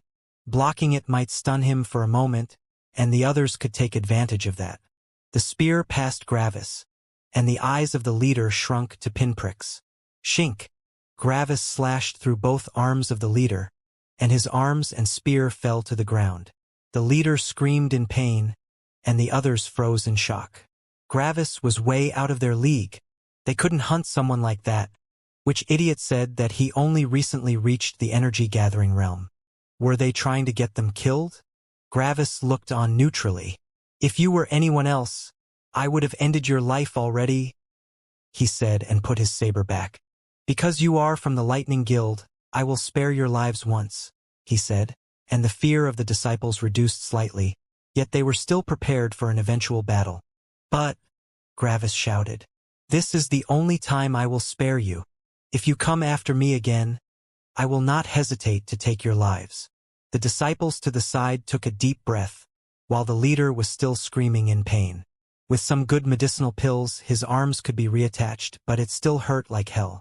You too, said Gravis to the disciples, who immediately froze in fear. Gravis' will aura was still active, and they felt terror. I have lost control in the Proxy Lightning Guild, and I have committed the 2 grave sins of killing my guild master and destroying the Proxy Lightning Guild. I can only repent by helping the Lightning Sect in the future as a payback.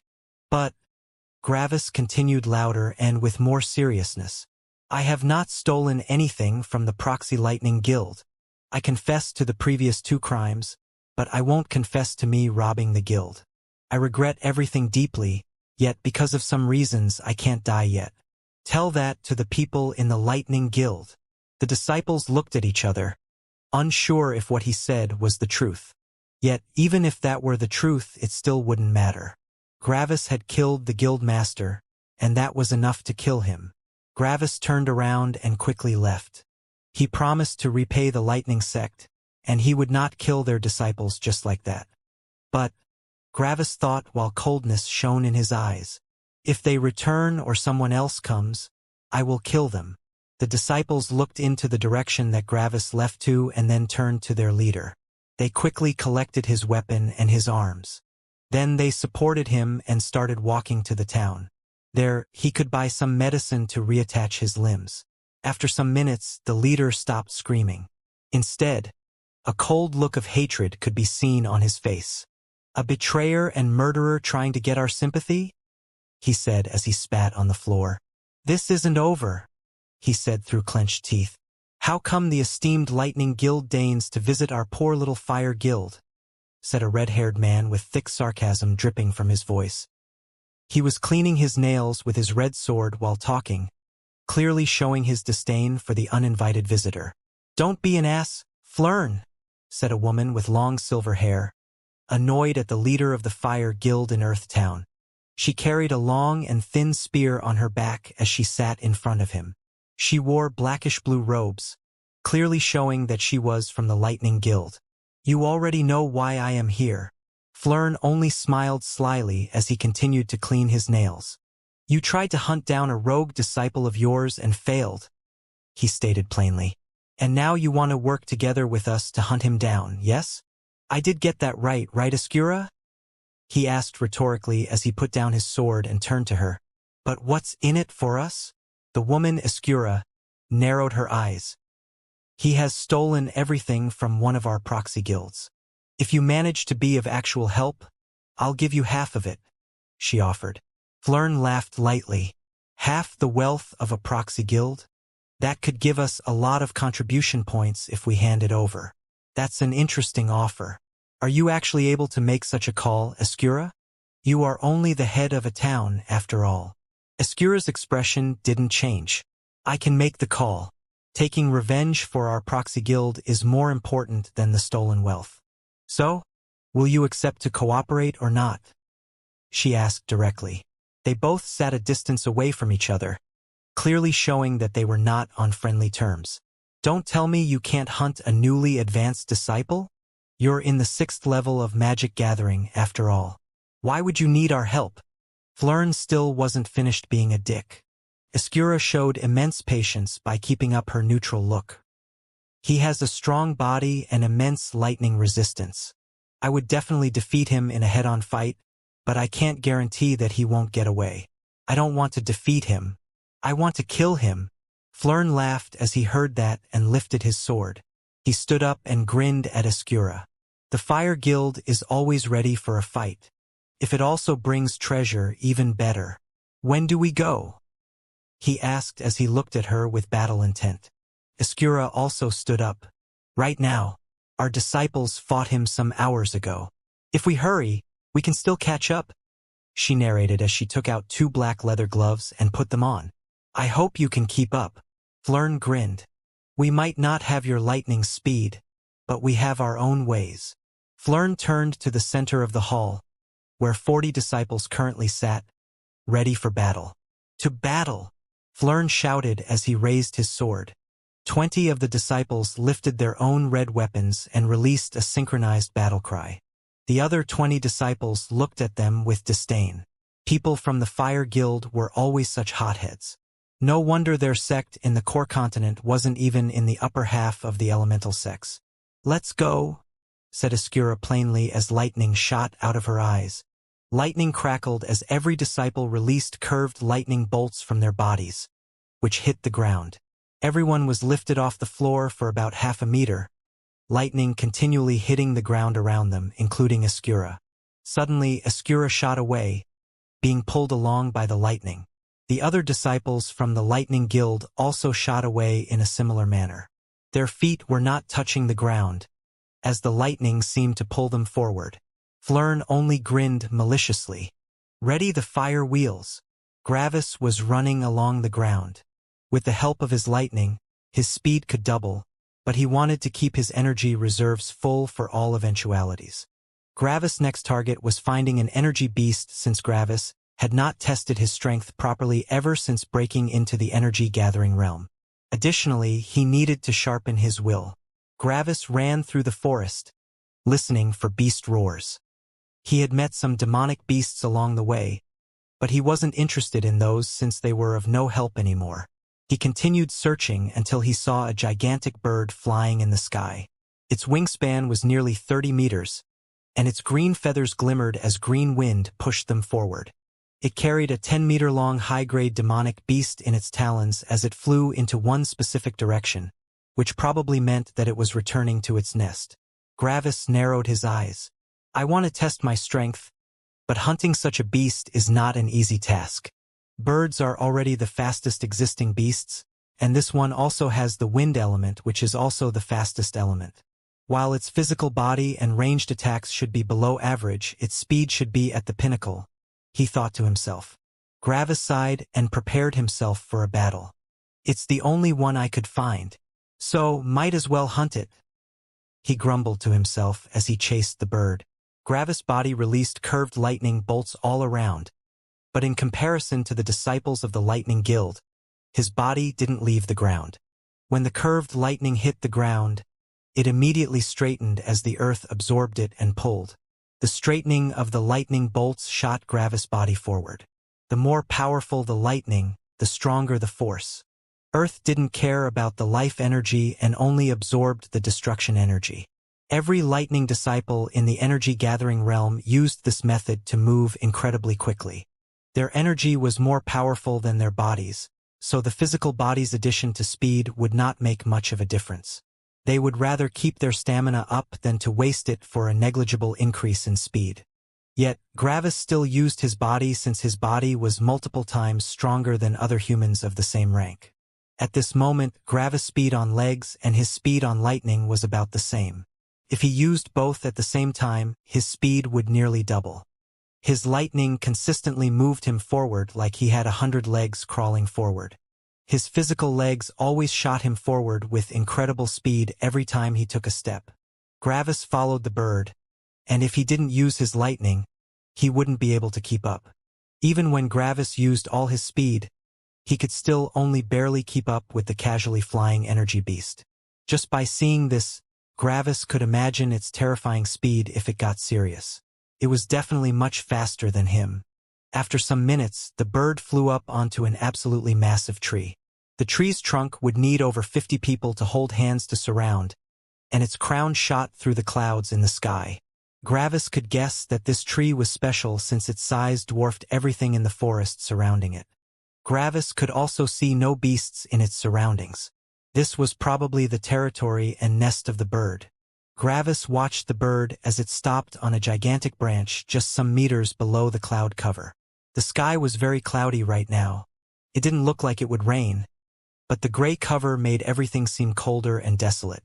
"I never fought on a tree before," mumbled Gravis, watching the bird further. It didn't seem to leave any time soon. When Gravis saw that it didn't come out again, he ran to the tree. RMBL. All of a sudden, a thick root shot at Gravis, surprising him. Luckily, he had enough battle experience to be ready for every eventuality. His saber quickly split the root in two, and it fell on the floor. The two halves wiggled around and went back to the tree. Gravis waited for something else to happen, but nothing did. So this is the reason why there are no beasts around, he thought. The tree should be an energy plant. Just like energy beasts, they count as life forms with the strength of an energy-gathering realm expert. Luckily, they do not want to fight. They only want their food, and if their food is too strong, they won't attack. The tree probably won't care anymore about me. Gravis stopped before the tree and looked upwards at the towering wall of wood before him. He couldn't see the top from here, and his excitement built. He also grew a little nervous. I haven't had a proper life and death battle since the Basin of Nature. As Gravis concentrated on the fight, his guilt and shame slowly vanished. He forgot all his sorrows for the moment and only looked forward to the battle. I missed this feeling. Gravis readied his saber and ran along the surface of the tree. His feet might not be able to keep him to the tree, but his lightning easily kept him there. Gravis was careful not to use too much power in his lightning since that could injure the tree, and it might decide to attack him again. He didn't want to fight two beasts at the same time. It took nearly half a minute to reach the branch where the wind bird landed. When Gravis reached it, he circled around it and stepped on top. The branch itself had a thickness of a little over 10 meters, and the walkable area on top of it was around 5 meters wide. A little tight, but Gravis could manage. Gravis looked at the tree and saw a big hole inside of it. Due to the clouds and the light's angle, Gravis couldn't see much in the hole, but he was sure that the wind bird was inside. Gravis grinned. "Come out and play," he shouted as he shot a weak lightning bolt into the hole. Gravis quickly heard some shuffling and some angry cawing. Directly after that, the bird came out of the hole, looking at Gravis in rage. How dare this insect disturb it? It shot a wind wave at Gravis to push him off the tree, but Gravis stuck to the branch by using his lightning movement to push against the wind. Gravis readied another lightning bolt, this one stronger than the previous one, and shot it at the bird. Bang! The head of the bird shot back and some blood came out. It quickly recovered, and Gravis could now see rage in its eyes. Finally, it was taking him seriously. He didn't specifically want to kill it, but only test his strength. If it was too weak, he could just go again. There was no reason in killing something just for sport. He wouldn't even know how to sell the corpse due to him being wanted. The bird screeched and shot forward with incredible speed. Gravis was already prepared and lifted his saber. Boom! The bird's talons hit the saber, and Gravis got pushed back.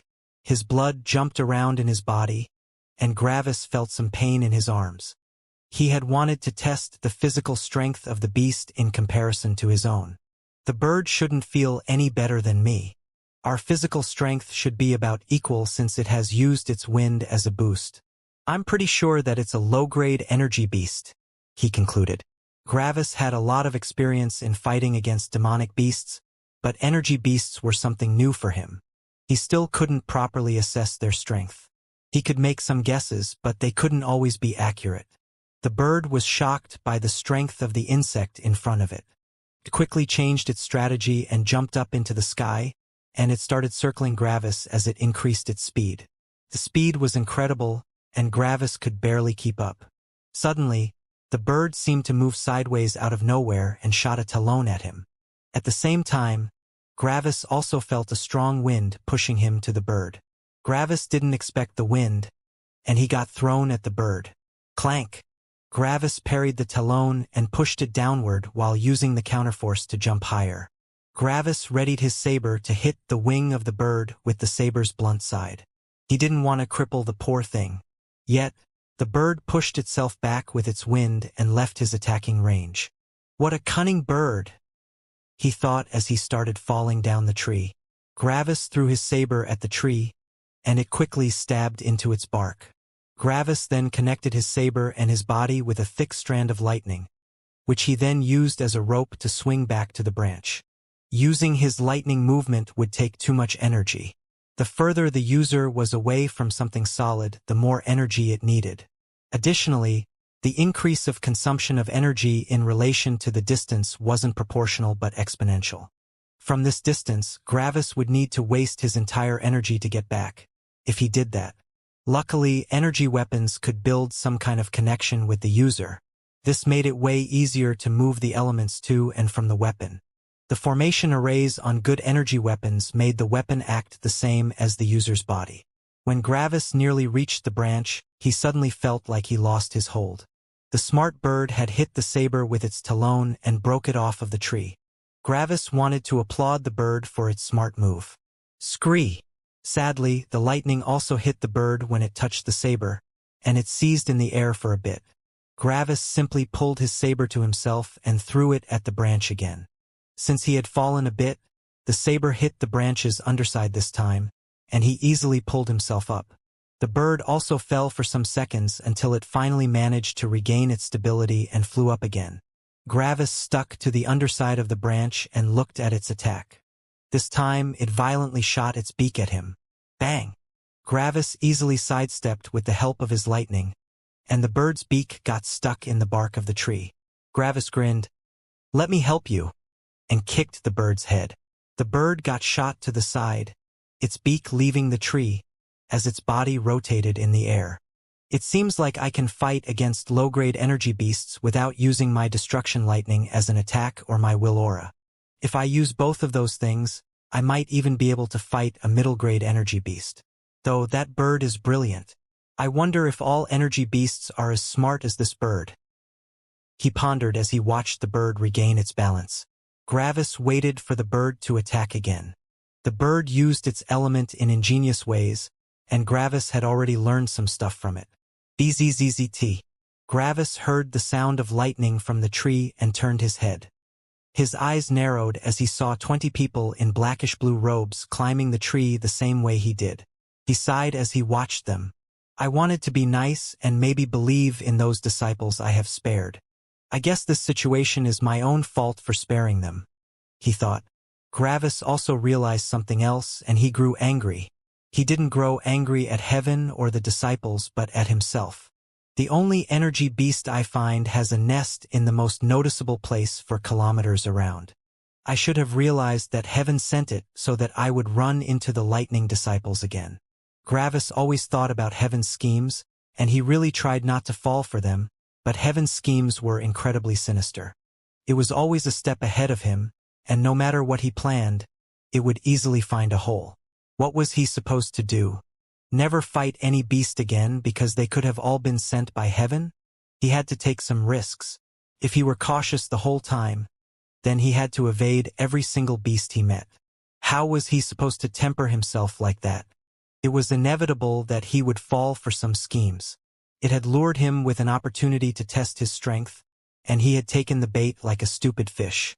Seems like I need to grow even more paranoid about heaven, he thought as he saw the disciples reaching the branch. But if I don't take any risks, how will I ever increase my strength? This won't be pretty. The disciples came to the branch and surrounded it on all sides, so Gravis couldn't flee without jumping off. The wind bird looked at the humans and kept itself away. It already had immense difficulty in fighting one. If there were more, it would be helpless. Betrayer! Give yourself up! Shouted one of the male disciples. Gravis looked at him and the others and realized that this wouldn't be an easy fight. There were 15 people in the 4th level of energy gathering, for people in the 5th level, and that woman in the front was even in the 6th. I have done unforgivable crimes, and I will do my best to repay the lightning sect, but I can't die yet. So, I am sorry, but I can't come with you, shouted Gravis while readying his saber. Some of the disciples were surprised since they had imagined a bloodthirsty monster. Yet, compared to the others, the woman in the lead didn't bat an eye. Attack! She coldly commanded. The disciples immediately readied their weapons, most of them spears, and charged forward. Gravis grimaced. He wasn't afraid of the fight, but he was already regretting what he was about to do. If they didn't retreat, he could only kill them. One of the disciples charged at him and thrust his spear towards him. Gravis easily sidestepped. Shink. He activated his will aura and concentrated it on the disciple, who immediately froze. Gravis used this chance to cleave him in two diagonally. The disciple managed to release one last scream before his two halves fell down the tree. The disciples on the branches stopped advancing and looked at Gravis carefully. He had killed someone easily, and that showed his strength. If he managed to kill someone in the 4th level of energy gathering that easily, he could probably also fight people on the 5th level. "Go back!" shouted Gravis at them. "I don't want to kill you, but if you keep coming after me, I am forced to. I do not want to hurt the lightning sect. I want to help. We both want the same thing, so stop." He shouted in a last bit to stop the confrontation. Even if he didn't want to kill them, he would do it if he had to. The disciples looked at him more seriously now. Many disciples would die if they fought him. Xianxia looked at Gravis also in seriousness now, but the coldness in her eyes only increased when she saw how Gravis had killed a disciple. Gravis, on the other hand, really didn't want to kill the Lightning Guild's disciples. He wanted to help them, and this was the first time that he had killed someone on the Lightning Guild on purpose. He didn't want to, but he knew that he had to be cold-blooded if he wanted to survive. If he let them go again, only stronger people would come for him later. Due to distance, the main guild couldn't be informed about every single little thing. If the disciples didn't return, people would believe that they were still chasing him. That would delay the main guild's reaction for multiple days. Yet, if someone returned and reported on him, an immediate hit squad would be sent for his head. Xianxia looked at Gravis with a sharp look. "Today, only one party will survive. Everyone attack!" she shouted with more fervor than before. Gravis gritted his teeth and readied himself. The disciples all increased their lightning powers further to increase their speed, blackening the branches. CRRK. A new branch came out of the current one and swatted one of the disciples away. The disciple hadn't known that the tree was an energy plant and was too shocked to react appropriately. He got flung away for hundreds of meters and was out of range of his lightning movement. The disciple blanched when he realized that he would die since he couldn't survive a fall from a height of several kilometers. The other disciples looked at him in shock and grew wary of the tree. "Don't worry. As long as you keep your lightning under a certain threshold of power, the tree will ignore us," said Xianxia calmly. Everyone calmed down a little, and they started moving towards Gravis. Gravis was still sticking to the underside of the branch, being ready for the battle. The earth was above and the heavens beneath him. Gravis concentrated on the fight, and this sight had stopped looking odd to him. The disciples came closer. Gravis could only see 11 of the remaining 18 disciples. The other 7 were on the other side of the branch, cutting off his escape route. After a short moment, one of the disciples on the 5th rank readied his saber, infused it with lightning, and shot forward. Clank! Gravis had also infused his lightning into his energy saber and parried the attack. Gravis' body slightly trembled. "His energy is already as strong as my energy and physical strength combined," he concluded. BZZZT. The disciples on the 4th level of energy gathering had surrounded him and shot all their lightning at him. As long as the lightning didn't hit the tree, they could use their full power, so they did. Gravis was bathed in lightning and shook. The disciple in front of him realized his advantage and stabbed at Gravis' chest with his spear. Poochie! Gravis had only acted like the lightning was stunning him and jumped half a meter away from the branch. If he jumped further, it would be a hassle to get back to the branch, since he was currently upside down. The spear went cleanly through his stomach, and Gravis used that opportunity to attack the disciple. Xing! From Gravis' perspective, he saw the shocked head of his enemy falling upwards towards the earth, his body quickly following. The other disciples grew shocked, and their jaws dropped. How could someone a whole level weaker than them have this much lightning resistance? "Stop, you fools!" shouted Xianxia as she charged forward. "Don't you know that all this lightning is useless?" she shouted as her spear shot forward with unreal speed. Gravis did a mix of a sidestep and a parry, yet still got shot away. What power, he thought. The lightning ended, and they grew shocked when they saw no injury on Gravis. The stab wound had already fully healed. They felt like they were in a dream. Wasn't he stabbed through by a spear just now? How did this happen? One thing had to be known about lightning resistance. Lightning had a ratio of destruction and life energy, yet it also had a density of both. If disciples used their lightning, they could create more of the lightning, but they couldn't increase its density. Theoretically, Gravis could bathe in their lightning as much as he wanted, and he wouldn't care, yet the lightning of a 5th rank or higher disciple would injure him severely. The whole concept could be compared with 50 children with daggers trying to stab through someone's armor. It didn't matter how many there were. They couldn't damage the armor due to their limited strength. Yet, one adult with a dagger could damage the armor.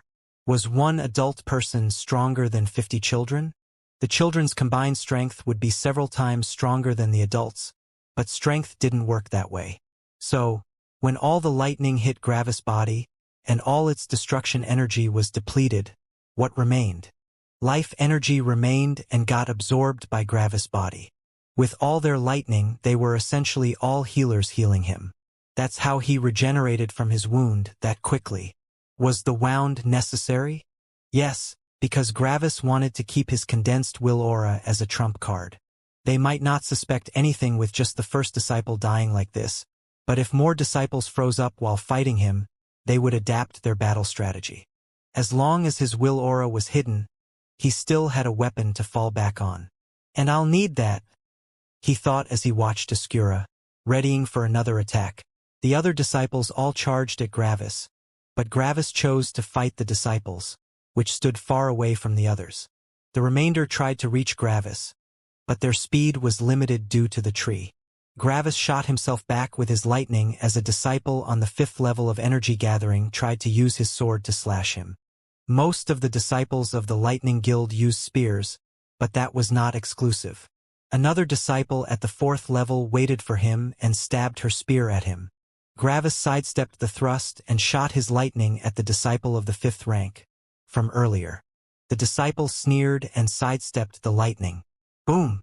The 4th rank disciple, who was currently behind Gravis due to him attacking the other one, got suddenly hit by lightning. Gravis had controlled his lightning so it would move around the branch and hit her in the back. If he directly shot his lightning at her, she might sidestep, so he feigned attacking the disciple at the 5th level to get her by surprise.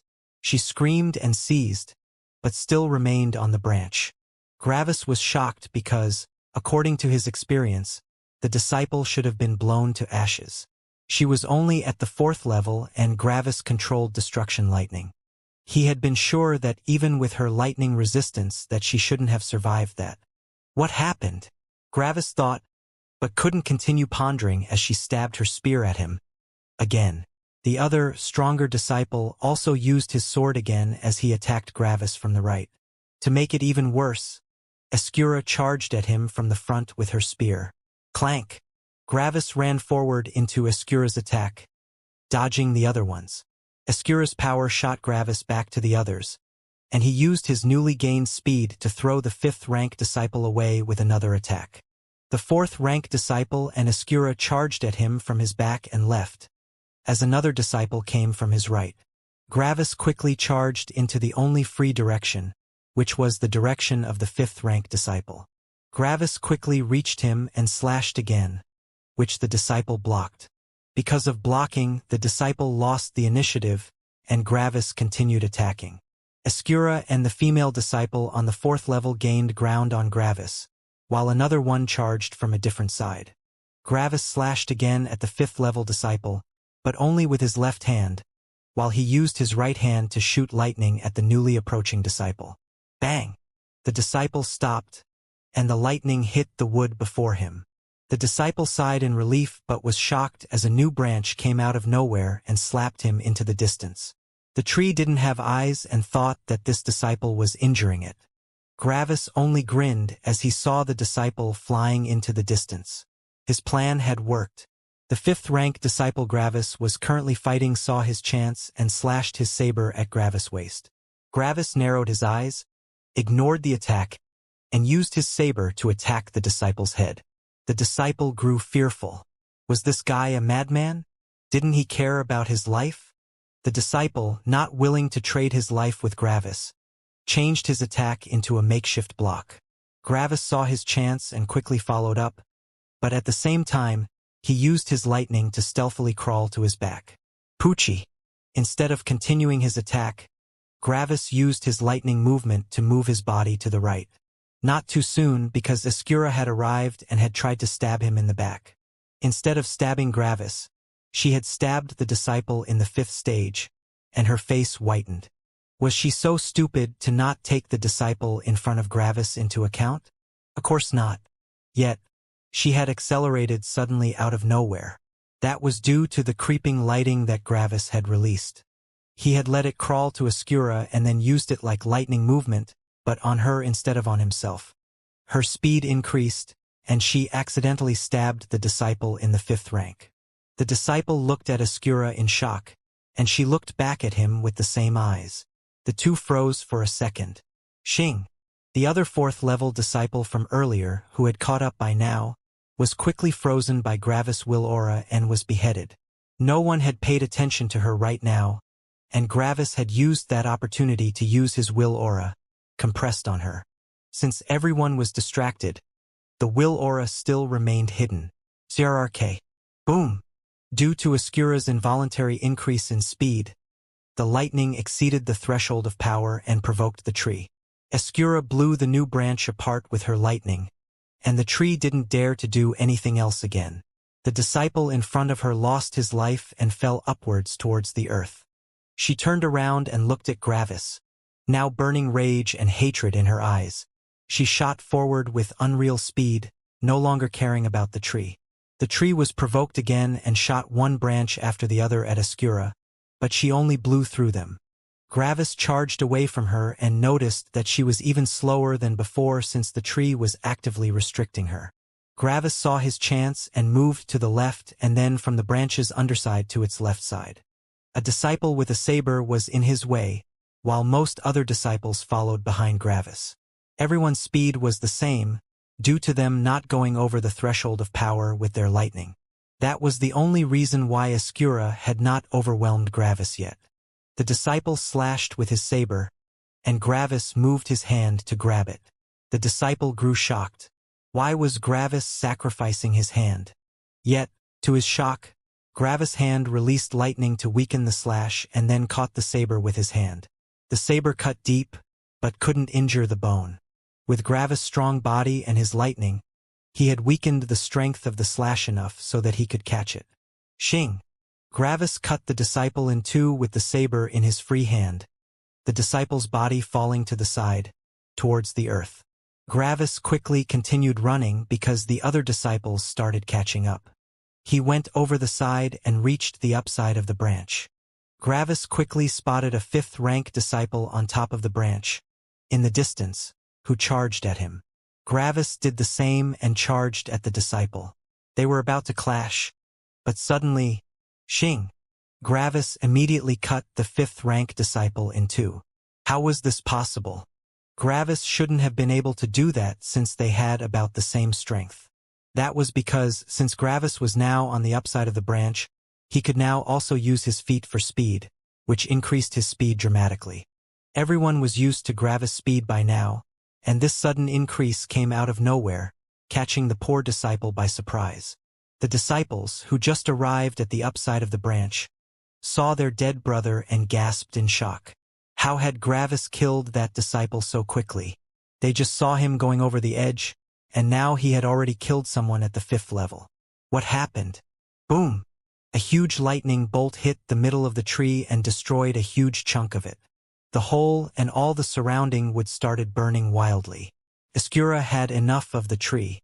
It had constantly stopped her when she was pursuing Gravis, and her hatred towards Gravis also extended to the tree now. All branches of the tree went wild, and everything shot at Xianxia. The attack was incredibly imposing, and Xianxia completely stopped pursuing Gravis and, instead, started battling the tree. Earlier, the tree had only tried to warn and stop her from damaging it, but now it was afraid and enraged. It entirely concentrated only on her. The surroundings started getting blurry as the heat and moisture in the air increased. The fire was humongous and raged wildly on the tree. What was even worse was that the fire was nearly exactly below the branch, which meant that the fire and the heat started to creep towards the branch. Seems like the fighting area will change, thought Gravis. Gravis saw some shocked disciples and threw his lightning at one of them. The disciple got hit and screamed in pain, yet he managed to resist. Xing. Gravis had, by now, learned that, for some reason, his lightning was much weaker against those people. He hadn't intended to kill the disciple with the lightning, but to blind and stun him. With an impressively quick charge, Gravis cleaved the disciple in two. The others quickly recovered and attacked Gravis from all sides. Gravis chose one of the disciples on the 4th level and ran towards him. The others could only follow behind, but Gravis' sudden increase in speed meant that they couldn't follow him. Gravis reached the disciple, who quickly stabbed his spear at Gravis. Gravis put his already injured left hand in front and let the spear stab through it. Gravis then moved the spear to the side and also killed that disciple. With that one done, there should be 8 on the 4th level, 2 on the 5th level, and 1 on the 6th level remaining. About halfway done. Gravis quickly turned the spear in his hand towards one of the chasing 5th rank disciples and punched the spear on the back. The spear shot out of his hand, and the chasing disciple had to block. The others continued charging. Sorry. The still watching wind bird released a loud shout as it started attacking Ascura together with the tree. It had kept watch all this time, and with its intelligence it was able to understand a lot of things. Initially, it had intended to wait for them to end their fight, but when it saw that those humans were burning down its home, it started attacking Ascura. It had realized earlier that Gravis could have killed it in their previous fight. Beasts were also very sensitive towards killing intent, and it had felt nothing from Gravis. Yet, those other humans were burning down its home. That was something completely different. Ascura was already fighting equally with the tree, and now the bird also attacked. Due to its brilliantly calculated timing on its wind waves, Ascura lost her balance multiple times, and the tree had already hit her once with a branch. The branch hit her chest and smashed her backward. Ascura had trouble breathing, and her chest hurt immensely. Gravis noticed this and smirked. "Can I call this luck?" he thought, but only sarcastically. If he had actually tried to kill the bird, it might have already attacked him in all this chaos. Well, let's go all out. Gravis no longer restricted his lightning movement. He suspected that the tree was too preoccupied with Ascura to care about him, and he was right. Gravis' speed increased even more, and he caught another disciple on the 4th level by surprise. A disciple in the 5th level used his poleaxe to stab at Gravis from the side. Splash! Gravis used the still open wound on his left hand and squeezed some blood out. Then, he threw the blood into the disciple's eyes, who shouted and closed them. Gravis was easily able to dodge the uncoordinated attack and slashed. Surprisingly, the disciple was smart enough to retreat and used his free arm to block in desperation. Xing! His arm got severed, and the disciple screamed in more pain as he swung his poleaxe wildly in an attempt to keep Gravis at bay. Sadly, the disciple couldn't see Gravis right now. Gravis quickly ran around him until he was diagonally behind the disciple. Xing! The disciple was only swinging at the height of Gravis' torso, so Gravis slid on his butt and severed one leg. The disciple lost his balance, and Gravis punched him far away from the branch. The disciple couldn't survive a fall from this height. Another disciple quickly slashed at Gravis from behind with his saber. Suddenly, the disciple felt an incomparable pressure pressing down on his body. For him, it felt like heaven was about to strike him. That was Gravis' will aura, and he no longer planned to keep it hidden. There was only one disciple in the 5th level left, and Ascura was too preoccupied to watch his battle. When the disciple froze, Gravis quickly stood up and killed that disciple too. Gravis quickly noticed how there were way fewer disciples than in the beginning, and he smirked. I should be done soon. Gravis quickly charged at another one, and this disciple used his lightning to strike the wood in front of Gravis. The disciple used the same trick that Gravis had performed earlier, but nothing happened. The disciple grew shocked, and Gravis quickly ended his life. What a joke! As if the tree could care about something like this now. Some of the disciples slowly lost their battle intent and started being more passive. Gravis had killed 2/3 of them, and they were only able to injure his left hand. With Ascura preoccupied, they realized that they probably couldn't take Gravis down. Suddenly, Gravis noticed something and jumped back. Boom! A huge fireball hit his earlier position, and everything in its surroundings blew up. A massive chunk of the branch was destroyed, and everything was burning in its surroundings. Gravis looked to the attacker and saw multiple people. They were riding on unicycles while fire came out of their feet. They left trails of fire as they drove upwards on the tree, towards the branch. They completely ignored the fire and rode straight through it. The tree was continually trying to stop the fire by slamming its branches into it, but every time a branch was about to hit the people, a fireball destroyed the branch. Fire Guild, Gravis concluded as he watched them with narrow eyes with killing intent. They were also 20 people with the same power levels as the original arrivals of the Lightning Guild. Another 4 in the 5th level and another one in the 6th. Rejoice! Your knight is here to save you, princess! Shouted Flern, the leader of Earthtown's Fire Guild, at Ascura with thick sarcasm. Kill the bird! Ascura shouted at Flern immediately. When the disciples of the Fire Guild started reaching the tree, they had seen one lightning disciple after another getting thrown off of it. By then, they had realized that the wanted former disciple of the Lightning Guild was stronger than they anticipated. Yet, what kind of people were the disciples of the Fire Guild? They were hot-headed, battle-hungry maniacs who never ran away from a fight. Every other guild might have retreated, thinking that this would risk their disciple's life, but the Fire Guild never had these thoughts. The stronger the enemy, the more their battle intent would burn. Flern started helping Ascura by fighting the bird. A lot of pressure was taken off of Ascura's shoulders as she started gaining the superiority in her fight against the tree. The bird also had issues while fighting Flern. Someone on the 6th level of energy gathering was more than a match for a low-grade energy beast. On the other hand, the other disciples charged at Gravis, leaving a violently burning streak on the tree's bark. The fire was getting completely out of control, and nearly the whole tree was burning below the branch. Everyone falling down would be roasted, except the disciples of the Fire Guild. The disciples of the Lightning Guild had to train their lightning resistance to use their element. The same thing held true for the disciples of the Fire Guild. Something like a wildfire was nothing to them. The towering tree was fiercely burning with intense fire everywhere. It was so hot that even the clouds above the tree started vanishing due to the heat. Black smoke started appearing everywhere, and it made it very difficult to see. As the people of the Fire Guild arrived, they threw away their unicycles and started charging at Gravis, fireballs shooting out of their hands. Guess it's not over yet. Gravis jumped left and right to evade all the fireballs and fire beams.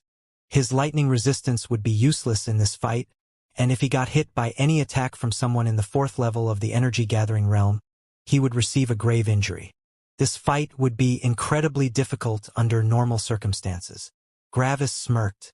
But this is not a normal circumstance, he thought to himself. Gravis quickly went over the edge on the branch. The disciple of the Fire Guild grew shocked. Had Gravis jumped? Was he suicidal? Boom! A disciple exploded into ash as a lightning bolt hit him, which came from the branch's underside. They quickly looked over the edge, but they couldn't see Gravis anywhere. Where was he? You idiots! Shouted Flern in anger.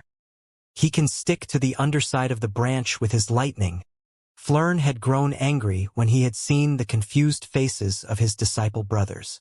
They didn't have much experience in fighting the Lightning Guild, so they also didn't know that lightning could keep someone stuck to the underside of the branch. Boom! Another disciple on the edge of the branch exploded due to lightning. Gravis lightning might not work as he had expected against the lightning disciples, but it worked just fine against the fire disciples. Even if it didn't work as intended, they still couldn't survive a half-assed blast from Gravis. Just like Gravis had no fire resistance, the fire disciples had no lightning resistance.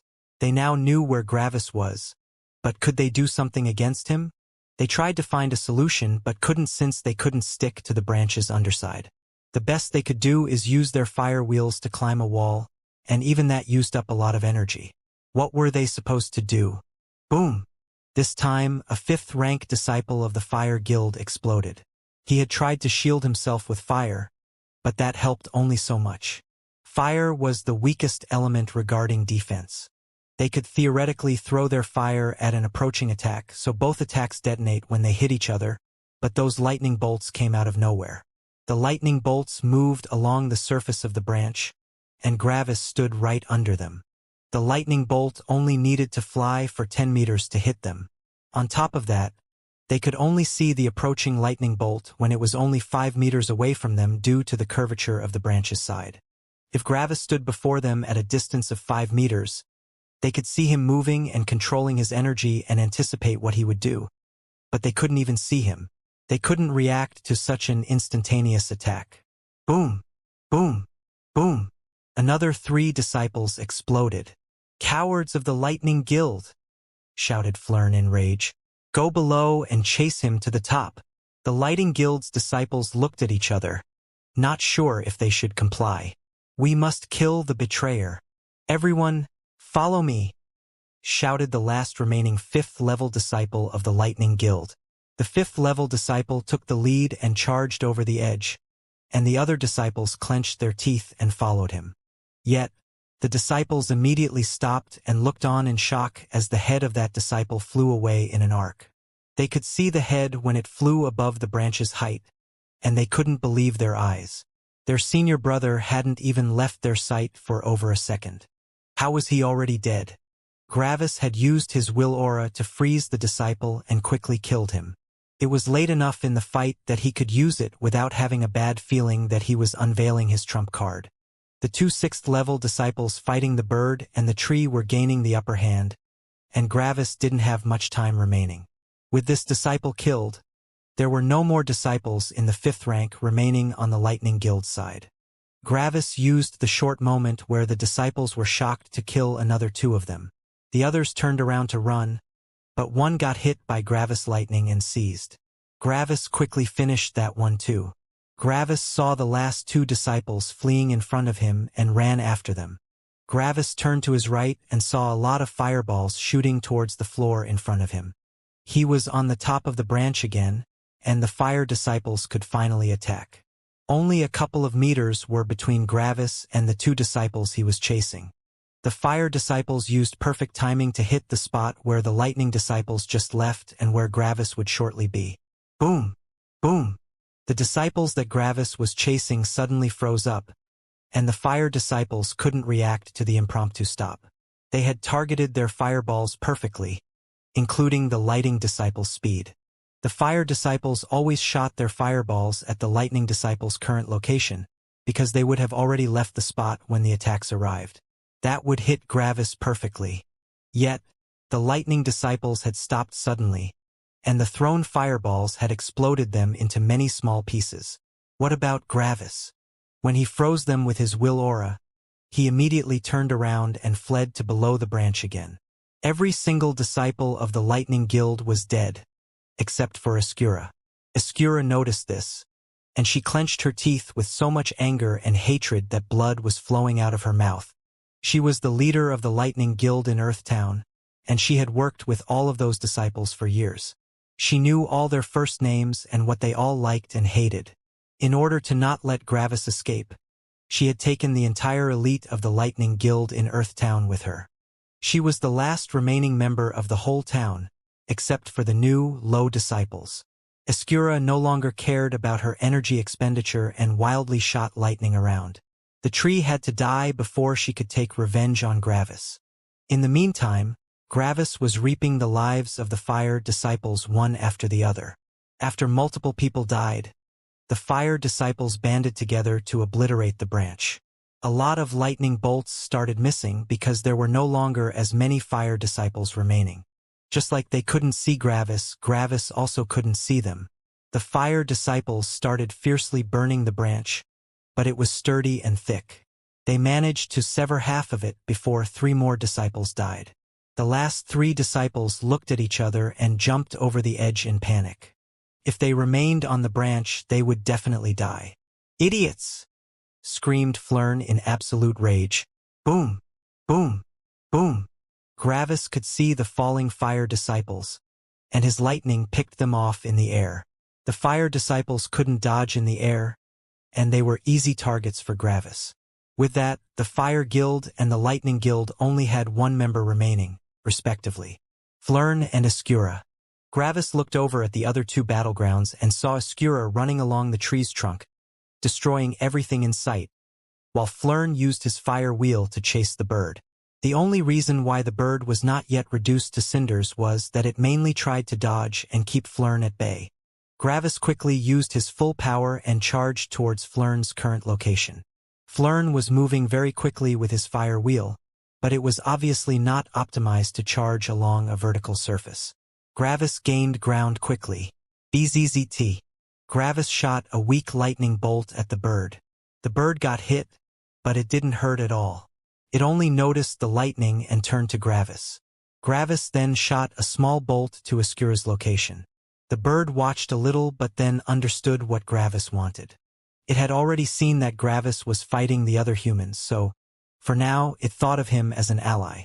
The bird quickly charged towards Escura's location, passing Gravis. Flern, of course, followed. Gravis and Flern's eyes locked onto each other, and they both radiated battle intent. Boom! Gravis could easily move in an unpredictable manner with his lightning movement and easily evaded the fireball. Flern didn't have this luxury, and Gravis destroyed his fire wheel with a well-placed lightning bolt. The fire wheel blew apart, and Flern used one last kick to catapult him towards a lower branch. The branch was 100 meters below him, but fire disciples had it very easy to survive high falls. Fire came out of his soles, and his descent slowed. BZZT. A lightning bolt flew at Flern as he was in the air, but Flern was very experienced in fighting. He quickly held his arm up and shot fire out of his hand while stopping the fire on his feet. This accelerated his descent again, and he evaded the lightning bolt. Gravis saw this and narrowed his eyes. Hitting Flern was difficult. Gravis shot more lightning bolts, but they were always either on Flern's direct position or slightly above him. Flern could only evade by accelerating his fall to not get hit. Flern realized what Gravis was planning. He wanted to stop Flern from mitigating the fall, and if Flern tried to slow his fall, he would get hit by a lightning bolt. On top of that, if he threw his fire against the lightning, he would be pushed back and might miss the branch entirely. Without his fire wheel, he would have incredible difficulty in getting back to the top of the tree. Titch! Spat Flern as his whole body was encased in flames. Every direction had the same pushback, and he only needed to stop the flames in one direction to shoot into it immediately. This gave him a lot more control in the air. Theoretically, he could even wholly halt his fall, but that would need an unreal amount of energy. Even this fire armor already wasted a lot of energy. Yet, Flern started moving around gracefully in the air. It looked as graceful as a flying bird, except that Flern never rose into the air. He was not flying. He was only falling gracefully. Gravis also slowly got issues with his energy. He had used a lot of lightning and had also kept up his lightning movement for the entire time. He didn't have the massive energy resources of Escura and Flern. It would be incredibly difficult to fight Flern in his current condition. Gravis quickly thought of another plan and shot down at the branch, where Flern would land with all his power. He quickly reached it while Flern was still 50 meters away. Flern looked down at Gravis with a bloodthirsty smirk. "Yes, no more running," he shouted to Gravis. "Let's have a proper fight to the death. Ahaha." Yet, Flern's expression changed when he saw what Gravis was doing. Gravis was infusing his weapon with lightning and started hacking at the branch. This branch was only 3 meters wide and way smaller than the earlier one. Gravis quickly severed half of it and went into the newly created ravine in the branch. "What are you doing? Stop that!" shouted Flern in rage. Gravis ignored him and angled himself, so his feet touched the branch, and his hands the trunk. Then he used all his strength, and the branch started cracking loudly. "Stop that, coward! Fight like a man!" Flern shouted in rage, but Gravis didn't stop and quickly tore the half-severed branch off. The branch flew away into the distance and fell to the ground. Gravis looked at Flern and stayed on the tree, while Flern was falling. Flern's rage exploded, even more, when he saw Gravis producing lightning in his hand, daring him to come closer. Gravis might not be able to hit Flern when he was so far away from the tree, but if Flern came closer, he would be dead. Gravis could move around on the trunk of the tree like a squirrel thanks to his lightning movement, but Flern was currently in the air, and even if he reached the tree, he would have incredible difficulty chasing Gravis on the tree. If they were on the floor, this entire scenario wouldn't have happened. Even though Flern was a hothead, he wasn't stupid. He knew that if he decided to boost himself to the tree, that Gravis would already be waiting there. Gravis was following Flern's descent to the floor and was always on the same height as him. Gravis even charged through the fire like it didn't exist, which slightly surprised Flern. Yet he only grew more frustrated. "Cheater! You're playing dirty!" he shouted loudly, his voice filled with absolute rage. "Fight fair like a man and face me head-on." "No," Gravis said. Flern waited for more, but nothing more came from Gravis. For some reason, this only made him angrier. "When I return, I'll tear you to pieces. You better never leave this tree again, or you'll be dead," he screamed in anger as he continued falling to the floor. Some seconds later, Gravis stopped chasing Flern and turned around. Gravis quickly shot up the tree again. "Hey, where are you going? Stay here and fight," shouted Flern as Gravis left his vicinity. Gravis simply ignored him and charged up the tree towards the other battleground. Flern continued cursing him as he continued falling. Flern was already nearly 2 kilometers below the other battleground, and he knew that he couldn't return that easily. Flern looked around, but his expression turned from rage to shock as he saw an intact fire while falling pretty close to him. That was one of the other disciples, and he couldn't believe the coincidence that it was intact and falling so close to him. "Huh, that's some dogshit luck. All right." Flern quickly boosted himself over to the fire wheel and managed to catch it before it hit the ground. He then slowed their descent and landed on the floor with the fire wheel in his hands. With practiced ease, he climbed it and started ascending the tree again. "Just wait for me." Gravis charged upwards, right to the battlefield of Escura, the bird and the tree. His energy reserves were at only about 20%. He could not use much more in a fight since he still had to keep up his lightning movement. It was better if he ended the fight very quickly. Escura initially had trouble fighting the bird and the tree at the same time, but the tree was slowly losing strength. Its attacks were not as vigorous as in the beginning anymore. The fire, on the other hand, was getting wilder and wilder. Gravis was nearly exclusively charging through fire by now, on his way to the battlefield. The bird and Escura were also starting to feel the heat, and their battleground was moving upward, away from the fire. Gravis finally arrived after several seconds of charging. The bird noticed Gravis and immediately used its wind so that Escura would lose her balance just when he arrived. Shing! Gravis saw his chance and buried his saber deep into Escura's torso. The bird's timing was just too perfect, and with Escura only having so much concentration to spare due to the bird and the tree, she couldn't defend properly. At least, she was able to stop the saber from completely bisecting her by using a lot of her lightning. "Finally, you're here!" she shouted with hatred, seemingly not noticing the saber in her torso. She immediately used her lightning to force the bird away and then took out a jade token.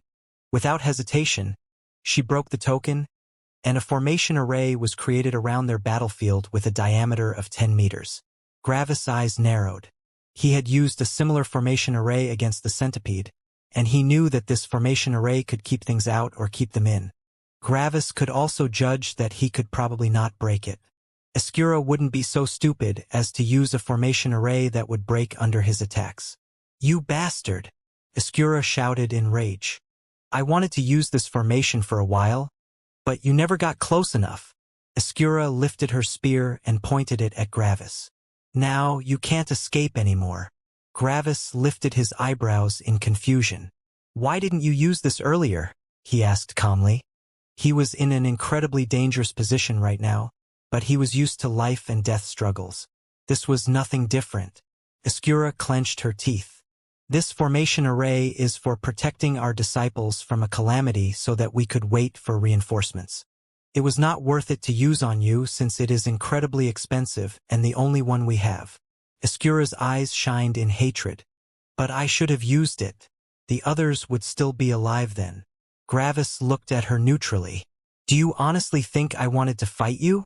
I told you that I don't want to kill you guys. You just had to retreat. He shouted again. Escura gnashed her teeth so hard that blood flew out. Shut up! She shouted as she charged at Gravis. Escura couldn't admit her mistake. If she had known how all this would end, she would have either retreated or used the formation array from the start. She regretted it so much that she hadn't used the formation array right at the beginning. Gravis carried deep regret due to his killing of Gorn, and Escura carried deep regret due to the death of all elite disciples of her guild. Both people were regretting something they had done. It didn't matter who came out victorious. The victor would still be regretful for what they had done. Gravis killed the whole Lightning Guild from Earthtown, but did that mean that he wanted to do that? Absolutely not. He wanted to repay the Lightning Guild for their help and for Gorn's death, but he couldn't offer his life to them. Kill the Lightning Guild's disciples or die. Both choices were full of regret for Gravis. Ever since they met, there was no outcome but regret for both sides. The bird was trying to damage the formation array, but it couldn't break it. The tree had stopped attacking and was concentrating on stopping the fire, which was slowly claiming its life. The bird looked at Gravis and Escura fighting and got an idea. Gravis managed to defend himself even if just barely. Escura was incredibly exhausted, and she couldn't use her full strength anymore. Her lightning bolts grew weaker, and Gravis used his last remaining energy to block the lightning bolts. They weren't even fighting on the walls anymore but were walking at the bottom of the formation array. Both were running out of energy, yet there was a stark difference between the two. Escura's strength stemmed entirely from her energy, but Gravis still had his physical power. In sheer combat power, Gravis' physical body rivaled someone at the 4th level of energy gathering, and it was not so easily exhaustible. Gravis could use his full physical strength for hours on end. Yet, Escura's attacks were still more powerful, and Gravis had already received multiple injuries. Half his shoulder was blown off, and a big hole was burned into his intestine. His lightning resistance would make the lightning attacks from someone at the 4th level of energy gathering, which was 1 level higher than himself, useless. Someone at the 5th level could injure him lightly with their lightning, yet Escura was on the 6th level. The lightning was a genuine threat to Gravis, and he had to continually think about which body part he could sacrifice to continue fighting. Escura kept getting more and more shocked as Gravis' fighting strength wasn't reducing at all. To her eyes, his fighting strength was even increasing, but that was only due to her own fighting strength weakening. She had hit 2 vital spots already. One was in the middle of Gravis' chest and another one at his liver. Theoretically, Gravis should have trouble breathing already, but she couldn't see any of that. This confused her immensely and increased her desperation. She had hit multiple parts of his limbs with her lightning, and a lot of flesh had been burned off already. Unbeknownst to her, Gravis was using her lightning the same way as the lightning in the lightning tower. He let the destruction energy destroy the non-essential parts, while he manipulated the life energy to gather at his chest and liver. Due to all the injuries, his fighting strength slowly started to lower, but not as quickly as Escura's. Escura was sweating profusely, and her breathing grew increasingly heavy. The physical exertion took its toll, and she felt like her body was about to burn to a crisp. She hadn't been this exhausted in forever. Gravis was also breathing heavily and sweating, but it didn't seem as exaggerated as her. She shot at Gravis with her spear again, and he blocked. This time, he was only thrown away for a little bit since her attacks were starting to be less and less effective. She had to end this quickly. Suddenly, her eyes widened in shock as she saw her hand, which carried the spear. She gasped as she saw blisters on them. Escura quickly looked at the rest of her body and noticed that everything had burns, and they grew more severe. She quickly realized that the immense heat she was feeling was not due to her exertion. Escura looked down and saw an intense blaze happening right below her feet. The bird had already seen that Gravis didn't seem to mind the fire and had started to fan the flames, with its wind, directly below them. A majestic bonfire was cooking the underside of the formation array, where they were fighting. This was the same trick Gravis had used to kill the centipede, yet it was now used by a bird to kill their enemy. Gravis had noticed it long ago. Xianxia didn't have nearly as much fighting experience as Gravis, so when she was in a genuine life and death situation, she didn't think about watching her surroundings. She was fully concentrating on killing her enemy. For a soldier, that might be a good mindset, but was it really conducive for a cultivator? Gravis had enough experience to watch his surroundings. Winning was not important. Finishing a mission was not important. Only survival was important. He had been biding his time and trying to waste as little energy as possible. He only had to wait for her to burn to death. Xianxia grew more horrified as the blisters on her body seemed to imitate bubbling water. In her mind, this was a horrifying visual, and her fear won over her hatred. She quickly shot upward with her last remaining energy. The formation array was under her control, and she could leave it if she wanted. Xing. Suddenly, an incredible pressure appeared, and she froze. Gravis had kept his will aura hidden for just the moment when Xianxia lost her battle intent. It would only work once as a surprise, and he had to make that one chance work. All this patience had finally paid off, and Gravis severed her lower body. If she had looked at him with battle intent, she might have been able to block. Sadly, she didn't look at him and was only running away in fear. There was nothing she could have done. Her body started falling, and Gravis watched her as she fell through the formation array's floor, right into the fire. Gravis took a deep breath and sat down in the formation array. He had to wait until it was over before he could do anything. He had just calmed down when, "It's not over yet," shouted Flern as he used his sword to attack Gravis. Donk! Flern bounced away as his body hit the formation array. He hadn't seen the formation array due to the fire obscuring his vision. Flern rubbed his nose, and tears involuntarily came out of his eyes. He had face-planted into the formation array wall, and if one got hit in the nose, tears would involuntarily appear in their eyes. It was instinct, and it couldn't be suppressed. Meanwhile, Gravis took out some pills from one of his sacks. He had earned a lot of money back in the Proxy Lightning Guild, and he had, of course, also bought some medicinal pills to treat some of his injuries. Taking them during a fight wouldn't help much, because he had to actively concentrate on making the compressed life energy in the pills rotate around his body. Xianxia and all the other disciples also had such pills, but taking them during a fight was meaningless. Gravis simply sat down and concentrated on healing. "Coward! Come out of your array and face me!" shouted Flern, full with battle intent. When the bird had seen Flern attacking the formation array, it started flying away from the tree, loudly screeching the whole way. It knew that it couldn't stop Flern, and if it remained, it would die to him. Could only fly away for now. Gravis ignored him and the bird and continued concentrating on his healing while he sat in the natural fire, which had reached the inside of the formation array by now.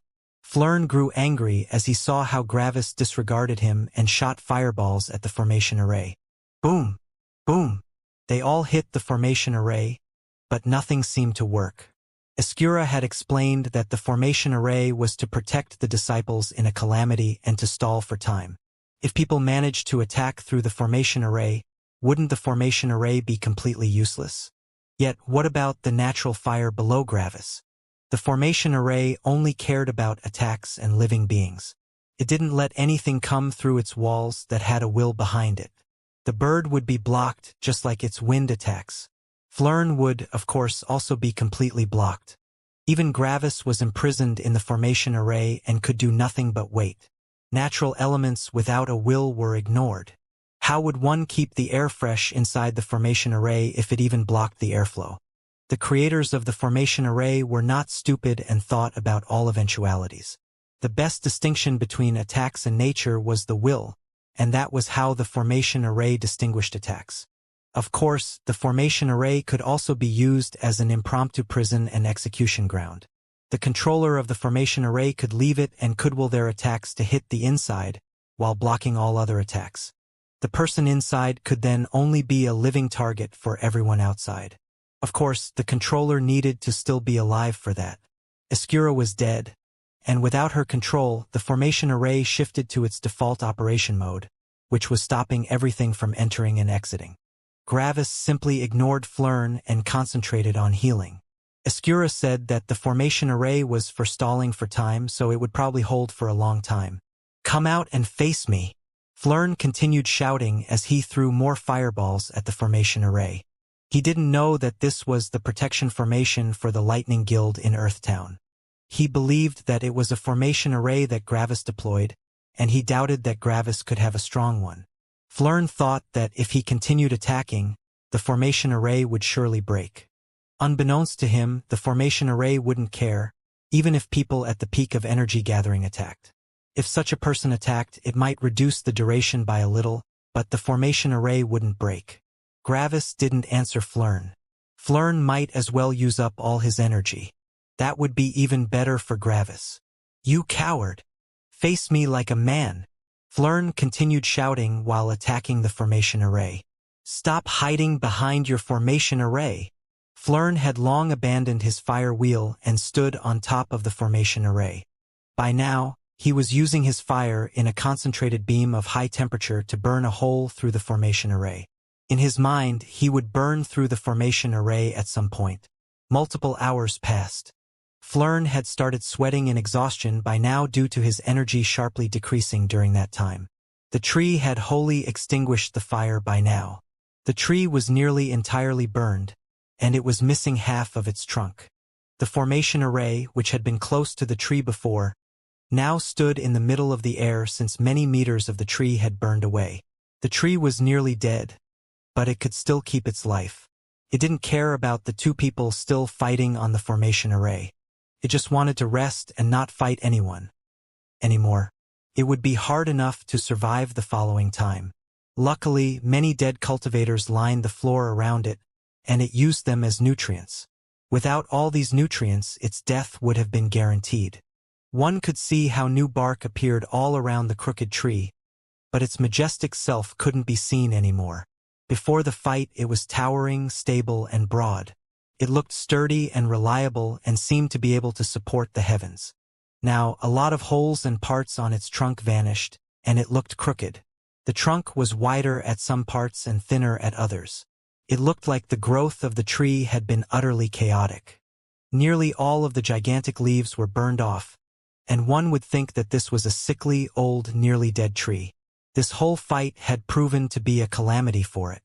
Flern stopped attacking after a while. With all his exhaustion and the hours of nothing else happening, his battle intent had vanished. By now, he had realized that he couldn't shake the formation array. He could only wait. "Hey, where did you get this formation array from?" asked Flern in an exhausted voice as he sat down. "It's really strong." Gravis looked up at Flern and thought about some things. "It's not mine. It's from that woman," Gravis answered nonchalantly. He was also bored, and he wanted to get some information from Flern. Maybe that guy would know how long the formation array would hold. "Xianxia?" he asked. "Don't know her name. The woman in the 6th stage," he explained. "That's Xianxia. Where is she, by the way?" he asked. "Killed her," answered Gravis. "What?" Flern's eyes widened. "You killed Xianxia?" "Yep. That's her formation array," Gravis plainly answered. "Wow, that's really impressive," said Flern with excitement and respect. "I can feel that you are only at the 3rd level, and you killed someone at the 6th. If I hadn't seen you fight with my own eyes, I would never believe that. Man, you're really powerful." Gravis lifted an eyebrow. Flern's behavior didn't make much sense in his eyes. "I killed all your brothers. Shouldn't you hate me?" Gravis asked confusedly. Flern spat to the side. "If they died in battle, they were too weak. The Fire Guild only accepts strong people, and if they died, it proved that they were not up to standard. I could even say that you helped us weed out the weaklings," Flern explained nonchalantly. Gravis furrowed his brows. "This makes no sense. Didn't you care about them? Don't you want to avenge them? Is there really no grief in your heart?" he asked. Flern's whole personality didn't make sense in Gravis' eyes. No, not the slightest bit. Flern smiled and looked to the sky. We all want to reach the peak, and in order to reach it, we need to temper ourselves in life and death battles. If we die in a battle, then it was never our destiny to reach the peak. I might also soon die, and I will join my brothers in the afterlife. Then we can all drink to our uselessness, he explained with a laugh. So, you don't believe in free will and in changing your own destiny? Gravis asked. Flern laughed bitterly. How can there be free will under heaven? If it wants to kill us, it can send a peak magic beast and we would all die. Everything is up to heaven. If heaven disapproves of us, we will die. If it does approve of us, we will be able to ascend at some point. I trust in heaven's plan for me. It didn't matter how much Gravis thought about it. He couldn't understand Flern's thought process. Flern acted like life didn't matter to him, and that death was not a failure or the end. Are all people in the Fire Guild like you? Gravis asked. Most of them, explained Flern. Though we have some people who fear death. TCH. He spat to the side. If they fear death, how can they put their life on the line in a real fight? Those are the thoughts of a weakling. Gravis sighed. I don't agree with you on that, he said. I fear for my life when I fight. If I die, I won't be able to see my family again, and I would disappoint all the people who sacrificed their time and wealth on me. If I didn't fear death, I wouldn't be able to bring out my full potential in a fight. If I fight for nothing, losing wouldn't be an issue, which would lower my will and battle intent. The fear of losing something pushes me forward in a fight, and I can surpass myself. Now it was Flern's turn to be confused. But if you fear losing your life, then why are you cultivating? If you value your life, why don't you just stop and live with your family? He asked. Gravis looked to the horizon and watched as dusk was coming. From this height, the sundown looked very beautiful. The layer of clouds was close to Gravis, and the different angle made the whole forest glow in a different light. Gravis could see a mixture of long shadows and light hitting the trees. Because I want to be free, Gravis said after a while. If I don't become strong, I will always be below heaven's hand. It has used me before, and I never want this to happen again. I can only live a life without regrets if I become stronger than heaven. Well, I guess living a life without regrets is already impossible for me, since I have done something that I deeply regret, Gravis said with a helpless sigh. Flern raised an eyebrow. You want to become stronger than heaven? Aren't you a heaven-born? Flern asked with genuine confusion. Gravis shook his head. I have a family, and heaven is my enemy. I am not a heaven-born, he confessed. Flern looked at the sky. Heaven is your enemy. Huh? I've never thought about becoming stronger than heaven or even fighting it. That is a lofty goal. I admire you for that. Flern was silent for a couple of seconds. By the way, what exactly happened to get you in this situation? Gravis had to wait for the formation array to wait anyway, so he told Flern what had happened in the Lightning Guild. When he told Flern about Jamie, Gravis grew incredibly angry and narrated everything through clenched teeth. When he told Flern about how he had killed Gorn, tears nearly appeared in Gravis' eyes. He tried to keep the grief suppressed, but talking about it opened the old wound again. Of course, Gravis didn't tell him about his unique lightning, his will aura, or his elemental synchronicity. Those were secrets that he couldn't tell anyone. Any one of those secrets could make him the enemy of the Heaven sect, and he couldn't become their enemy yet. He first had to get enough strength. Flern sighed. Man, that's really fucked up. I couldn't even imagine the guilt I would feel if I killed someone so close to me, even if it was only on accident. You're really in a tough spot. Killing people of the Lightning Guild would only make you feel more guilty, while at the same time you can't give up your life. In my eyes, it doesn't matter what you do. It will be bitter and tragic either way. Flern sighed again. Man, even though you have a never-before-seen talent and can kill people 3 minor realms above you, I wouldn't want to be you. Gravis put his arms on his knees and looked at the horizon, where he could only see the last rays of the day. I know, Gravis muttered. I don't see any good way out of this situation. I can only repay the lightning sect when I reach power on par with them. Yet, in my way to get there, I would have to kill more disciples. Gravis looked up into the dark sky. At least I have a goal. The way to the goal will be full of regret and pain, but I can resolve everything when I finally reach it. I can give the lightning sect everything they need, and I can make it the strongest sect in this world. I can only repay Gorn and all the dead disciples by making the lightning sect the strongest sect in history. Flern also sighed. That is a lofty goal and probably the only thing you can do to resolve part of your guilt. Flern sighed again bitterly. But I don't think it will resolve all your guilt. Some of it will probably stay forever with you. Man, I really don't want to be you.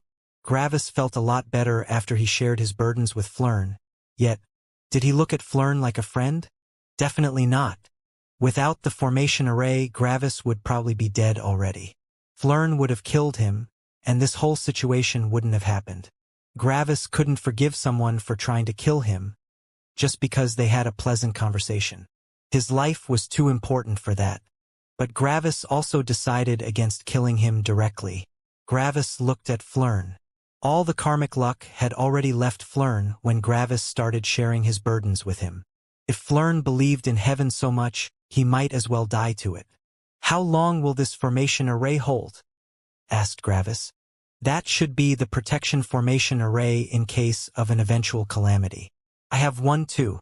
It holds for 12 hours, so it should vanish in 6 more hours, Flern explained. Gravis and Flern talked more for some hours until, swoosh! Suddenly, an absolutely apocalyptic wind arrived out of nowhere and tore Flern into multiple pieces. Gravis wasn't surprised and looked up at the sky. There, he could see a gargantuan bird with a wingspan of nearly 100 meters. Gravis was sure that this was a high-grade energy beast.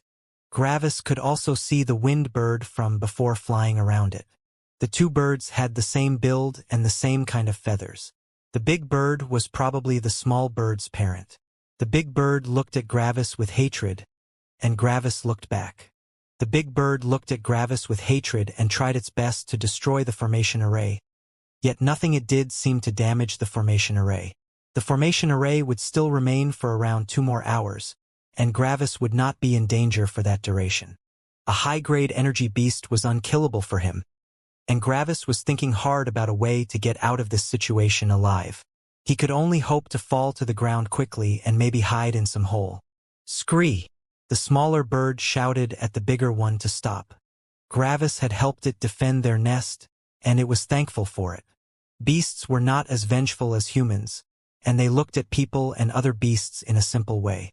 If you were weaker, you were food. If you were stronger, you were a predator. Yet, beasts could also band together to defend something. The bird had fought together with the tree, after all.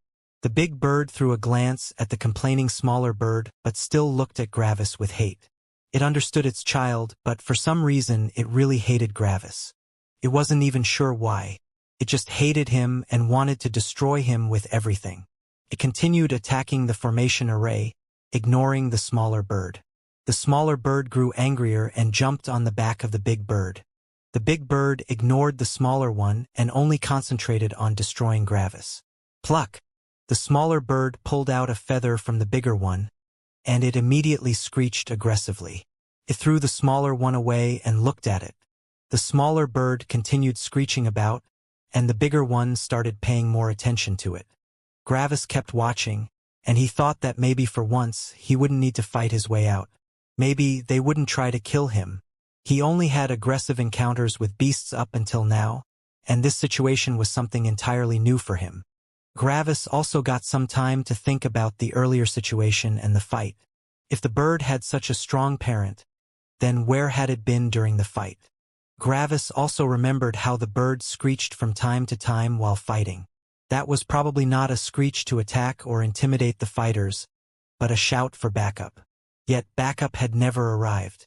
Gravis narrowed his eyes as he realized that this was probably heaven's doing. If such a strong beast were flying around, the guilds would have never attacked Gravis. On top of that, the bird might have completely ignored Gravis since their strengths were just too far apart. The smaller bird had left the battlefield about 9 hours ago, screeching wildly. took 9 hours for it to find its parent, which was incredibly long for its speed. Would such a fast and strong bird keep its child alone for so long under normal circumstances? Gravis doubted that.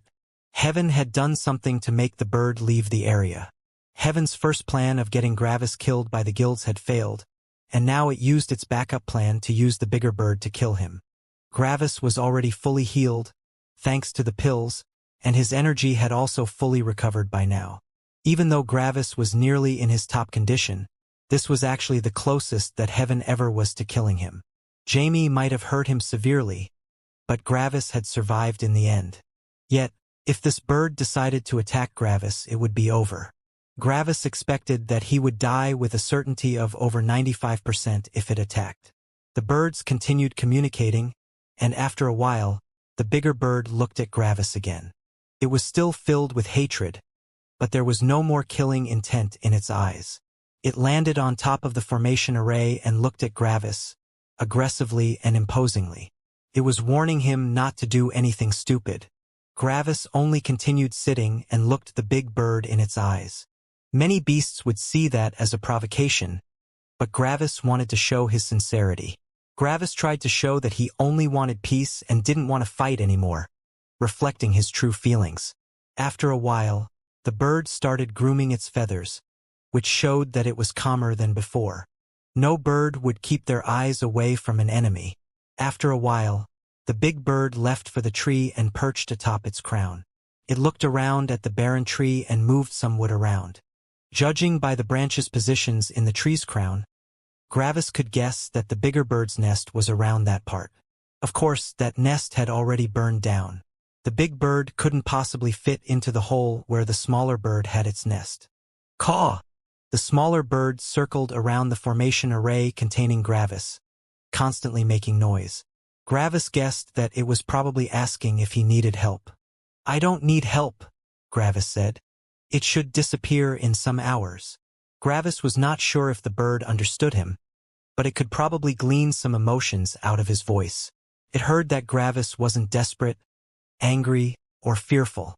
That probably meant that everything was all right. Even though it knew that Gravis was stronger than it, in a fight it showed no fear anymore. Probably because of its parent looking over from time to time. The smaller bird was excitedly flying around Gravis and the bigger bird. It was happy about the exhilarating fight that it fought previously.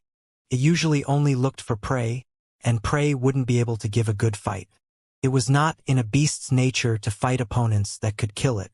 The bird victoriously flew around, proclaiming its dominance to the surroundings. The tree also started regrowing some branches and leaves. Gravis was astounded by the tree's healing speed, since it had only been 9 hours since its near death. Gravis continued watching the birds and the tree, and he felt peaceful inside. There were cruel sides to nature and calm sides. In nature, when two opponents met, they would fight to the death, but if there were no opponents, everything could live in harmony. Of course, that was only true for the strong ones. Below Gravis, lots of beasts and animals would still fear and fight for their lives. Only the apex predators of an area could do what they want. Only the apex predators could live in peace. Gravis' motivation to become stronger increased again. He was still regretting everything about killing Gorn, but his motivation to become strong increased again. Only with strength could he live like the birds. Only with enough strength could he be free and do whatever he wanted. He never wanted to be under anyone's rule again, yet that dream was still distant. Looking at the two birds living together in harmony with the tree, Gravis got reminded of his family. Everything in the world was against them, but due to his father, Gravis wouldn't need to fear anything in his homeworld. It was similar to the two birds on the tree. Gravis looked up at the sky. "Father, I am not sure if you can hear me, but I will do my best to return. I will not give in to heaven, and I will become strong." Nothing happened in the sky, but Gravis felt like his father heard him. "I will return," Gravis said with determination. For the last remaining hours in the formation array, Gravis decided to check his will aura. He was happy when he saw that it had increased again. Another life and death crisis was over, and he had gotten the reward. Gravis also noticed that he was able to compress his will aura into a small circle now, which he could place wherever he wanted. The circle would have a radius of 5 meters, and that increased the power of his will aura even further. Based on what Gravis had seen previously, he expected that his will aura, when fully concentrated, could make someone at the 3rd level unconscious. Someone at the 4th level probably couldn't move anymore inside of it.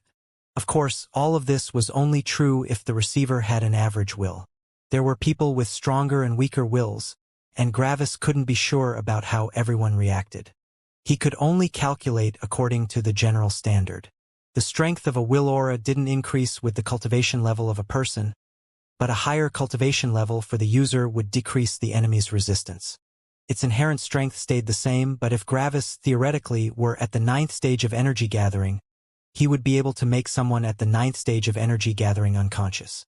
People at the same level as Gravis had some resistance to will auras, while people lower than him in cultivation had no resistance. The resistance doubled for every increase in the level of Gravis' opponent. Right now, it was strong enough to make someone at the same level unconscious. This was already very terrifying since that showed that no one was his match at the same level. Of course, there could be others who went through many life and death fights, and they would also have their own will aura. That would reduce Gravis' will aura's effectiveness. Gravis pondered about other usages of his will aura, and he got some ideas. Such a will aura was not only useful for fighting. Plop! The formation array burst like a bubble, and Gravis started falling. Long expecting this outcome, Gravis simply threw his saber at the nearby tree. Initially, the formation array was touching the tree, but a lot of wood had burned off. Luckily, it was only 10 meters, and Gravis could still pull himself to the tree. Gravis arrived at the tree and looked around. The smaller bird had noticed him and screeched. It then landed on the branch, which led to its nest and cawed at Gravis some more. "Does it want me to come?" He thought and decided that he might as well go. If the parent wanted to hurt him, it would have already attacked. Gravis used his lightning movement to move up the tree, to the branch. When he arrived, he saw the bird, and it walked closer. Gravis wasn't sure what it wanted, and he shot a look at the parent bird, which was still at the top of the tree. It looked like it didn't care about Gravis, but he noticed that it shot him a couple of glances from time to time. Gravis walked closer, and the smaller bird lightly tapped Gravis' face with its beak. Gravis lifted his hand and touched its beak, scratching it. The bird didn't seem to mind and let him scratch. It then went closer with its head and rubbed it on Gravis' side. That was a little weird for him because its head was bigger than Gravis' whole torso. Gravis felt more courageous and started ruffling its feathers, which the bird seemed to like since it released some soft caws. Gravis decided to continue scratching it for a while. "Sorry," the bird shouted and then shot away. It circled a little on the tree and then hovered in midair while looking at Gravis. Then, it started aggressively releasing its wings, still cawing at him. "Do you want to fight?" Gravis asked involuntarily, even though he knew that it couldn't understand him. The bird just cawed again and released a wind wave at Gravis. The wind wave was not really strong, but it could be considered as a rough shove. Obviously, it wanted to fight. Gravis was unsure about that and looked at the parent bird. It just looked at him and gestured nonchalantly with its head to its child. Apparently, the parent was okay with it. Gravis looked back at the smaller one and guessed that a small spar couldn't hurt. They had fought together, and if he could repay it by sparring with it, why not? Gravis took out his saber and looked at the bird with battle intent. Even if he was more powerful than it, he should still act realistically and be a good opponent for the bird. The bird caught at Gravis, and Gravis shot a weak lightning bolt at it. The lightning bolt was about as strong as the bird's earlier shove. The bird cawed excitedly and charged at Gravis. Gravis smirked and readied his saber. "I wonder when leader will return," said one guy to the other. They were inside a blackish-blue building inside of Earthtown and played some cards. They were the weaker disciples of the Lightning Guild, who had been left behind in the town. They were just staying there so that no one would steal their stuff while the elites were away. "Don't know. Could be anywhere from now to a couple of days," the other answered. "That guy is probably very slippery, and they haven't found him yet." Who knows how long they have to search for him? What if he killed them? The first guy asked with a serious look at the other one. The other one looked at him with confusion but then noticed that the first guy couldn't completely hide his smile. The second one just looked at him with a ridiculing look, and then the first one broke out in laughter. Man, could you imagine if I actually meant that? He laughed, and the other guy joined him. A guy who had just broken into the energy-gathering realm, killing their whole department of Earthtown? That would be the biggest joke. Boom! The door nearly exploded as someone charged through it. The two guys immediately narrowed their eyes and readied their weapons, but when they saw who it was, they sighed. Man, don't surprise us like that, one of them said to the arrival. The arrival was someone in the 4th level of energy gathering and was part of the hit squad that had been sent to deal with Gravis. Contact the main guild. Everyone's dead, he shouted loudly in panic. The two guys looked at him in shock and then broke out in laughter. Senior brother is way better at this than you, the second guy said through laughter to the first guy. Ahaha. Yeah, I can't compare to senior brother, the guy laughed. Slap. The new arrival slapped the first guy with his full power, and the poor man shot away and hit the wall. The second guy looked in shock at the new arrival and took a deep breath through his teeth. I am not fucking joking, shouted the new arrival directly and with a big serving of aggression. I saw everything. The first guy stood up again and wanted to complain to his senior brother, but he halted that thought when he heard that his senior brother was actually serious. What happened? He asked instead of complaining. The new arrival released a deep sigh to relieve stress and started narrating. We followed the tracks of the betrayer, and then we saw him fighting with some bird atop a huge tree. We quickly charged to him and surrounded him atop the tree. The new arrival started scratching his left shoulder as he remembered a particular memory. The first one that charged forward was bisected before he could even do something. I was the second one that charged in, but we didn't know that the huge tree was actually a magic plant. I used too much force in my lightning, and that angered the tree. The guy sighed deeply. Out of nowhere, it shot me far away.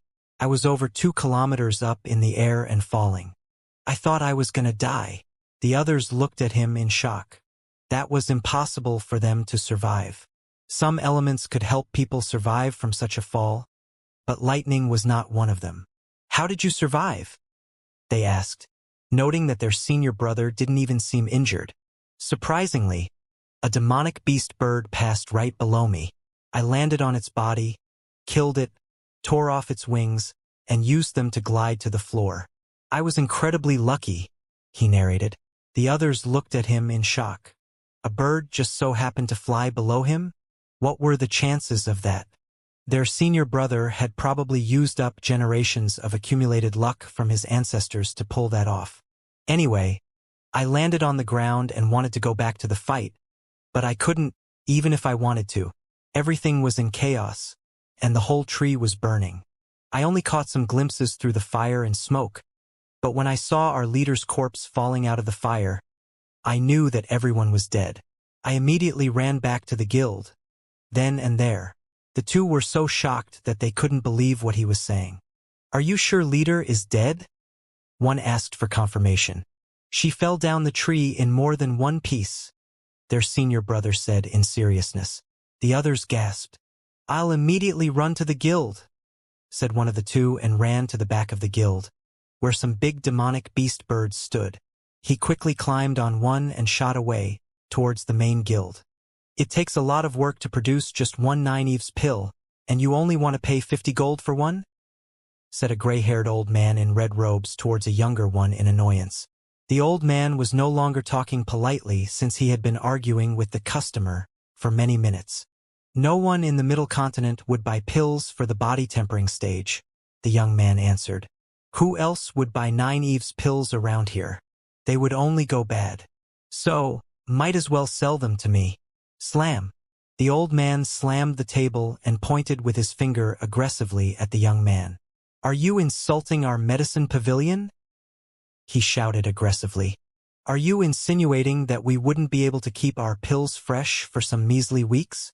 The young man just grinned while leaning back on his chair, keeping away from the old man's wildly flowing spittle. No, but you need to sell your stock, he said casually. Come on, you are a company, and you only want to make money. Just sell some of them to me for 50 gold. A customer for those won't just fall from the sky. Boom! The roof exploded, and a body hit the floor of the room. The old man and the young man got thrown back by the impact, and a big cloud of dust and dirt whirled through the room. Ching!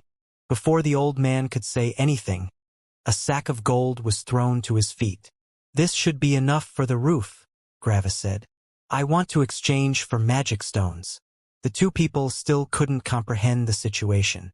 Someone broke through the medicinal pavilion's roof and then said that he wanted to buy something. Who would do such a thing? Why not just use the front door?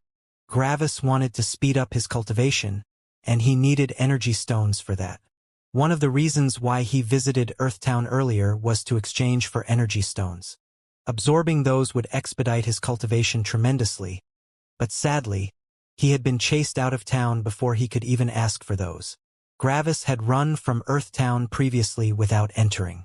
Why was that? That was because there were probably a lot of strong people in there and he would be surrounded. The guards had already seen him and had already rung the alarm. Buying something in that situation? Very difficult. Yet, with his new and improved will aura, Gravis got some ideas. One of them was charging through the gates and knocking every guard unconscious along the way. If no guard actually noticed him, no alarm would be rung. Also, the Fire Guild and Lightning Guild in Earthtown were basically annihilated. The issue with that plan was that bystanders would probably notice something which could be problematic. With that plan, Gravis would need to enter and leave very quickly. Yet, before running to Earthtown, Gravis had seen the bird and got an idea. No one would care about a bird passing over the city. People couldn't fly, and they knew that no energy beast would dare attack the town, at least no energy beast below high grade. It had been a couple of days since the fight, and Gravis had communicated with the bird a lot. He had even given it a name, Sky. They could communicate somewhat, and Gravis was able to explain his idea to Sky. Sky accepted, and Gravis rode it to Earthtown. They flew 50 meters above the town, and Gravis jumped off when they were directly above the medicinal pavilion. Gravis would survive a fall from this height, so he wasn't worried. He fell through the roof, and that was how he had arrived in the medicinal pavilion. The old man could finally wrap his head around the situation, and he looked at the sack of gold before him and counted the gold inside it. There was 10 gold inside it, and that would easily pay for the damages. The old man stood up and dusted off his robe. Magic stones go for at least 500 gold.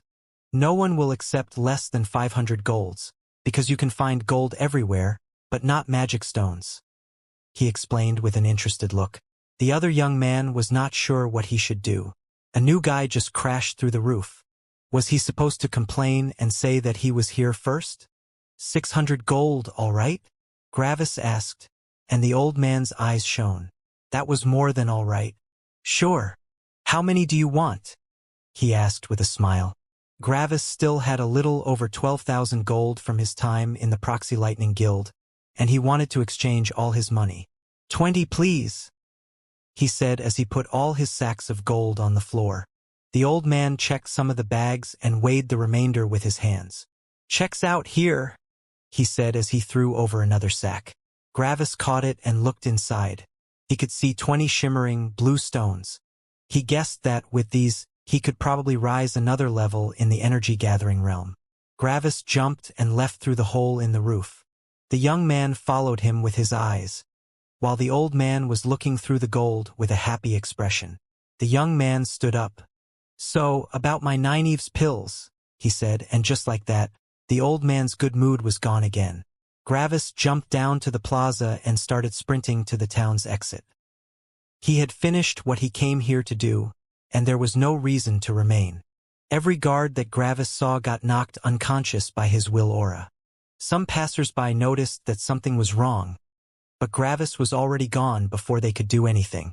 When he arrived at the town's gate, he saw that it was closed and some guards were standing around it. Gravis simply knocked all of them unconscious and climbed over the wall.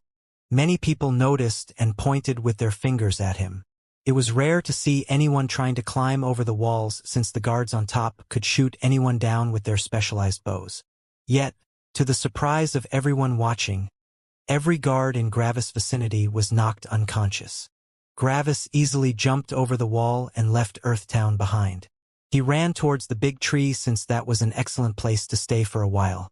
There were 3 energy beasts around, which were not aggressive towards him, while one was even high-grade. Heaven would need to bring its absolute A-game to do anything to him while he was there. Gravis returned to the tree without any accidents happening along the way, yet that didn't fill Gravis with confidence. If Heaven didn't make a sound, it only meant that it was preparing something else. Every time that Heaven struck with one of its schemes meant that there was another dangerous period coming for Gravis. Heaven wouldn't send things that he could easily overcome. Under normal circumstances, Gravis would have died under the Lightning Guild's hand.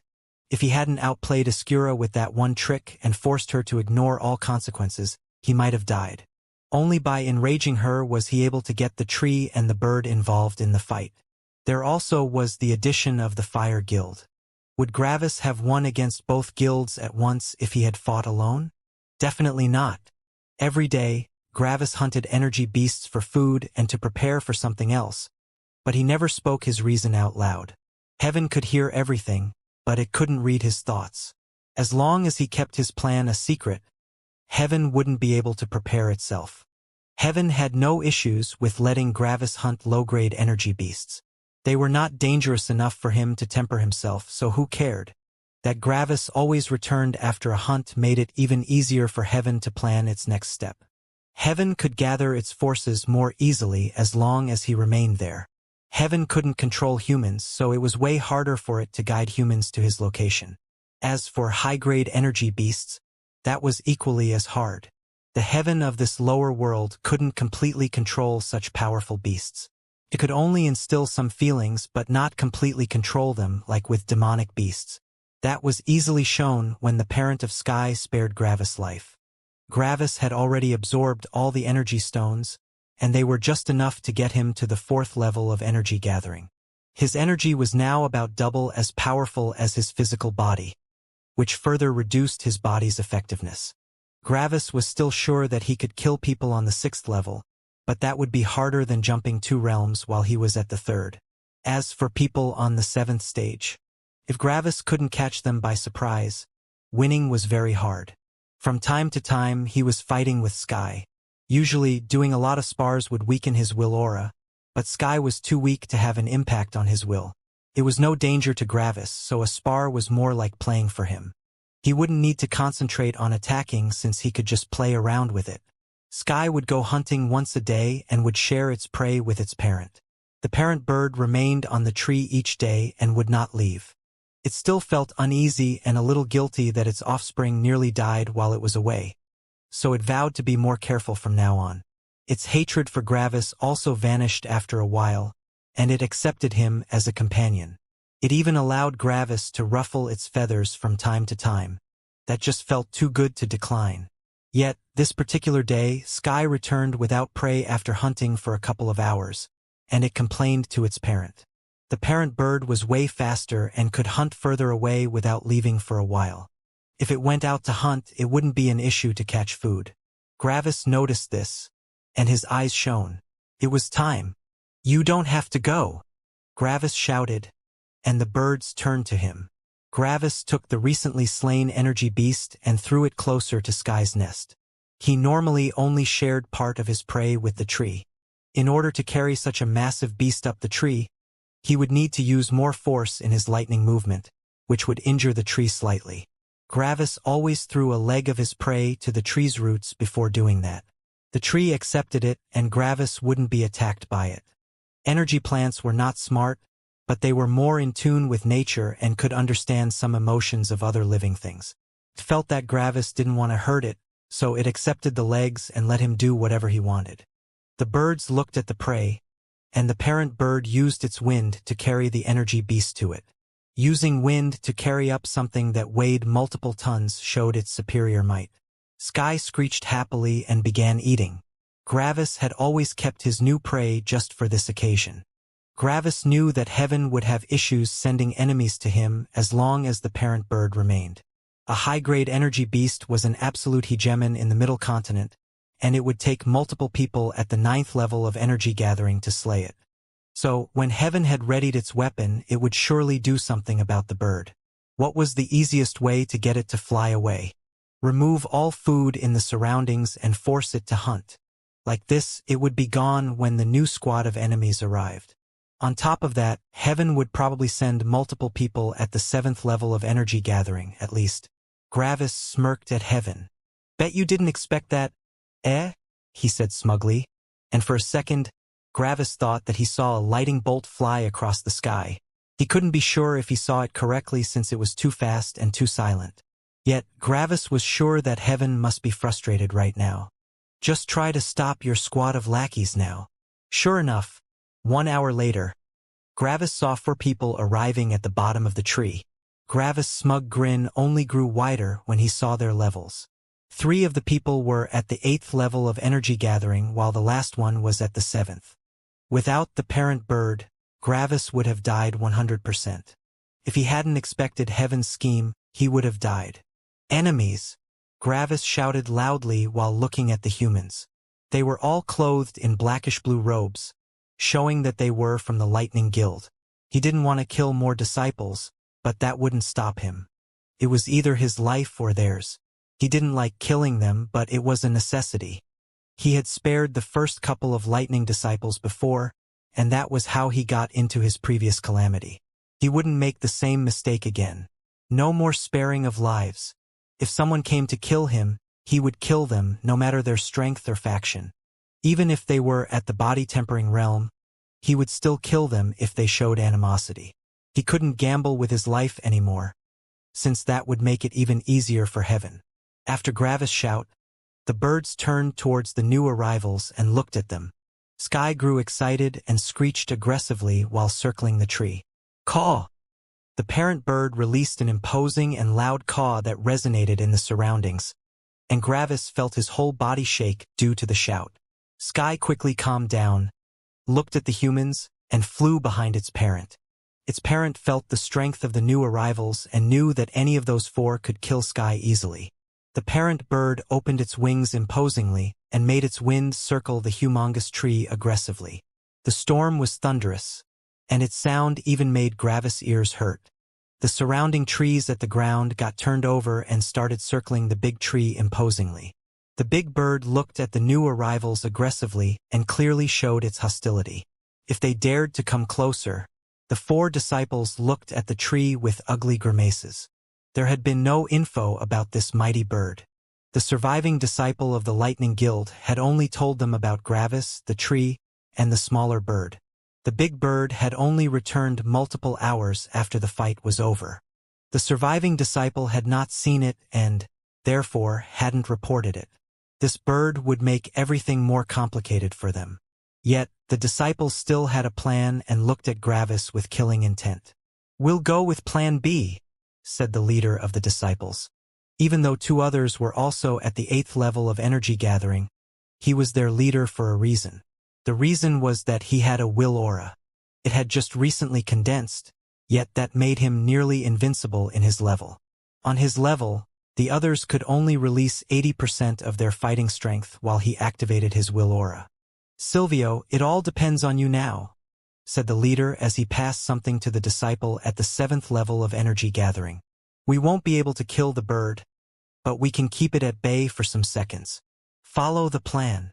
Don't worry, I won't make a mistake. The betrayer will die today," shouted Silvio as he looked at Gravis with thick killing intent. Silvio had been romantically interested in Escura, and he wanted to court her, yet the betrayer had killed her. His fury had exploded when he heard about it, and he had screamed to the heavens in hatred. When the hit squad was prepared, Silvio was absolutely adamant in coming with them.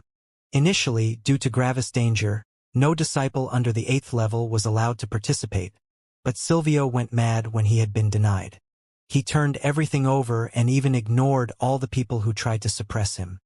He even accepted heavy punishment and debt, just to convince everyone to let him come along.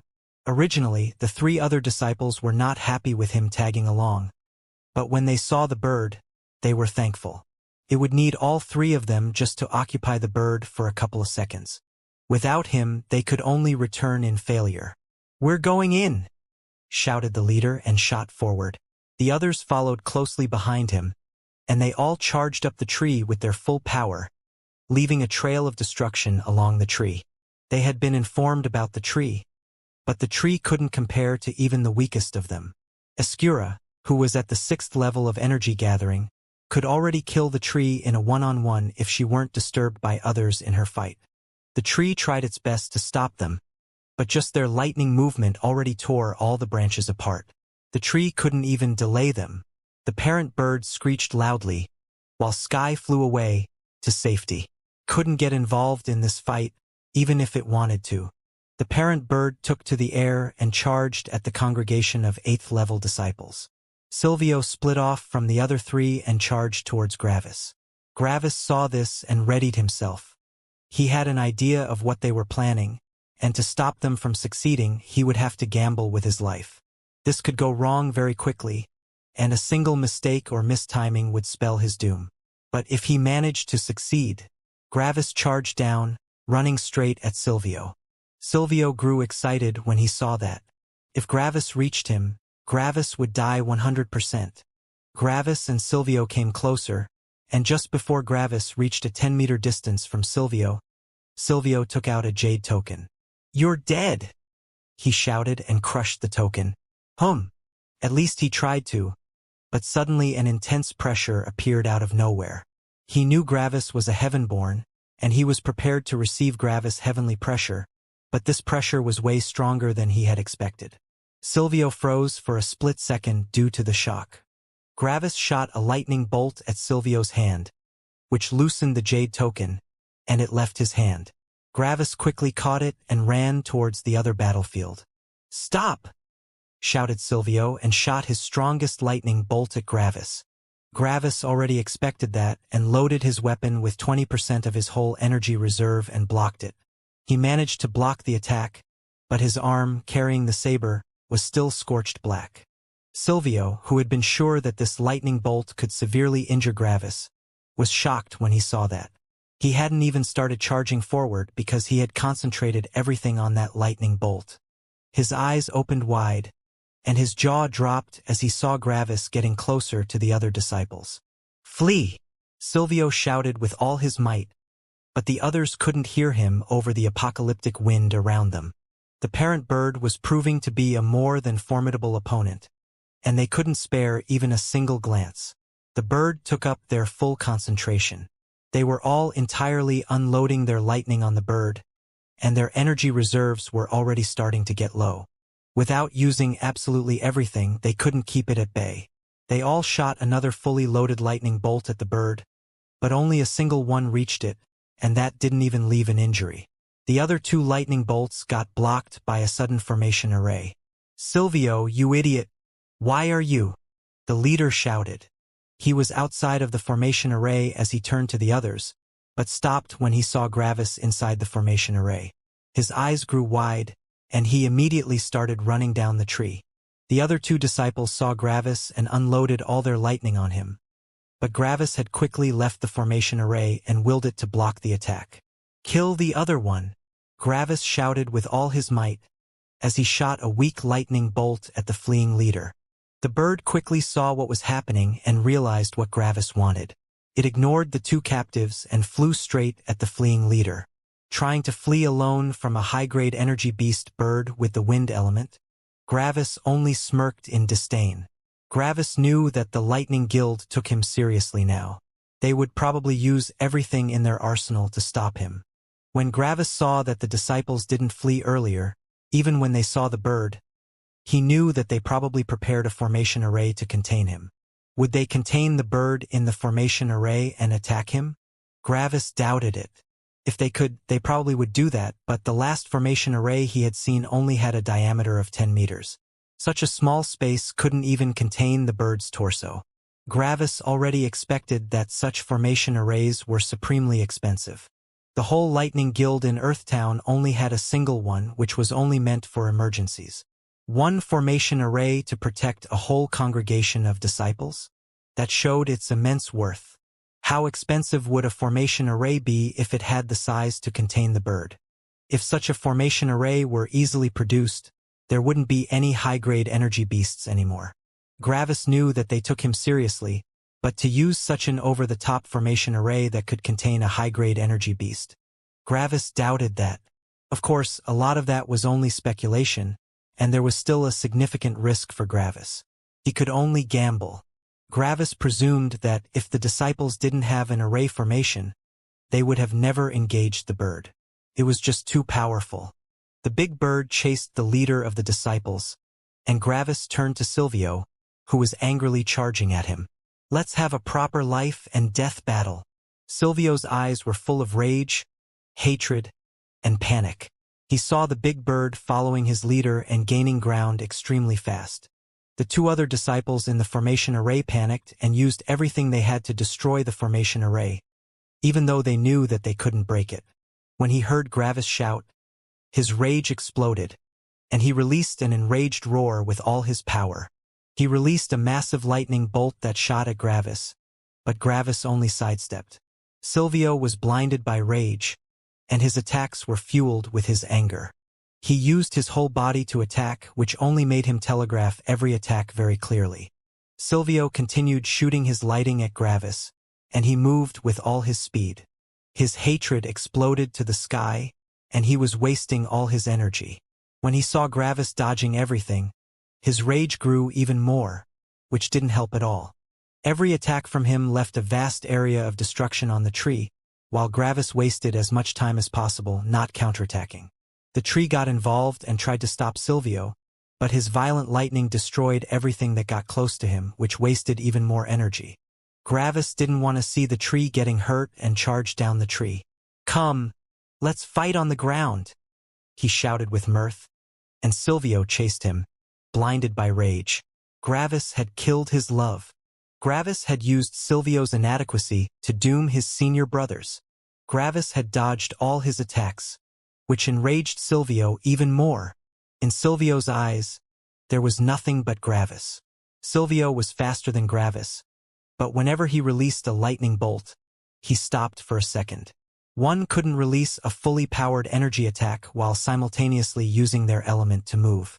A fully powered attack required the concentration of every last bit of energy, after all. They both left a colossal ravine of lightning and destruction behind while moving down the tree. Luckily, the tree noticed that they were moving away, so it decided against sacrificing more branches to stop them. The sooner they left, the better. It had just recovered from the earlier calamity, and now it was close to death again. When they started closing in on the ground, the parent bird returned with a bloody beak and some remaining body parts in its claws. The leader hadn't survived for even a minute. The bird noticed Silvio following Gravis, and killing intent shone in its eyes. "He's mine!" shouted Gravis at the bird and shot a small lightning bolt at the formation array. The bird followed the lightning bolt with its eyes and saw how it shot into the formation array and hit a disciple, who was trying to break out of the formation array. A light of understanding shone in its eyes, and it understood multiple things. It saw how the attacks of the disciples were blocked, while Gravis' attack went through. It guessed that its own attacks probably won't be blocked and that it could rain havoc inside the formation array. It looked one last time at Gravis and saw his battle intent. The bird released a casual caw to show that it understood. Gravis had shown his battle intent, and the bird understood that he wanted to fight with Silvio. The bird shot off and charged towards the formation array. The captured disciples saw this, and their faces turned white. Death was coming. The pressure the bird released when it had looked at Silvio made him sober up. Fear replaced his anger, and he grew incredibly agitated. A glimpse of death made him forget all about his anger. "Don't worry. It won't interfere with our fight," Gravis told him while looking at him. Gravis' lightning movement didn't require him to look forward while moving since it was equally as fast, no matter in which direction he moved. Silvio narrowed his eyes and calmly readied himself for the coming battle. His energy reserves were already down to under 50%, and he saved it for the upcoming fight. He shot no more lightning bolts as they both charged to the floor. They quickly arrived, and they continued running for about a kilometer. When Gravis judged that the tree wouldn't get injured anymore due to their battle, He slowed down and readied his saber. "This seems good. Let's go!" he shouted to Silvio. Could Gravis use the bird to kill Silvio? Of course, but Gravis knew that he needed to temper his will further. Opportunities to temper his will were rare for Gravis since heaven always only sent enemies to Gravis that made him nearly helpless. When Gravis was hunting for energy beasts the last couple of days, he had never met a middle-grade energy beast, because heaven refused to send him enemies on his level. He had to use every opportunity for tempering, and Silvio was a more than formidable opponent. Gravis knew that his chances of winning were not very high, but if he didn't use this new opponent as tempering, then he might lack the last bit of strength to survive his next encounter with heaven's schemes. Gravis was prepared to risk his life, because only by continually risking his life would he have the ability to reach the peak. The will was the most important. Silvio also stopped and looked at Gravis seriously. Gravis had gotten one over him before, and he wouldn't underestimate Gravis again. He looked at Gravis like he was the strongest enemy he had ever faced. Silvio readied his spear in a battle stance. He completely calmed down as he took a deep breath to ready up. Yet, just when he had finished, Gravis was already directly in front of him, slashing with his saber. "Relaxing in a fight? How stupid are you?" Gravis asked while attacking, and Silvio's eyes widened. He had only lost his attention for a split second to get into the right mindset for a battle. He hadn't thought that Gravis would be so dirty to attack him while he was still readying up. Silvio barely blocked the attack with his spear, but he completely lost his balance. Gravis continued attacking like crazy, and in order to stop Gravis from injuring him severely, he used one hand to stop Gravis' physical attack with lightning. Blocking an energy attack with lightning was no issue, but blocking a physical attack with only lightning ate up a significant amount of energy. Gravis' saber was stopped in Silvio's hand, but it retreated quickly before he could clasp his hand around it. Silvio shot one last stab at Gravis while he was retreating, but Gravis parried it. Even though Gravis had parried the attack, he still got thrown back. Silvio looked at Gravis with more hatred as their distance increased. He had lost his attention once, and it wouldn't happen again. Whoosh! CRRK. Suddenly, a humongous storm appeared in their surroundings. Yet, instead of attacking them, the storm completely cleared the surrounding kilometer of forest. Only a big clear area of earth remained. Shortly after that, the big bird landed at the edge of the newly created makeshift fighting arena and watched. The bird had already killed the other two disciples and wanted to watch the fight. This would surely prove to be entertaining. The big bird watched from the side while Sky stood beside it. They were both very interested in this fight. There were not many occasions where they could watch a battle to the death. The parent also wanted its child to learn from the fight. It knew that both Gravis and Silvio were stronger than Sky, so its child could surely glean some tactics from watching the fight. Silvio didn't shoot a look at the birds even once. Gravis had taken him by surprise 2 times already, and he couldn't afford a third time. Did Silvio completely believe what Gravis had said about the bird not getting involved in their fight? Usually he wouldn't believe that, but this time he had no choice. If he considered the possibility that the bird would get involved, then why was he even fighting? His death would already be a certainty. So, in order to not lose hope, Silvio could only believe in the possibility that the bird wouldn't get involved. If it did, his mindset would be drowned in a sea of terror and helplessness. His energy reserves were already down to under 40%. Blocking Gravis' earlier physical attack has eaten up an entire 10% of his total reserves. He couldn't afford to let that happen again. Gravis shot forward at Silvio in an attack. The initiative was essential, and if he got hold of it, he would be at an advantage. Gravis used a chop with his saber, his martial arts fully integrated into every attack of his. Silvio didn't block passively but used his own attack to stop the saber. With his superior energy, he could completely destroy Gravis' balance. Bang! The 2 weapons hit, and Gravis' saber was shot upwards, while Silvio still had his weapon under control. Without waiting for another second, Silvio's spear thrust towards Gravis' torso. Bang! Suddenly, Gravis' saber hit the spear again and redirected the attack. Silvio's eyes widened. How was this possible? Gravis had utterly lost his balance, and it should be impossible for him to regain it that quickly. What Silvio hadn't seen was that Gravis knew that he would lose a direct exchange, so he had already prepared a backup plan. When his saber shot upward, a lightning bolt left it and hit the ground. Similar to the principle behind lightning movement, the thick lightning bolt pulled the saber downward in another slash. His usage of lightning was brilliant. Gravis had thought a lot about potential usages of lightning back in the Proxy Lightning Guild, and he had also seen the ingenious usage of wind from sky. Only using lightning as an attack seemed a waste of its potential. There were undoubtedly more uses for it.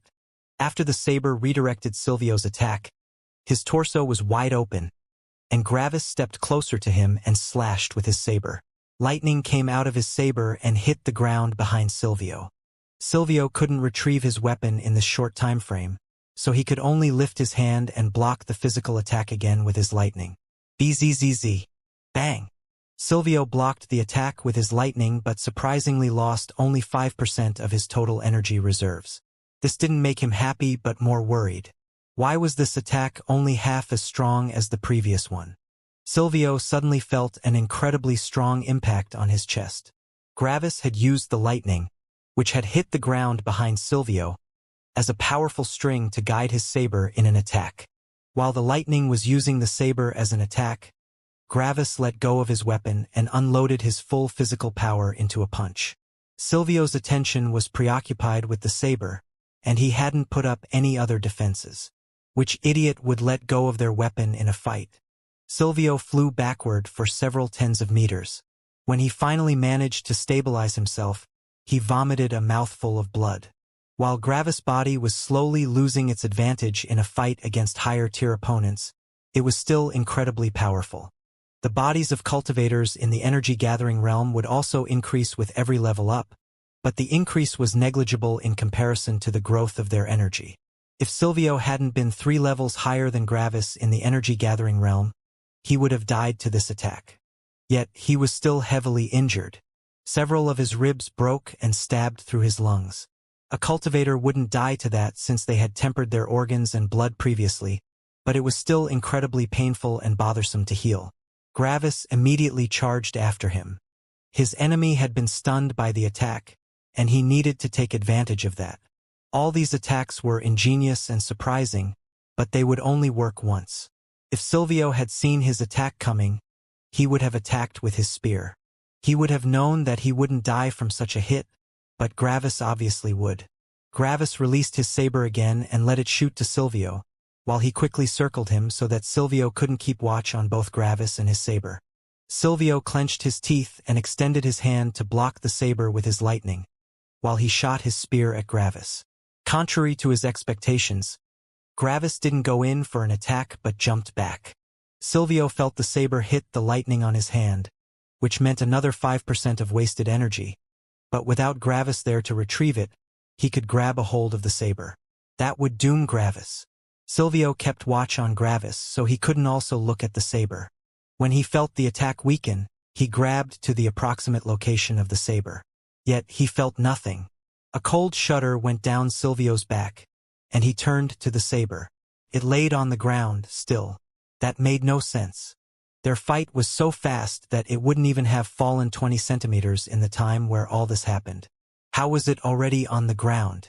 Suddenly, out of nowhere, the saber shot at Silvio with unreal speed. What? Silvio couldn't even formulate a proper thought in this scenario. It was absolutely impossible that Gravis had pre-planned that action because lightning couldn't be placed with a timer. When it got released from the body, it would immediately do what it was supposed to do. Delaying it was impossible. It was also impossible that Gravis had given the saber a new command. There had to be a medium for lightning, so Silvio would have seen lightning creep from Gravis' body to the saber. Couldn't just teleport to the saber. There was no lightning connecting to the saber, so how did it move by itself?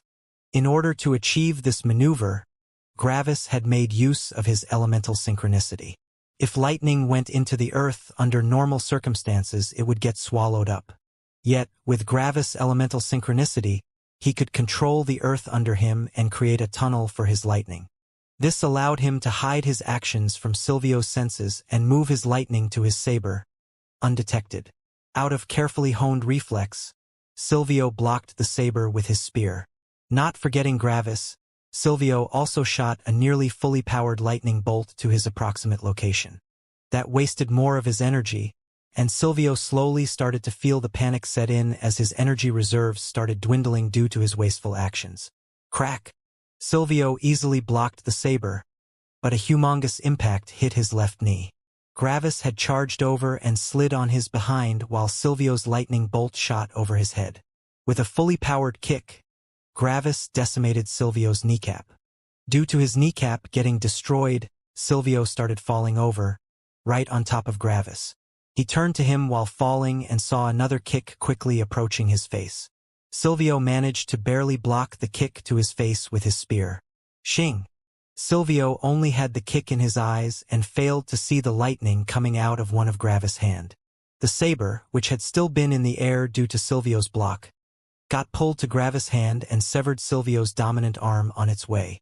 Silvio couldn't formulate a coherent thought in that situation, and the last thing he saw in his life was Gravis grabbing the saber and it quickly approaching his face. Silvio had died. Gravis looked at half of Silvio's head flying away and sighed in relief. Silvio had much more power than him, and every collision threw Gravis violently back. Gravis was outclassed in speed, power, and defense. The only advantage he had was his fighting experience. Gravis was also surprised that he didn't even need to use his will aura. In comparison to beasts, humans didn't have nearly indestructible bodies when they were on the same level. Gravis only had to hit something to deal damage. This made it possible to injure people who were even multiple levels higher than him. Gravis slowly stood up and dusted off his robes. He looked at Silvio's corpse and got reminded of his first fight with a low-grade demonic beast. He still remembered the lion from the practical test and how it had also outclassed him in speed, defense, and attack. Back then, he won thanks to his experience and his will aura. The same thing had repeated itself. Yet, just like that time, a single mistake could have cost him his life. This is really just like back then, Gravis sighed as he remembered his homeworld. Gravis reminisced about his homeworld and about everything that happened back then. This fight reminded him of the past, and he wanted to enjoy every moment of it. Times were simpler back then, and he only had to think about getting stronger. There was no guilt or schemes, just a goal to increase his strength. "Esri!" shouted Sky as it excitedly flew around Gravis while the parent bird left and flew back up to its nest. Gravis got torn out of his reverie by Sky's shout, and he could only smile bitterly. No sense in dwelling on the past. I am on my journey to become stronger now, and I need to remain stalwart. I can't falter just because it was easier back then. If it were still as easy now as back then my will wouldn't be as tempered, he said to himself with a smile. Gravis went through Silvio's belongings and found about 30 energy stones, and Gravis could only grimace when he saw that. Of course, the strong enemy he had killed didn't have much wealth. Why had he expected anything else? The other disciples' bodies were probably already fully eaten, and they weren't even his kills. Just like the parent bird left this corpse for him, Gravis would leave the other corpses for it. The only other thing of note was Silvio's weapon. Gravis grabbed it and felt its weight. This weapon is probably better than mine, he smiled bitterly. Sadly, I don't use spears, he said as he put it on his back. He could surely sell it at some point. "Scree!" shouted the parent bird from the treetop, and Sky quickly went to it. Gravis also had nothing else to do and followed. Gravis went up the tree and saw the corpses inside the formation array, surprised that they weren't eaten yet. They were also surprisingly still in one piece. Gravis didn't know how the parent bird had done this, but it surely had a reason for that. Gravis forgot that the parent bird couldn't retrieve the corpses since they were still inside the formation array. Gravis willed for the corpses to leave the formation array and caught them. He then carried them up the tree and threw them in front of the parent bird. He didn't look through their belongings, because they were not his spoils. Gravis also couldn't exclude the possibility that energy weapons and energy stones were useful for beasts too. The parent bird looked at the corpses and nudged Sky, which was right beside it. Sky started growing excited and devoured them with glee. Gravis didn't mind the sight because this was just nature, just how humans ate beasts. Beasts ate humans. There was nothing wrong with that. Gravis also saw how Sky devoured the sacks with energy stones, and now he could be sure that those stones were also useful to beasts. While Sky was devouring the corpses, the parent bird looked into the distance. Gravis was not sure if he judged its mood correctly, but he believed that the parent bird was thinking about something. When he saw that, Gravis also started thinking about his current situation. This time, the Lightning Guild had sent 3 people at the 8th level of energy gathering and 1 at the 7th. They obviously came prepared and knew exactly where he was. Gravis guessed that someone had probably survived in the last fight and told them everything. Their preparations were just too thorough. If they realized that those disciples also wouldn't return, the next wave would probably include multiple people at the 9th level of energy gathering or maybe even someone in the spirit-forming realm. Even with the bird, Gravis wouldn't be able to survive that. When disciples reached the spirit-forming realm, they would leave for the core continent, and Gravis knew that. So, killing 3 people at the 8th level of energy gathering was probably an incredible hit to the Lightning Guild's overall strength in the middle continent. They would not let that remain unavenged, and Gravis knew that he couldn't remain here. The next wave would overwhelm them, and everything in the energy gathering realm would probably be exterminated in the surroundings, including beasts. The parent bird might not be as smart as Gravis, but it had seen how new enemies appeared and how they were even stronger than the previous ones. It started to feel agitated and had already decided to leave the tree. Yet, there was still another decision it was unsure about. When Sky finished eating the corpses, it started screeching loudly in excitement. After that, it enveloped itself in its wings, and its body started pulsing. Gravis could see the energy of its core spreading around its body and violently being absorbed. "It's advancing," Gravis concluded and was excited to watch. The energy stones and the powerful corpses were an incredible tonic for a beast, and it allowed Sky to advance to a middle-grade energy beast. Its body started expanding, and the process took about an hour. After the hour was over, its wingspan had increased from 30 meters to about 60 meters. Sky still looked the same, but its size had increased tremendously. "Scree!" Sky shouted excitedly to the world as it proclaimed its happiness and dominance. The shout also shook Gravis' body slightly, but it wasn't nearly as strong as its parent. Yet, Gravis could judge from the loud shout that it was probably more powerful than him now. Its body was definitely stronger than Silvio's or Gravis, and a stronger body also came with faster speed, and that was not counting its wind element. Gravis guessed that he would only have a slight chance against it if they fought to the death. In a spar, Gravis couldn't bring out his whole strength because using extremely powerful attacks affected his control. Clank! Gravis heard a rustling of metal and turned to his side. The parent bird had pushed the remaining weapons to Gravis, showing that he could have them.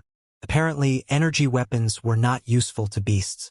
Gravis smiled at the bird and picked them up. They were 2 spears and 1 sword. They all seemed to be of the same quality as Silvio's spear, and Gravis also tied them to his back. "Carrying all this stuff is a bother, but it's worth a lot," he playfully complained. "Well, I only have to reach the spirit-forming realm. Then I can just put all this clutter into my spirit space." Gravis stood up and did some practice jumps. The energy weapons were heavy, and Gravis' speed was slightly lowered. His flexibility would also suffer under the weight, but it was worth it if he could sell them. In the worst case, he could just throw the weapons away. "Scree!" the parent shouted again, and Sky returned to it. The parent then started cawing in different tones and pointed with one of its wings at Gravis. Gravis was unsure what it was saying, but he could make a guess, and he didn't know how he should feel about it. After a while, Sky looked at the ground, obviously in thought.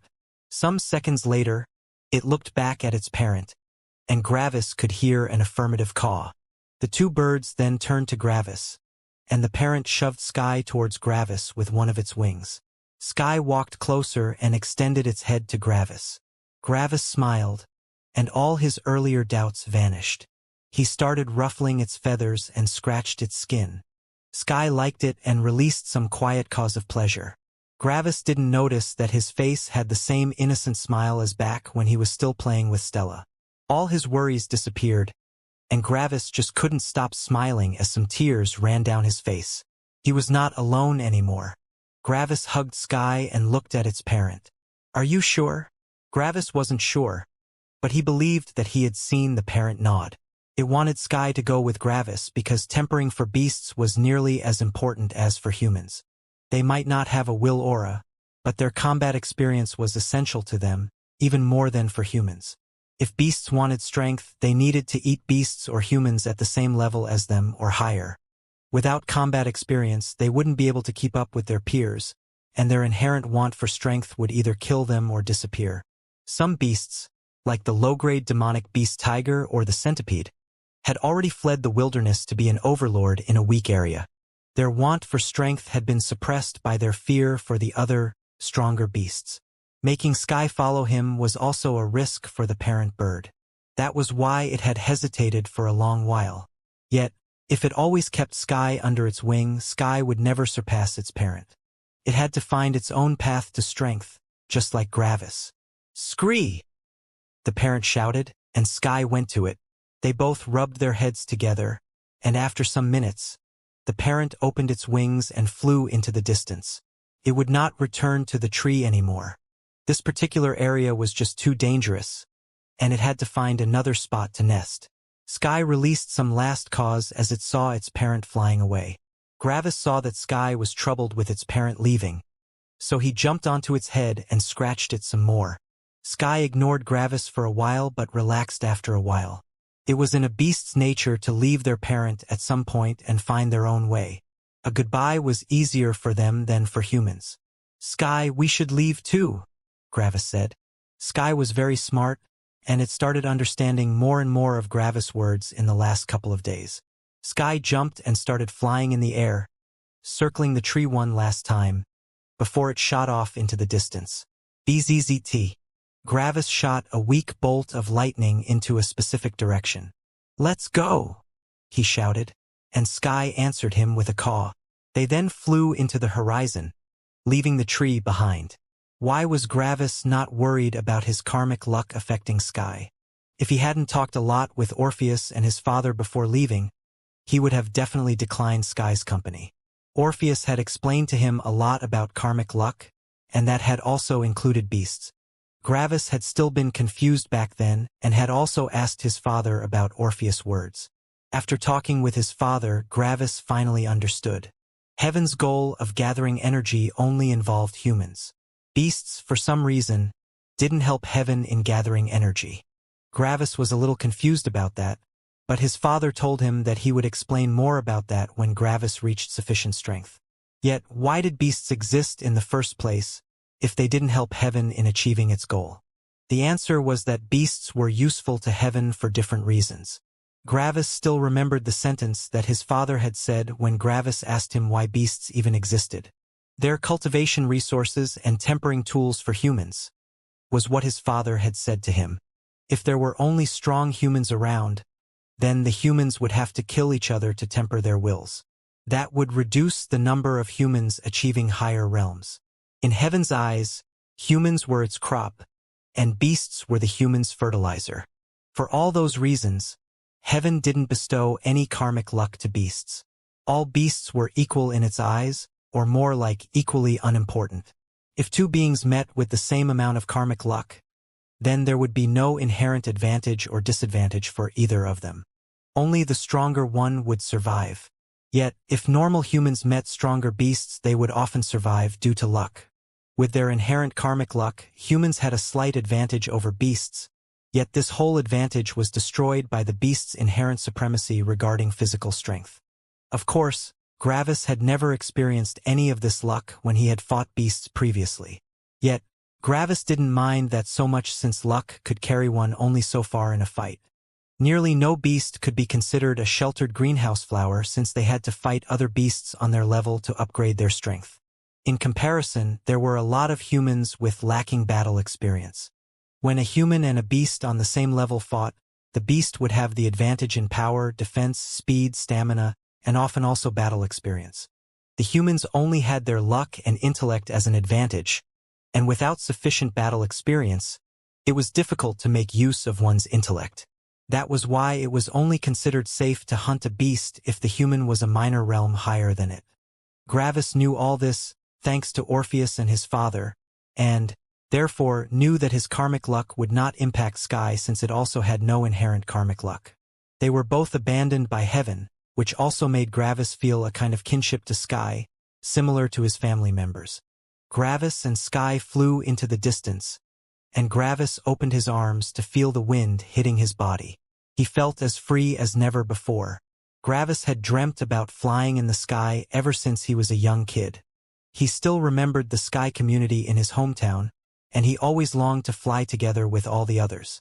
Finally, he could fly even if it was not due to his own strength. "Sky, do some tricks," Gravis shouted. Sky didn't understand the word tricks, but it heard Gravis' excitement. His excitement affected Sky, and it started crazily flying through the air, fully demonstrating its agility. Gravis laughed in happiness as he held Sky tightly to not fall off. He wanted to enjoy every moment of it because soon he would meet more enemies. They were flying right into a dangerous territory, and Gravis knew that they could die there. Yet, if they succeeded, they could finally have some peace. Gravis suspected that his current destination was heavily guarded by the Lightning Guild and maybe even the Fire Guild. It was Gravis' most obvious destination, and the leading brass of the guilds were not idiots. They knew that he would go there at some point.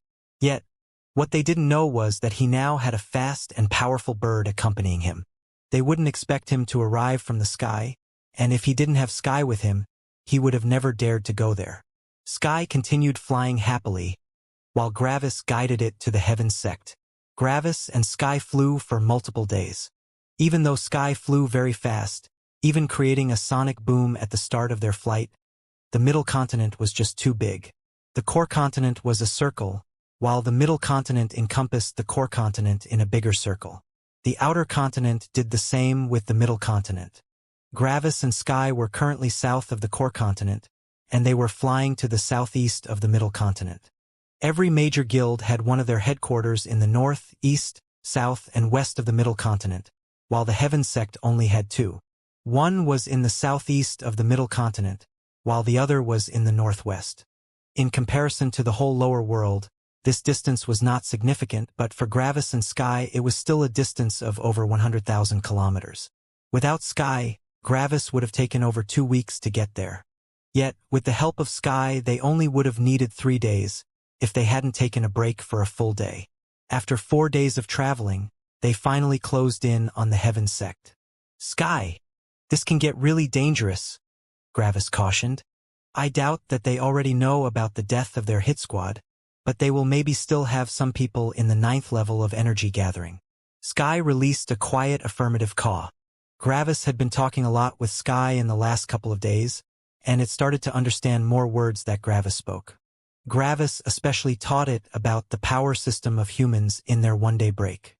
He had shot a weak lightning bolt with the power of someone on the 1st level of energy gathering at Sky and told it, "First level of energy gathering." Sky was confused initially, but then Gravis shot a stronger one and said that it was from the 2nd level. He did that until the 4th level, where Sky started feeling some pain from the lightning bolts. After that, Gravis used nearly all his power to produce one lightning bolt on the 5th level, which he shot at a tree which was pulverized very quickly. Then, Gravis started saying one level after another until it reached the 9th level. Sky didn't get it at first, but it finally understood when Gravis managed to get it to remember the numbers from 1 to 10. Getting Sky to remember numbers took over an hour, and then Gravis used his lightning again to demonstrate the power system of humans. Remembering how the numbers sounded, Sky started to get the concept. It then started demonstrating the whole thing with its wind and then pointing at the corresponding written number on the floor. Gravis grew ecstatic when Sky understood, and he then started to give Sky more context in regards to the levels. Gravis made Sky remember Escura and pointed at the 6. Then he made Sky remember Silvio and pointed at the 7. He also made Sky remember about the others and pointed at the 8. Sky was not stupid and could guess the power of those levels. It guessed that it could take on one person on the 7th level, but it would be difficult. It also saw the two stronger levels and understood that those people were more powerful than it. Gravis had, by now, created a whole spreadsheet with stick figures and their levels beneath them. Gravis then also drew a small bird and a big bird. Sky quickly realized that those two drawings represented its parent and itself. Gravis then drew a lot of example matchups involving Sky and its parent. He painted a number of figures opposite of the bird paintings with the corresponding level beneath them. After that, he would violently cross out the side who would die. Gravis showed that Sky's parent could kill one person on the 9th level. When he had drawn 2 on that level, Gravis demonstrated his uncertainty and didn't cross out any side immediately. Surprisingly, Sky grabbed a stick in its beak and crossed out the human side.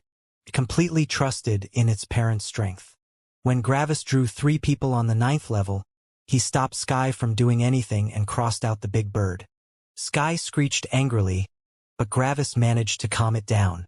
Gravis continued doing examples, and Sky was never happy when his parent lost in a fight. Yet, slowly Sky started understanding the power of someone on the 9th level of energy gathering, when Gravis showed that if Gravis and Sky fought together against one, they would die. Sky understood then how powerful someone at the 9th level of energy gathering was. At the end of their learning session, Gravis made a new drawing of a person, which was bigger than all other drawings. He wrote, "Spirit forming," beneath the person and repeated the word multiple times. It was imperative that Sky understood this word. Sky was unsure of the significance of this person since it had never seen the associated words before. Gravis painted the big person again, on the opposing side of the entire meter-long spreadsheet of fights and examples. Gravis pointed at the person and then at everything else. He always did that when he had drawn an example fight. Boom! Gravis threw a violent lightning bolt at the whole spreadsheet that destroyed everything but that one drawing of the person in the spirit-forming realm. Sky shivered, and its eyes widened. It had never come in contact with anyone with such power. Gravis pointed one last time at the big person and repeated, "Spirit forming." Sky remembered the word very clearly, and it would never forget this word. This was a genuine danger to its life. Gravis had invested hours into his teaching of Sky because Sky needed to know which fight it could win, and which fight was assured death. Beasts attacked any human they saw, regardless of the human's strength. Only something like a will aura could deter a beast. Getting back to Gravis and Sky as they were closing in on the Heaven Sect, Sky completely understood the danger that someone at the 9th level of energy gathering possessed. Due to all the information that it had learned, it knew that they couldn't fight someone on that level. They could only flee. "Fly higher, Sky," said Gravis, while shooting a small lightning bolt into the sky. Sky understood and climbed as high as it could, which was about 5 kilometers. When they reached that height, they started closing in on the Heaven Sect, which was, by now, visible on the horizon. Gravis didn't know that close to the Heaven Sect, in a tent, a stone lighted up when Gravis shot his lightning bolt into the air. A person looked at the stone, and his spirit started encompassing everything in a 10-kilometer radius. He quickly saw Sky, and his spirit also saw Gravis. "The betrayer has arrived!" the person shouted loudly, increasing the volume of his shout with his spirit, so it went to each corner of the camp. "He is riding on top of a hurricane hawk at an altitude of 5 kilometers. Shoot him down." Gravis felt it when the person's spirit washed over him. It felt like death itself was looking at him, and Gravis clenched his teeth. "Spirit forming," he said to Sky, and Sky shuddered slightly. Gravis went close to its head and pointed at the person on the ground. Sky and Gravis both knew that this would not be easy. Realizing the danger they were in, Sky started speeding up even more. Gravis had said that they would be safe as soon as they reached the building on the horizon. Gravis was not part of the Heaven Sect yet, and the guilds could still kill him without punishment, for now.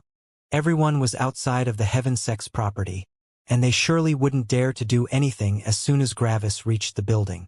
The person in the spirit-forming realm down below was a new disciple that had recently broken through.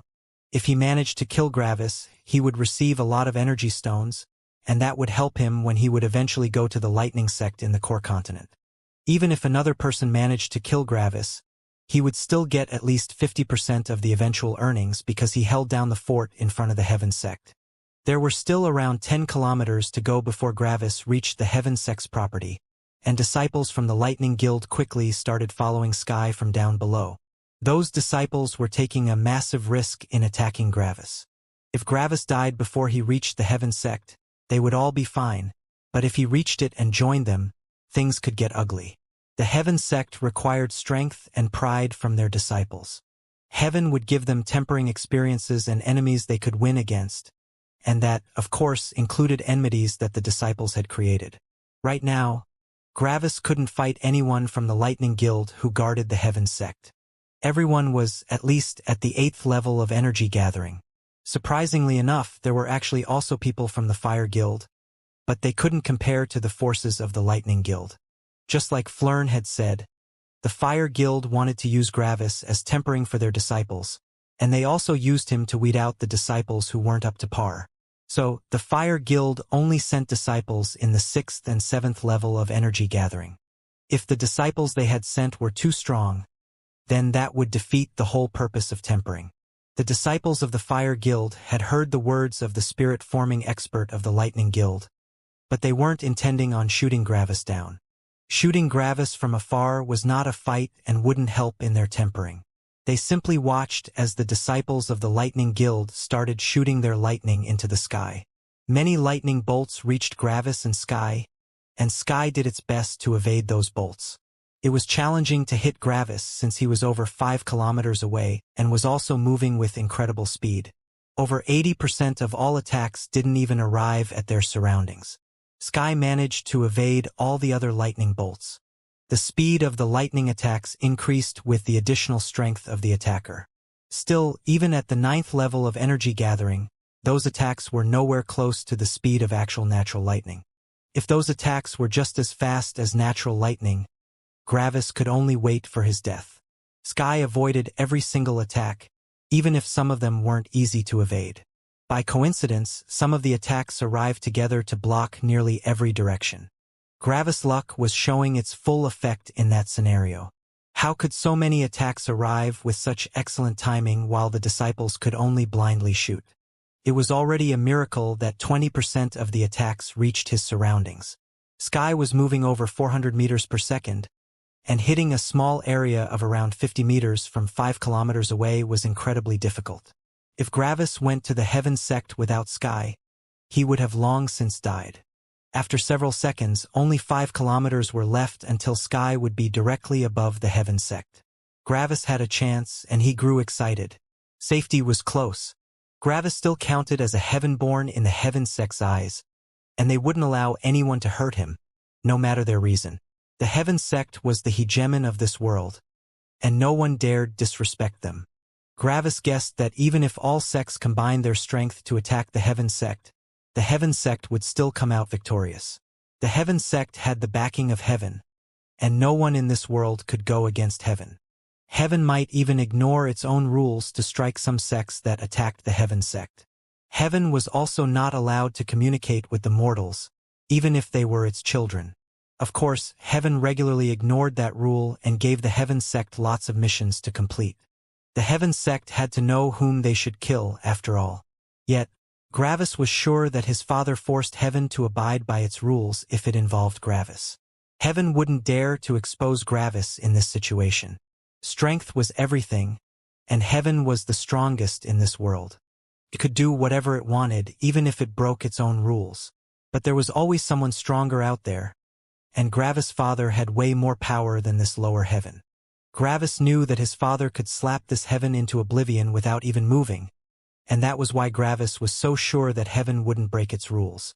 If Gravis reached the Heaven Sect, he would be safe for a long time. "All right, everyone.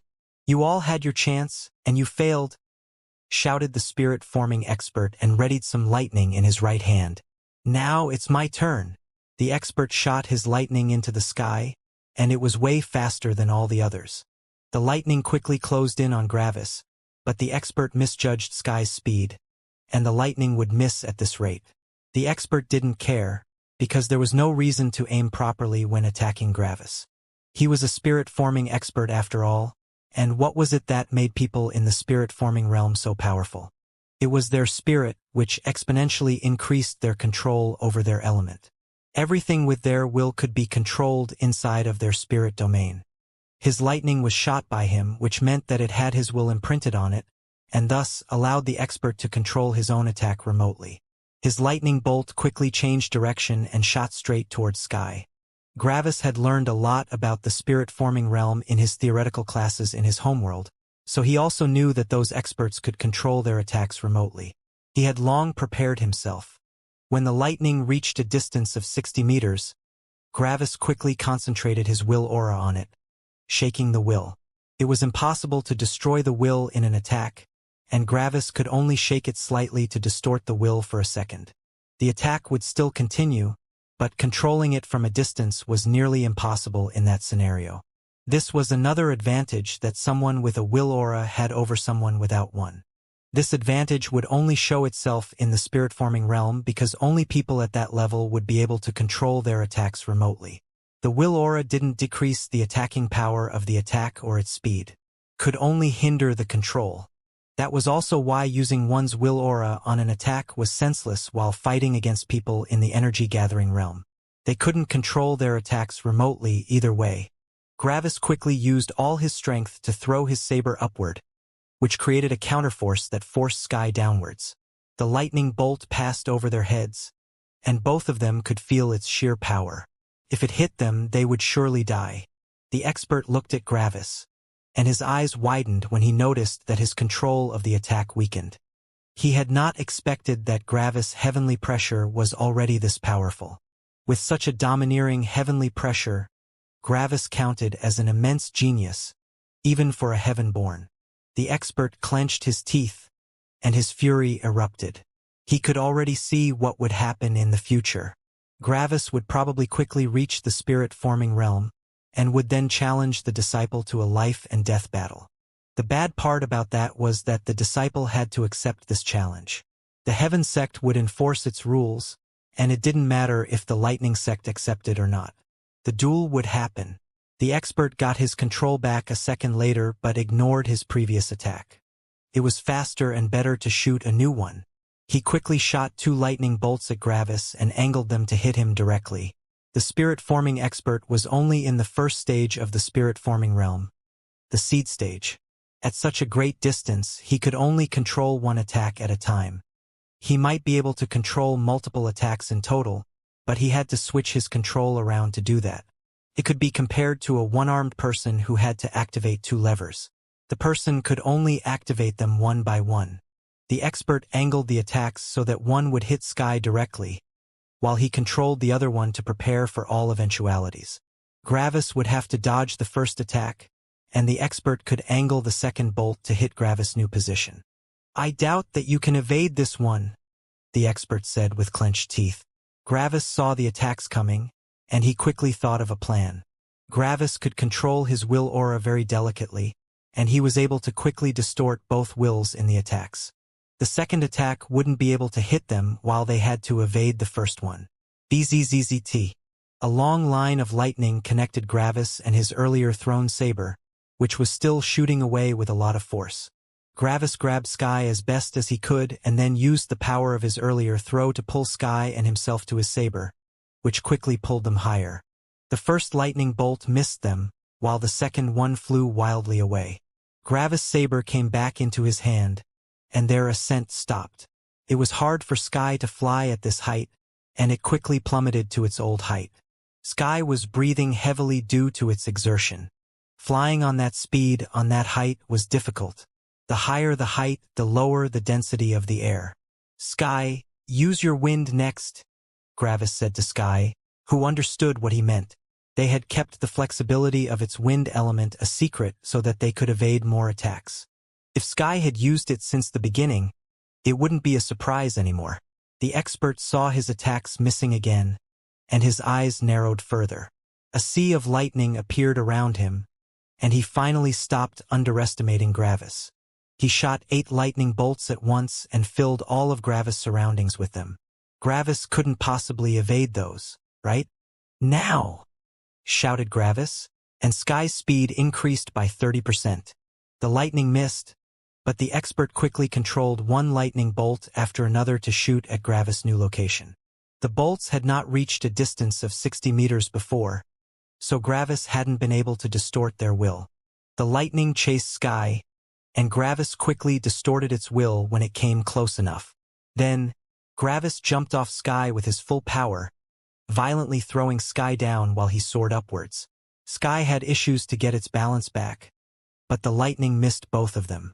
Sky used its wind element to stabilize its flight and to also throw Gravis back onto its back. The lightning continued flying forward for a whole second due to its distorted will. The expert screamed in rage and used all his spiritual power to showcase his control. The lightning bolts hit each other and then exploded into a gigantic net of lightning, 100 meters in size. Gravis looked at it with narrowed eyes, and Sky tried to avoid it by diving below it. The net followed Sky's height, and when they started getting closer to it, the net shot forward. By now, the expert had realized the area of effect of Gravis' will aura, and he made the net shoot towards them before it reached the area. Even if Gravis distorted the will of that attack, the net was still too big to evade. He had him. Gravis grabbed one of the spears on his back and threw it forward, while it released lightning violently. Gravis, of course, also distorted the will of the net. Sky dove further while the lightning in the spear hit the lightning in the net. The whole net quickly shot into the spear, and the spear got reduced to ashes. An energy weapon was not able to keep so much lightning. Boom! A big explosion took place, and lightning ravaged the sky. Gravis jumped a little to absorb part of the lightning explosion since Sky didn't have such a great lightning resistance. His whole body burned, and he could feel the lightning ravaging his body. Luckily, the lightning was not concentrated. Gravis' body was ravaged, but he managed to protect his organs with the attack's absorbed life energy. Yet, the shockwave hit both of them, and they were thrown down violently. Sky used the full power of its wind to keep Gravis by its side, and they started falling towards the ground in an arc. They looked like a big meteor, which was about to hit the earth. Thankfully, they were pretty high up, which meant that they wouldn't hit the ground anytime soon. The expert gasped in surprise when he saw that his net didn't stop them. Even worse, their speed increased due to the shockwave, and they were plummeting to the heaven sect. The other disciples watched with fury, surprise, shock, and hatred. The betrayer had to die. The expert quickly shot lightning like he was crazy, making more nets. Sweat started pouring down the expert's face since controlling so many attacks was taxing to his newly evolved spirit. He had never used his spirit so much before. His concentration started going down while his eyes reddened. If he let Gravis escape, then his death was inevitable in the future. Sky had gotten its balance back and started flying around in zigzag patterns, while Gravis distorted the wills in all the singular lightning bolts. When a new net was created, he would throw over another weapon to make it explode. The difference this time was that Gravis made Sky fly over the explosion to gain more height and speed. Another explosion occurred, and, this time, Sky received the brunt of it.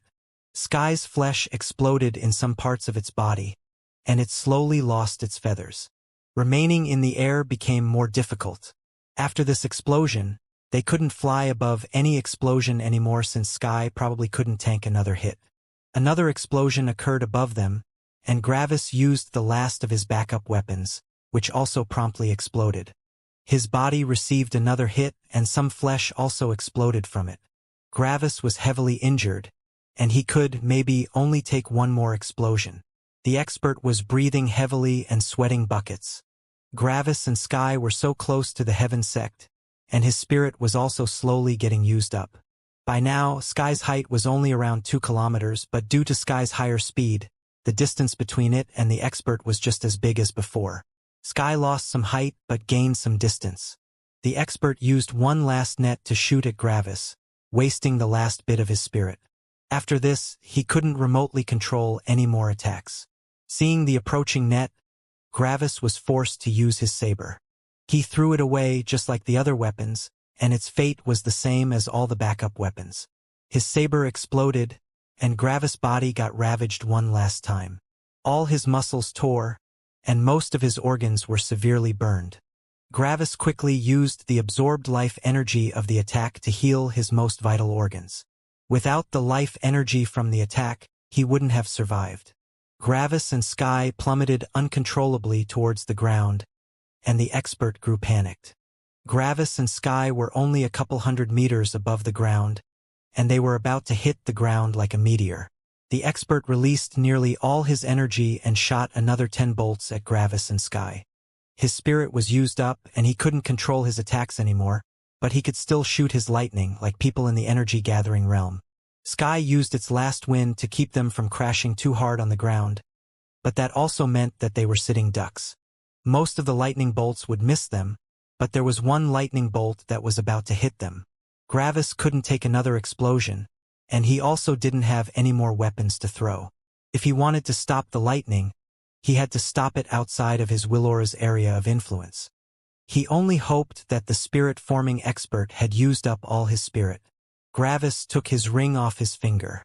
The ring had been given to him by his father, and Gravis knew that it wasn't some supreme treasure. Could only show his status to other people, nothing else. Yet, the ring had been created in his homeworld, and Gravis could only gamble on its hardness. Gravis threw the ring at the lightning bolt, and the lightning bolt exploded. His ring survived the encounter, but it shot widely into the distance. Luckily, the explosion was far away enough that Gravis didn't get hit by the explosion. His gamble had worked, and the spirit-forming expert hadn't been able to control his attack anymore. Boom! Gravis and Sky hit the ground and rolled for a while. Sky had stopped their fall enough for them to survive, but it was still painful. They stopped after some meters and both laid on the ground, 100 meters away from the Heavensex building. Yet, Gravis released a sigh of relief. They were inside the Heavensex walls, which meant that they were also inside its territory. No one would dare to be arrogant here. Gravis relaxed and nearly lost consciousness, but he kept himself awake just with his willpower. Sky and Gravis laid there for several seconds until, "Die!" shouted the expert as he jumped over the wall and shot a lightning bolt at Gravis. Gravis' mind stopped working as he saw death approaching. The spirit-forming disciple of the Lightning Guild dared to attack him inside the Heaven Sect. Gravis had not expected that, and only a deep fear of death remained in his mind. There was nothing he could do anymore but hope that the Heaven Sect was not empty right now. Xing! A gigantic spire of ice appeared in front of Gravis and redirected the lightning into the ground. Shortly after that, an absolutely apocalyptic pressure encompassed the expert of the Lightning Guild. His face whitened, his breathing stopped, and his eyes shrunk to pinpricks. He was not able to move anymore. "What guts! To attack someone in my Heaven Sect," commented Ion nonchalantly, as he walked out of the door. Gravis could finally release a sigh of relief. He was safe now. The peace that he and Sky were striving for had finally arrived. They would still need to strive for their own strength and resources, but they were at least not hunted anymore. With this, they could finally take a breather. The expert from the Lightning Guild looked with terror at Ion. He wanted to say something and defend his actions, but he couldn't say anything, no matter how hard he tried. Ion's heavenly pressure made him unable to even speak. Ion smirked and lifted his right hand. A green ball of water appeared on his hand, and it shot at Gravis and Sky. Gravis wasn't panicked, because he could feel the life energy radiating from the water. The water hit their bodies and quickly entered. Gravis felt how his body was screaming in ecstasy and how it started ravenously absorbing the life energy. All his wounds, scars, broken skin, torn muscles, and scorched organs were pushed out of his body. Healthy skin, muscle, and organs rapidly grew and replaced the old ones. From a state of near death, Gravis' body got fully healed in less than a minute. Gravis slowly stood up, looking at his old body, which was lying around him. He could see all his previously injured body parts laying on the floor, while he had been fully healed. That was a bizarre sight. Gravis looked over to Sky and also saw how it shouted in excitement, as the same happened to it. Just like that, all their injuries vanished. The water element was really incredible in healing. The expert from the Lightning Guild didn't even notice how Gravis and Sky got healed. He only felt deep fear for his life, and he tried his absolute best to beg for his life. Yet, no matter how hard he tried, it was futile. Ion looked at Gravis with a warm smile and nodded. Even if Gravis felt great right now, he wouldn't forget to be careful. No one knew that he was not a heaven-born, and he had to keep the act up. If Ion found out, Gravis wouldn't even know how he had died. Gravis bowed slightly to Ion in thanks. Ion turned back to the expert from the Lightning Guild, and his warm smile transformed into a cold smirk. Trying to murder someone in the Heaven Sect. You truly have humongous guts, he commented, waiting for the expert to answer. The expert tried to answer but couldn't. Ion simply continued looking at him. You have no defense for your actions? Well, this makes it simpler, he said calmly. A couple of bright yellow rings on Ion's waist started rising into the air, seemingly by themselves. Gravis knew that Ion was controlling those rings with his spirit. The rings started slowly rotating in the air, and a layer of sharp ice appeared at their edges. After some seconds, 6 rotating ice rings flew around Ion. Ion just smiled at the expert of the Lightning Guild. Let me send you off. Xing. The rings shot forward, and every ring cut through the body of the expert of the Lightning Guild. The expert couldn't move, and the rings sliced his body into multiple parts. He had never thought that he would die here when he had accepted the mission to cut off Gravis' path towards the Heaven Sect. This was supposed to be an easy mission. This was supposed to be easy money. Boom! Gravis' eyes widened as he saw the energy of the corpse explode out. This was not normal.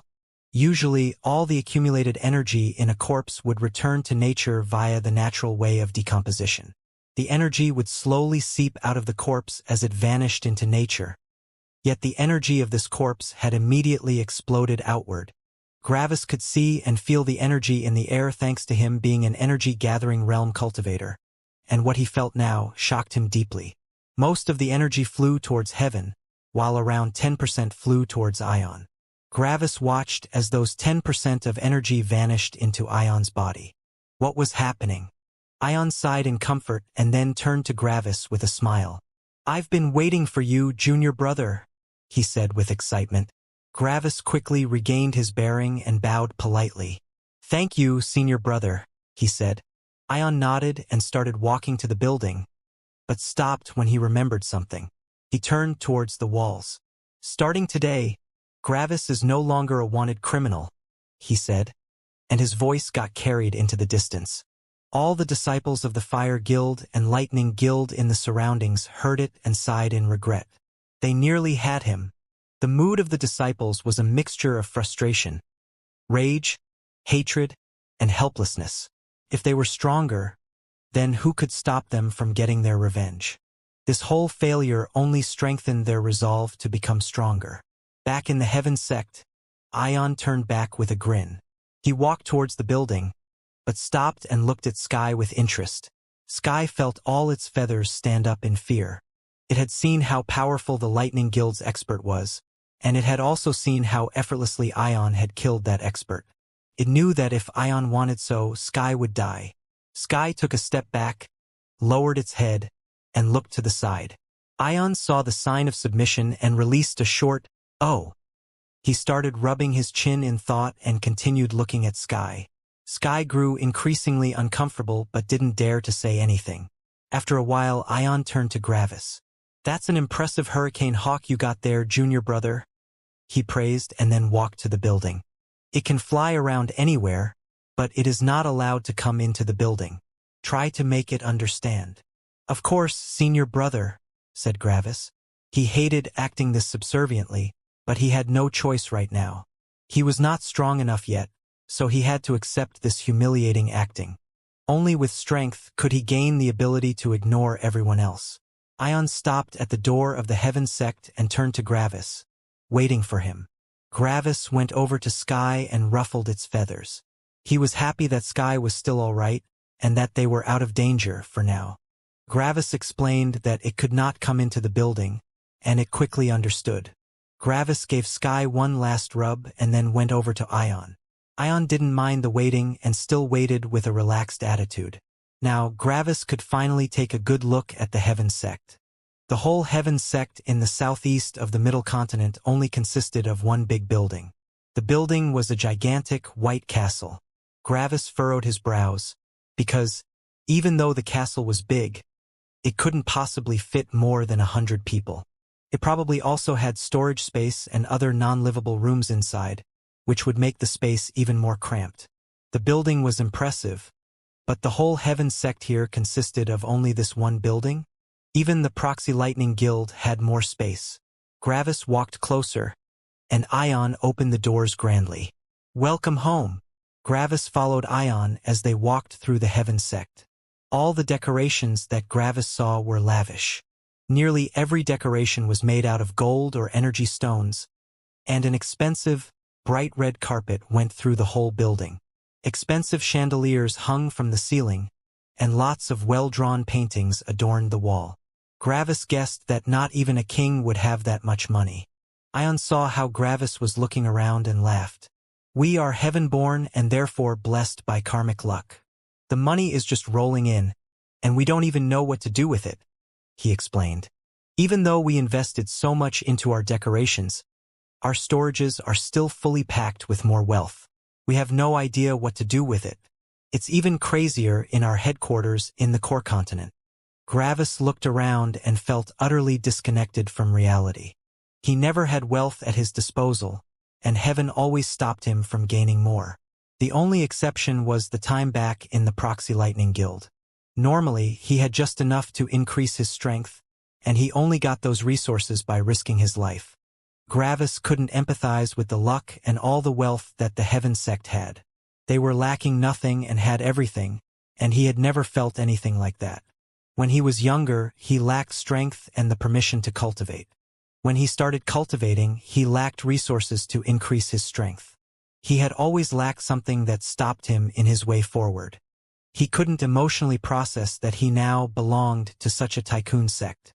Of course, Gravis had to play it cool not to awaken suspicion, and outwardly showed a sense of pride. He was acting like everything here was thanks to him. Gravis felt disgusted with himself since that contradicted his core beliefs, but there was nothing he could do against that right now. He needed strength. Beggars couldn't be choosers. Ion smiled at Gravis as they continued walking. "We can have everything, but we also have to do our work," he continued. "Do you first want to relax for a while or go straight to work?" he asked as he looked at Gravis. When one was continually lying, even an innocent question reeked of danger, and Gravis was unsure how to answer right now. "I am unused to something like this," Gravis said. "Heaven has always granted me lots of enemies and opportunities. That's how I managed to become so strong, so quickly. I heard that will is very important from others, and maybe heaven has helped me with that." Gravis asked with an unsure tone. He had decided to mix truth with lies. Ion just laughed. "No, that's not what heaven was doing, but I can't fault you for not knowing. It's your first time here after all," Ion said with a smile. "Will is important for normal cultivators." Ion turned around to Gravis and smirked at him. "But it is useless to us." Gravis was surprised. "How so?" "Everyone stronger than me always said that the will was one of the most important things for cultivators," Gravis asked innocently. "How is it different for us?" Ion just continued smiling as he walked. "Have you ever heard of the concept behind a will aura?" Ion asked. "Will aura?" Gravis asked confusedly and then thought about his answer. "One of the disciples of the Lightning Guild, who have hunted me, had shown something similar to my heavenly pressure." "Is that a will aura?" Gravis asked as he remembered the leader of the hit squad from the Lightning Guild. Gravis had immediately felt his strong will when he had looked at him. Ion nodded. "That's right. A will aura is something similar to our heavenly pressure, yet it can never reach our power. When a normal cultivator goes through enough life and death calamities, there will become so strong that it can manifest as a domain around them. Everything inside of that will be suppressed, similar to our heavenly pressure," Ion explained. "But for us, it is impossible to have a will aura," Ion continued with a smile. "Our heavenly pressure is a will aura conferred by heaven, and we receive it when we step into the body-tempering realm. When your cultivation increased, you have probably also noticed your heavenly pressure growing stronger, right? Gravis nodded. Heaven always gives us a will aura according to our cultivation realm. That is what we call heavenly pressure. It is a will aura, but it is not ours. Ion explained and then started laughing with pride. And whose will can compare with the will of heaven? No one. Our heavenly pressure is always the strongest, Ion said with pride. Gravis looked surprised and ecstatic. Heaven is so powerful that our heavenly pressure is always the strongest? So, no one can have a stronger will aura than me? He asked in acted excitement. Ion smiled, but still rubbed his chin in thought. Practically yes, but theoretically no, he said, and Gravis looked at him in shock. Heaven grants us the strongest will aura that our bodies and mind can manage. The reason why it is not stronger is that, as you know, keeping up our heavenly pressure uses up our concentration. Ion turned to Gravis with a smile, as they continued walking, side by side. Heaven could, theoretically, give you a will aura as strong as the strongest person in this world, but you couldn't keep it up for even a split second, before your concentration runs out. Ion continued explaining. Heaven is, of course, the wisest and thus always grants us the perfect mix of intensity and concentration usage. A will aura, on the other hand, does not require any concentration. So, theoretically, someone could have the strongest will aura in the world in the body-tempering realm.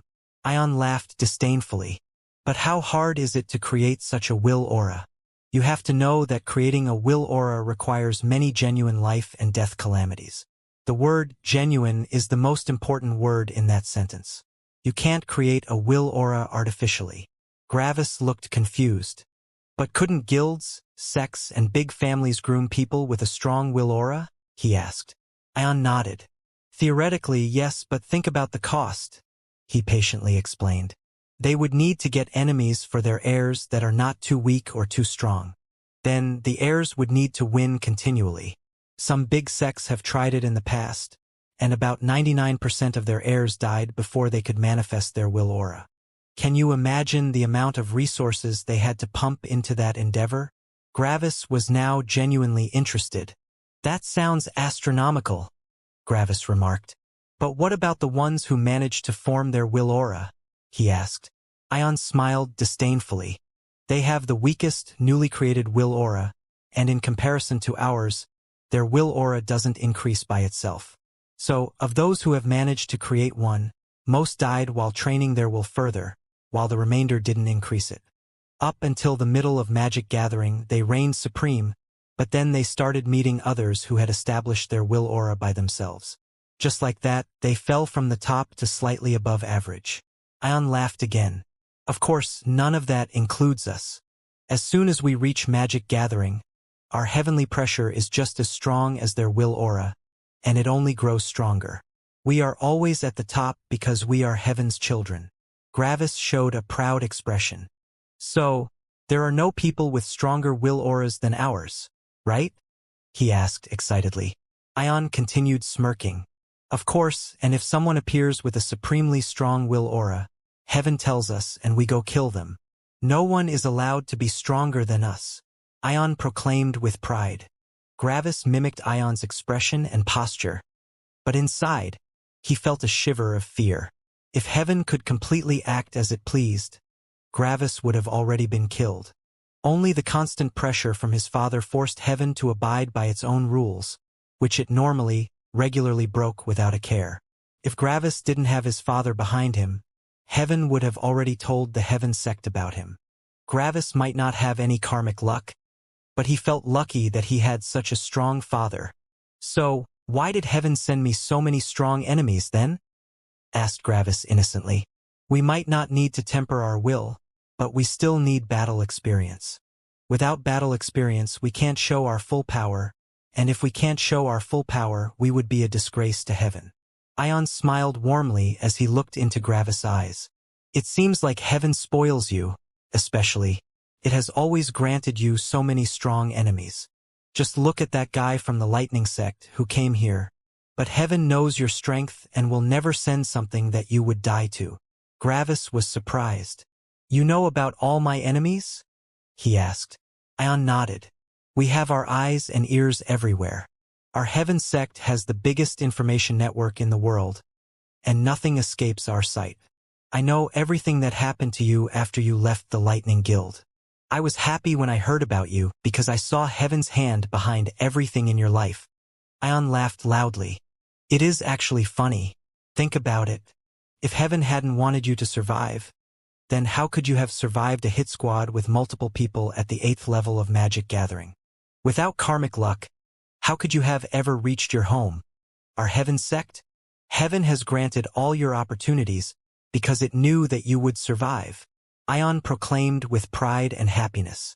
Gravis was a heaven-born, and his glory was also Ion's glory. Outside, Gravis smiled, but inside, he felt terrified. He didn't feel disdain for Ion's false beliefs but felt terrified about his argumentation. What Ion had said sounded very convincing, and everyone who didn't know the truth would completely believe him.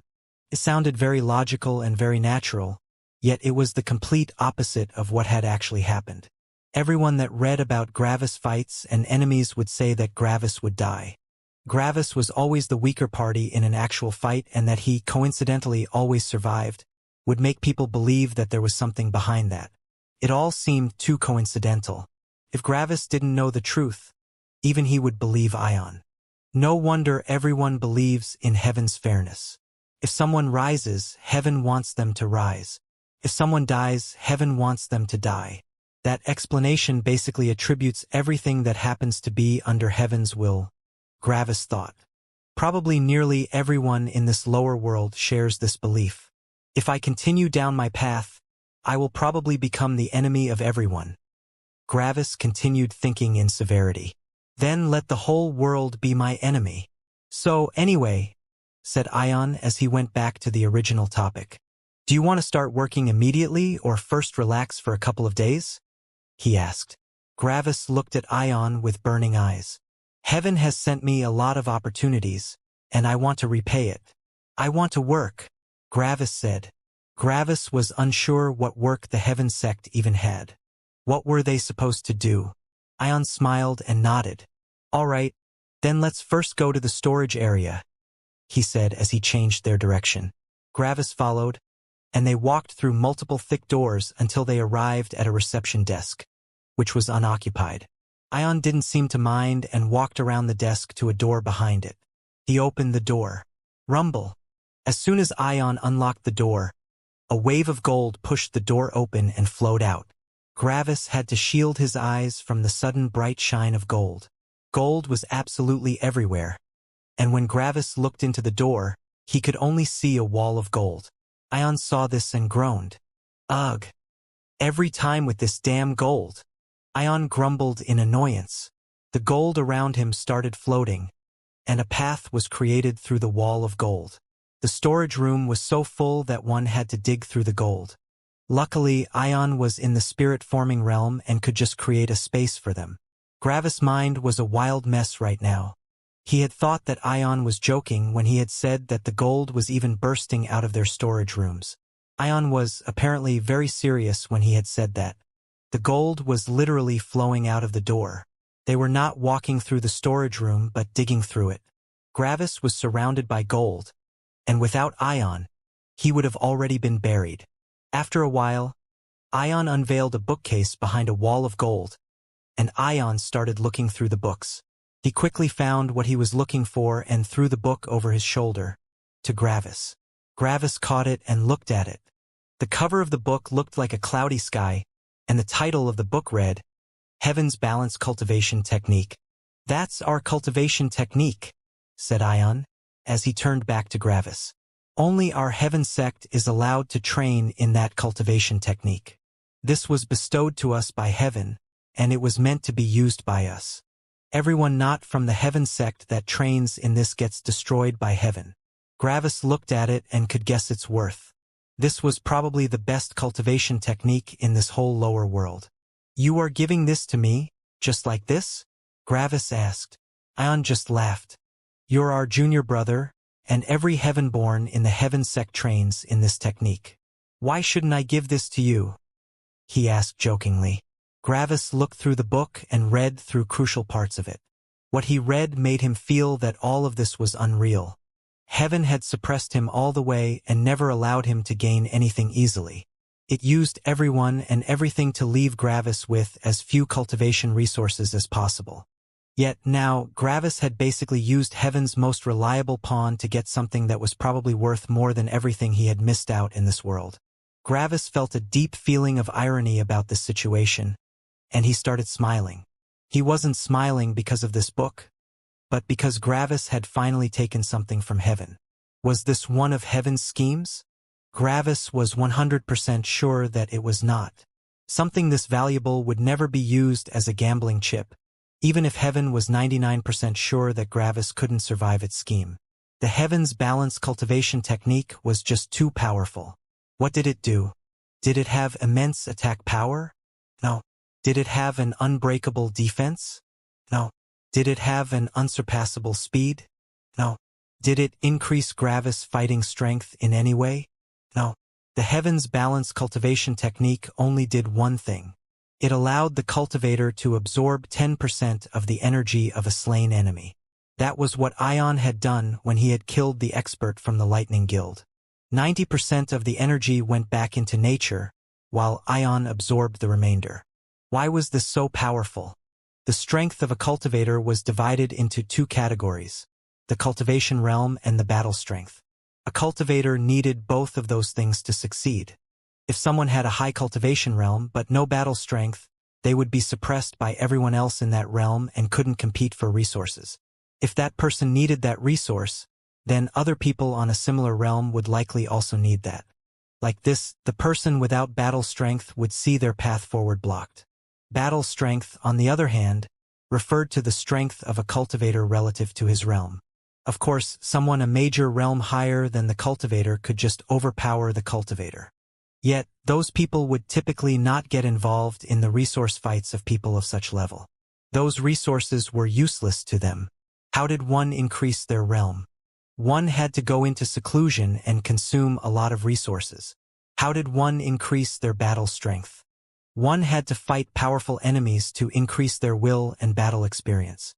A will aura counted towards battle strength. Those two concepts were separately trained. Yet, the Heaven's balanced cultivation technique combined both aspects into one. It allowed someone to increase their realm by killing enemies. Gravis was absolutely sure that Heaven did not intend for him to get this book, since resources were one of the strongest weapons that Heaven used to keep Gravis weak. By giving Gravis this book, Heaven would only destroy one of its most potent weapons. Were there side effects that Heaven could use to sabotage Gravis with that technique? No. Gravis' will was already too strong, and Heaven could not influence him directly. The energy that this technique created would also not be changed in any way, since it was just normal energy. This book enabled Gravis to lessen Heaven's power over him, since Heaven could no longer suppress him with cultivation resources. Gravis also had a lot of enemies with the Lightning Guild and Fire Guild, and Gravis saw how Heaven slowly lost its grip on him. Gravis' eyes burned with battle intent. I'm slowly escaping your control, Heaven. I bet you are absolutely furious right now, but you don't dare to show it, Gravis thought. Just you wait. This is just the beginning. As time progressed, Gravis started to win against Heaven more and more. Gravis had been utterly helpless against Heaven's schemes in the beginning. The Basin of Nature was his first win against Heaven. His second win was when he had outsmarted Heaven by keeping Sky's parent around. Now this was his third win. You are losing your control over me, Gravis thought with battle intent as he looked at the ceiling of gold. Just wait for me. Catch! Gravis heard a shout from his front, which tore him out of his reverie. Gravis saw a saber flying at him and quickly caught it. He looked at the saber and was stunned by its beauty. It was completely black, similar to his Voidstone saber, but compared to that, this new saber had a lot of fine formation array lines going through its body. It was an energy weapon, and an incredibly impressive one at that. Gravis looked up from the saber and at Ion, who just smiled at him. Why? I can understand the cultivation technique since everyone trains in it, but why the saber? He asked confusedly. Ion chuckled a little. That is a personal present from me, Ion said. You have seen the heavens balance cultivation technique, so you should know why I am grateful to you. Gravis thought for a second and then knew what Ion meant. You mean that guy from the Lightning Guild? Ion nodded. Exactly. He is at the same level as me, which means that killing him granted me quite some spirit. The cultivation technique also works with spirit, by the way, Ion explained lightheartedly. It's hard finding spirit-forming cultivators out here in the Middle Continent, so I am actually quite thankful for your help. Gravis smiled bitterly. But I have done nothing. I have not helped you in killing him. Ion just laughed. Even though we are the strongest sect in the world, we still have to abide by heaven's rules. Heaven is fair, and I am only allowed to kill cultivators that have broken the rules. If that guy hadn't jumped into the sect, I couldn't have killed him. Gravis sighed and accepted the saber. Even though Ion had been kind to him, Gravis always kept in mind that the Heaven sect was his enemy. Just him saying that heaven was fair reminded Gravis of that fact. Gravis had to act thankful, but he didn't need to overdo it. With that thought, Gravis put his new saber onto his back without any bad feelings. For him, this could be considered as plundering his enemies. He had already looked at the saber and judged that it was a peak-grade energy weapon. This meant that this saber could even be used at the first level of spirit forming without it breaking immediately. Gravis had just thrown out his old saber to save his life from the spirit-forming expert from the Lightning Guild and immediately got a new one. Gravis chuckled lightly in his mind but didn't show it outside. Father was right. We might not have any karmic luck, but we can take from people with karmic luck. Through my deception, I managed to take 2 treasures from an organization with a lot of karmic luck. Gravis thought. Gravis knew that if Ion and the Heaven sect ever found out the truth, they would have never given anything like this to him. They would have killed him instead. From the very beginning, it was inevitable that he and the Heaven sect would become mortal enemies, and Gravis was continually treading on thin ice while being around Ion. Even though it didn't feel like it, one wrong sentence could doom him immediately. Did Gravis feel bad for taking the stuff from the Heaven sect? Maybe just a tiny bit, but not much. They were his enemies, after all, and Ion being nice didn't change a thing. All right, let's get out of here, said Ion as he walked back to the entrance, the gold moving to the side by itself. Gravis followed Ion, and they quickly walked out of the door. A lot of gold was in the reception room, and Gravis wondered what they were even doing with all this wealth. Ion used his spirit and pushed all the gold back into the storage room. He then closed the door with a lot of force and locked it. "Wait!" shouted a voice from the entrance of the reception hall. Gravis looked over and saw a young man with fiery red hair and white robes with gold rims entering through the door. He wore the same outfit as Ion, just without the rings. The young man carried a big and full sack behind him. "I need to put this into the storage room," he said, looking at Ion. Ion turned to him. "CRB, is that another delivery of magic stones?" Ion asked with furrowed brows. CRB walked closer. "Most of it, yes. I managed to exchange the gold for magic stones, but on the way, I found an abandoned wagon that had huge amounts of gold in it, so I took that as well," he said with guilt. Gravis was confused. Why was this man guilty if he brought in some gold? Ion, on the other hand, just sighed helplessly. "Stop bringing home all this gold, CRB. We don't have any space for it. Why do you think I send you out to exchange all the gold for magic stones?" Ion said, annoyed. CRB looked to the side. "I'm sorry. I know that I shouldn't bring more gold, but I just can't help myself," CRB said with embarrassment. "I just see it lying there, and I feel sorry for the poor, abandoned gold." Gravis felt utterly disconnected from reality right now. The Heaven sect had so much wealth that it was even considered bad behavior to bring in more. Ion sighed again and massaged the bridge of his nose in annoyance. "It's okay. How much is it this time?" he asked. CRB looked up and emptied the sack full of gold and energy stones. Gravis could see hundreds of energy stones and thousands upon thousands of gold coins. Energy stones were about as big as gold coins, so exchanging 1,000 gold for an energy stone would really help with the storage issue. Yet, judging by the gold coins that Gravis could see, "You idiot!" shouted Ion. "That's even more gold than you have exchanged. Why do I send you to exchange gold constantly? It's to decrease the volume of gold. Yet, you come back with even more gold. That's it. The guild is not accepting any more gold from you. You took it, you keep it." CRB's expression turned nervous. "But where? My room is even fuller than our storage," he said nervously. "Not my problem," said Ion angrily.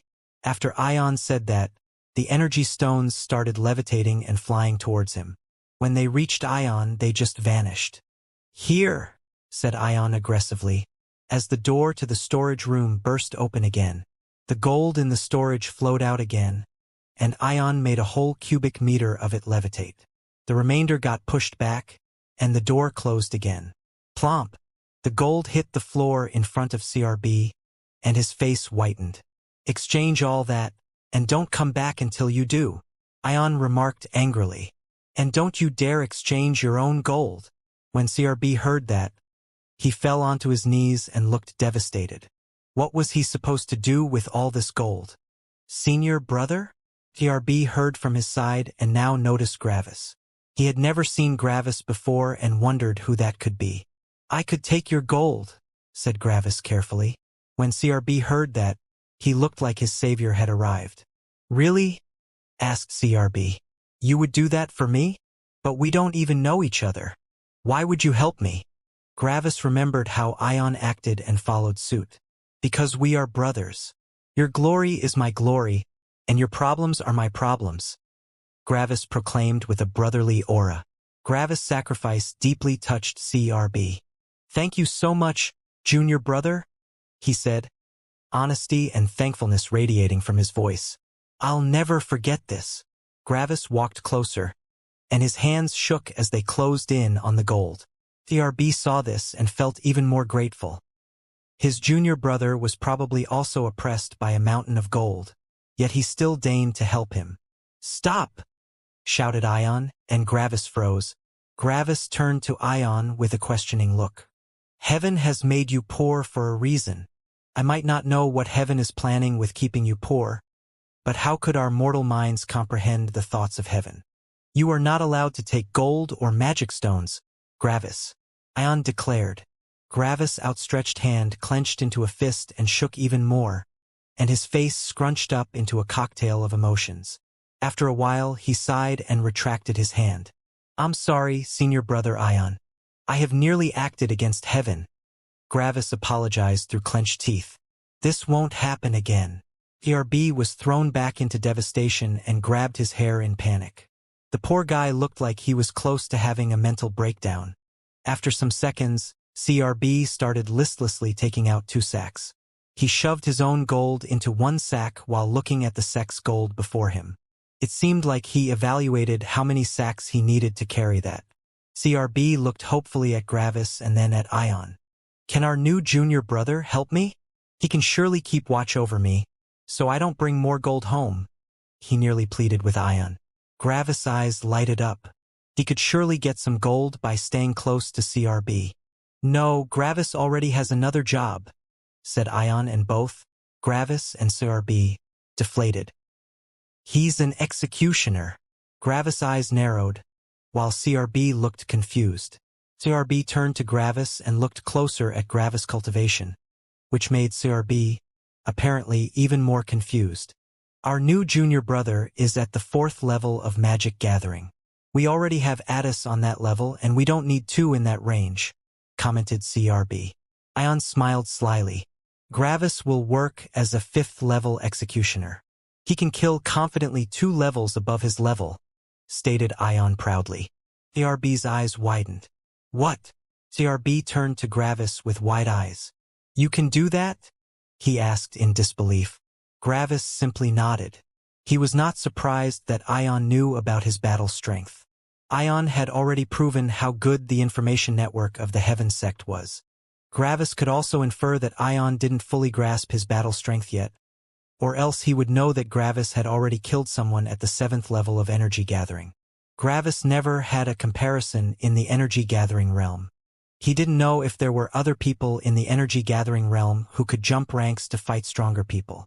Apparently, that was pretty rare. Gravis guessed that all Heavenborn could probably jump one rank due to their heavenly pressure, though jumping 2 ranks seemed to be rare.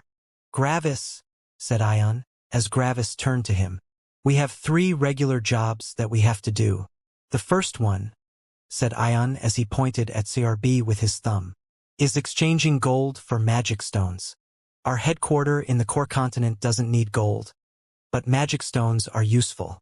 CRB is our only person right now whose job it is to exchange gold for magic stones. CRB was proud that he was the sole person responsible for that. Though he is not particularly good at it, Ion shot him down, and CRB didn't seem as happy anymore. What about the other 2 jobs? Gravis asked. Another job is the scouting of new Heavenborn, Ion continued. New Heavenborn don't know that they are Heavenborn and also don't know about our guild. Most of the time, Heaven tells our high priest about a new Heavenborn that is ready to join us, though not always. You were one of those exceptions. Heaven has not told us about you previously. Gravis nodded. Why would Heaven tell them about him being a Heavenborn when he clearly wasn't? Gravis was happy that Heaven seemed to be sloppy at times. If he were the only Heavenborn that had not been announced previously, it would have been way harder for Gravis to worm his way into the Heaven sect. So, those scouts get sent to the locations to retrieve our junior brothers and sisters? Asked Gravis. Ion nodded. Exactly. We are responsible for the south and the east of the middle and outer continent, Ion explained. As you already know, the distances are far, and it takes a long time to go to their locations, find them and bring them back. We have 2 sisters who are responsible for scouting, and they are very rarely here. I guess the last job is the job of an executioner? Asked Gravis. Ion nodded again, but before he continued, he kicked some gold coins into CRB's face. Why are you still here? Go, do your job, he shouted while pointing at the door. CRB was listening at the side, but when he heard Ion shouting and felt the gold hitting his face, he quickly scrambled to collect the gold. Shortly after, he waved to Gravis and went out of the door. Ion gestured with his head that Gravis should follow and also went out of the door. They walked down a hallway, and Ion continued his explanation. We need to gather fighting experience, and we also need to do our jobs, which is to hunt the people who go against Heaven. An executioner's job is to hunt those criminals down and to kill them. Gravis walked beside Ion and looked at him. How do we judge someone to be a criminal? Asked Gravis. Either Heaven directly tells our headquarter and they inform us, or a branch manager decides it. Ion pointed at himself and smiled. I am the branch manager of this area of the Heaven sect. By the way. Gravis nodded. He had already guessed as much. Ion had already shown his incredible power in front of Gravis, and Gravis guessed that there was probably nearly no one in the spirit-forming realm in this branch of the Heaven sect. Suddenly, Gravis had a thought. Hey, senior brother, he said as they continued walking. How come you came to find me and not someone else? Isn't that the job of the scouts? Gravis asked. Ion smiled. Funnily enough, I heard about you in the guild meeting of the Middle Continent. Every 4 years, the elemental guilds in the Middle Continent gather and let their juniors battle for glory and money. Of course, that excludes us. The guild master of the Lightning Guild in the south told me about you. By the way, if you didn't know, there are 4 guilds of each element in the Middle Continent, while there are 2 for us. Ion laughed. I didn't remember your name in the dossiers about New Heavenborn, so I grew interested and suspicious. Going to that proxy Lightning Guild on the way home didn't take much time. Ion smiled and looked at the ceiling. I am sure that Heaven has guided me to you. Yeah, I'm also sure of that, thought Gravis. This was one of the ploys of Heaven to kill him, yet in the end it had benefited Gravis. If Heaven hadn't sent Ion to kill him, then Gravis wouldn't have gotten into the Heaven sect that easily. If Heaven hadn't sent Ion to Gravis, Ion might not have defended Gravis from the expert of the Lightning Guild. Ion might have decided that if Heaven wanted Gravis to live, he would have survived the encounter by himself. Then I am happy to be under Heaven's guidance, said Gravis with a smile. Yeah, as if. Ion nodded. They had been walking for a while and had also climbed multiple stairs. Yet, Gravis had not seen another person, except CRB, so far. The Heaven Sect seemed luxurious but very empty. How many people are in the Heaven Sect? Gravis asked. Including you, we are 11 now, Ion said. I am the branch manager. 1 disciple is responsible for the exchanges. 2 disciples are responsible for scouting, and 7 disciples, including you, are responsible for executions. Ion looked like he remembered something. We should get back to the topic, actually. We got sidetracked. They stopped walking at the end of a hallway on the highest floor of the castle. So, your job as an executioner is to kill criminals 1 level higher than you, but in your case it is 2 levels higher. The reason for that is that you can't get any meaningful combat experience otherwise. On top of that, with the Heavens Balance cultivation technique, you can also increase your realm like that. Though remember, the criminals put up a fight and can redeem themselves by killing you, explained Ion. Gravis furrowed his brows. They can redeem themselves by killing me? But haven't they been branded as criminals? How would that redeem them? Gravis asked. Ion smiled. If the criminal manages to win against a Heavenborn, someone who has the highest karmic luck and heavenly pressure, then Heaven obviously doesn't want that person to die. We can't read the thoughts of Heaven, so we can only find out via this method. Heaven only talks to our high priest, after all. Ion explained with patience. Gravis nodded. That makes sense, he agreed. Ion also nodded. We were missing someone to hunt the criminals at the 6th level of Magic Gathering. So you came at the perfect time. But before you can begin, suddenly, the door at the end of the corridor and another one in the middle of the corridor opened. You first need to learn the Heavens Balance cultivation technique. Ion pointed to the door at the end of the hallway. This is my office and living room. I am always available, Ion said, and then pointed at the other open door. This is your room. First, learn the Heavens Balance cultivation technique. That should take some days. 1 week later, come to my office, and you can start working. Gravis furrowed his brows.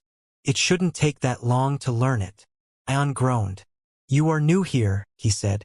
You don't need to stress yourself out. Just learn it, and when you're done, go and talk to your senior brothers and senior sisters. You can also go out and play with your Hurricane Hawk, for all I care. Just relax for a week, and then we can start. Gravis was a little surprised when he heard that. Ion seemed a little too frustrated with Gravis wanting to start earlier. He had also seemed a little too frustrated by CRB bringing in more gold. Gravis wondered if this was due to his water element or due to Heavenborn not strengthening their will. He is acting kind of similar to that one guild master from the Proxy Water Guild. No problem. Thank you, senior brother, Gravis said. Ion nodded and went into his office. Gravis also walked into his room, and he felt like he should be surprised about his room even though he wasn't. Just like the rest of the Heaven Sect, this room was incredibly lavish and full of decorations. His bed was gigantic, and probably over 10 people could comfortably sleep on it. Gravis couldn't wrap his head around the fact that this was now his room. Even back in his homeworld, his room was rather Spartan. As he thought about it, his father's room was actually also rather empty. Gravis wondered if this was so that cultivators didn't get enchanted by worldly wealth. If Gravis would have grown up in such a luxurious room with several servants, he might not have desired strength that much. Gravis looked around the room and sighed. I'm not used to this.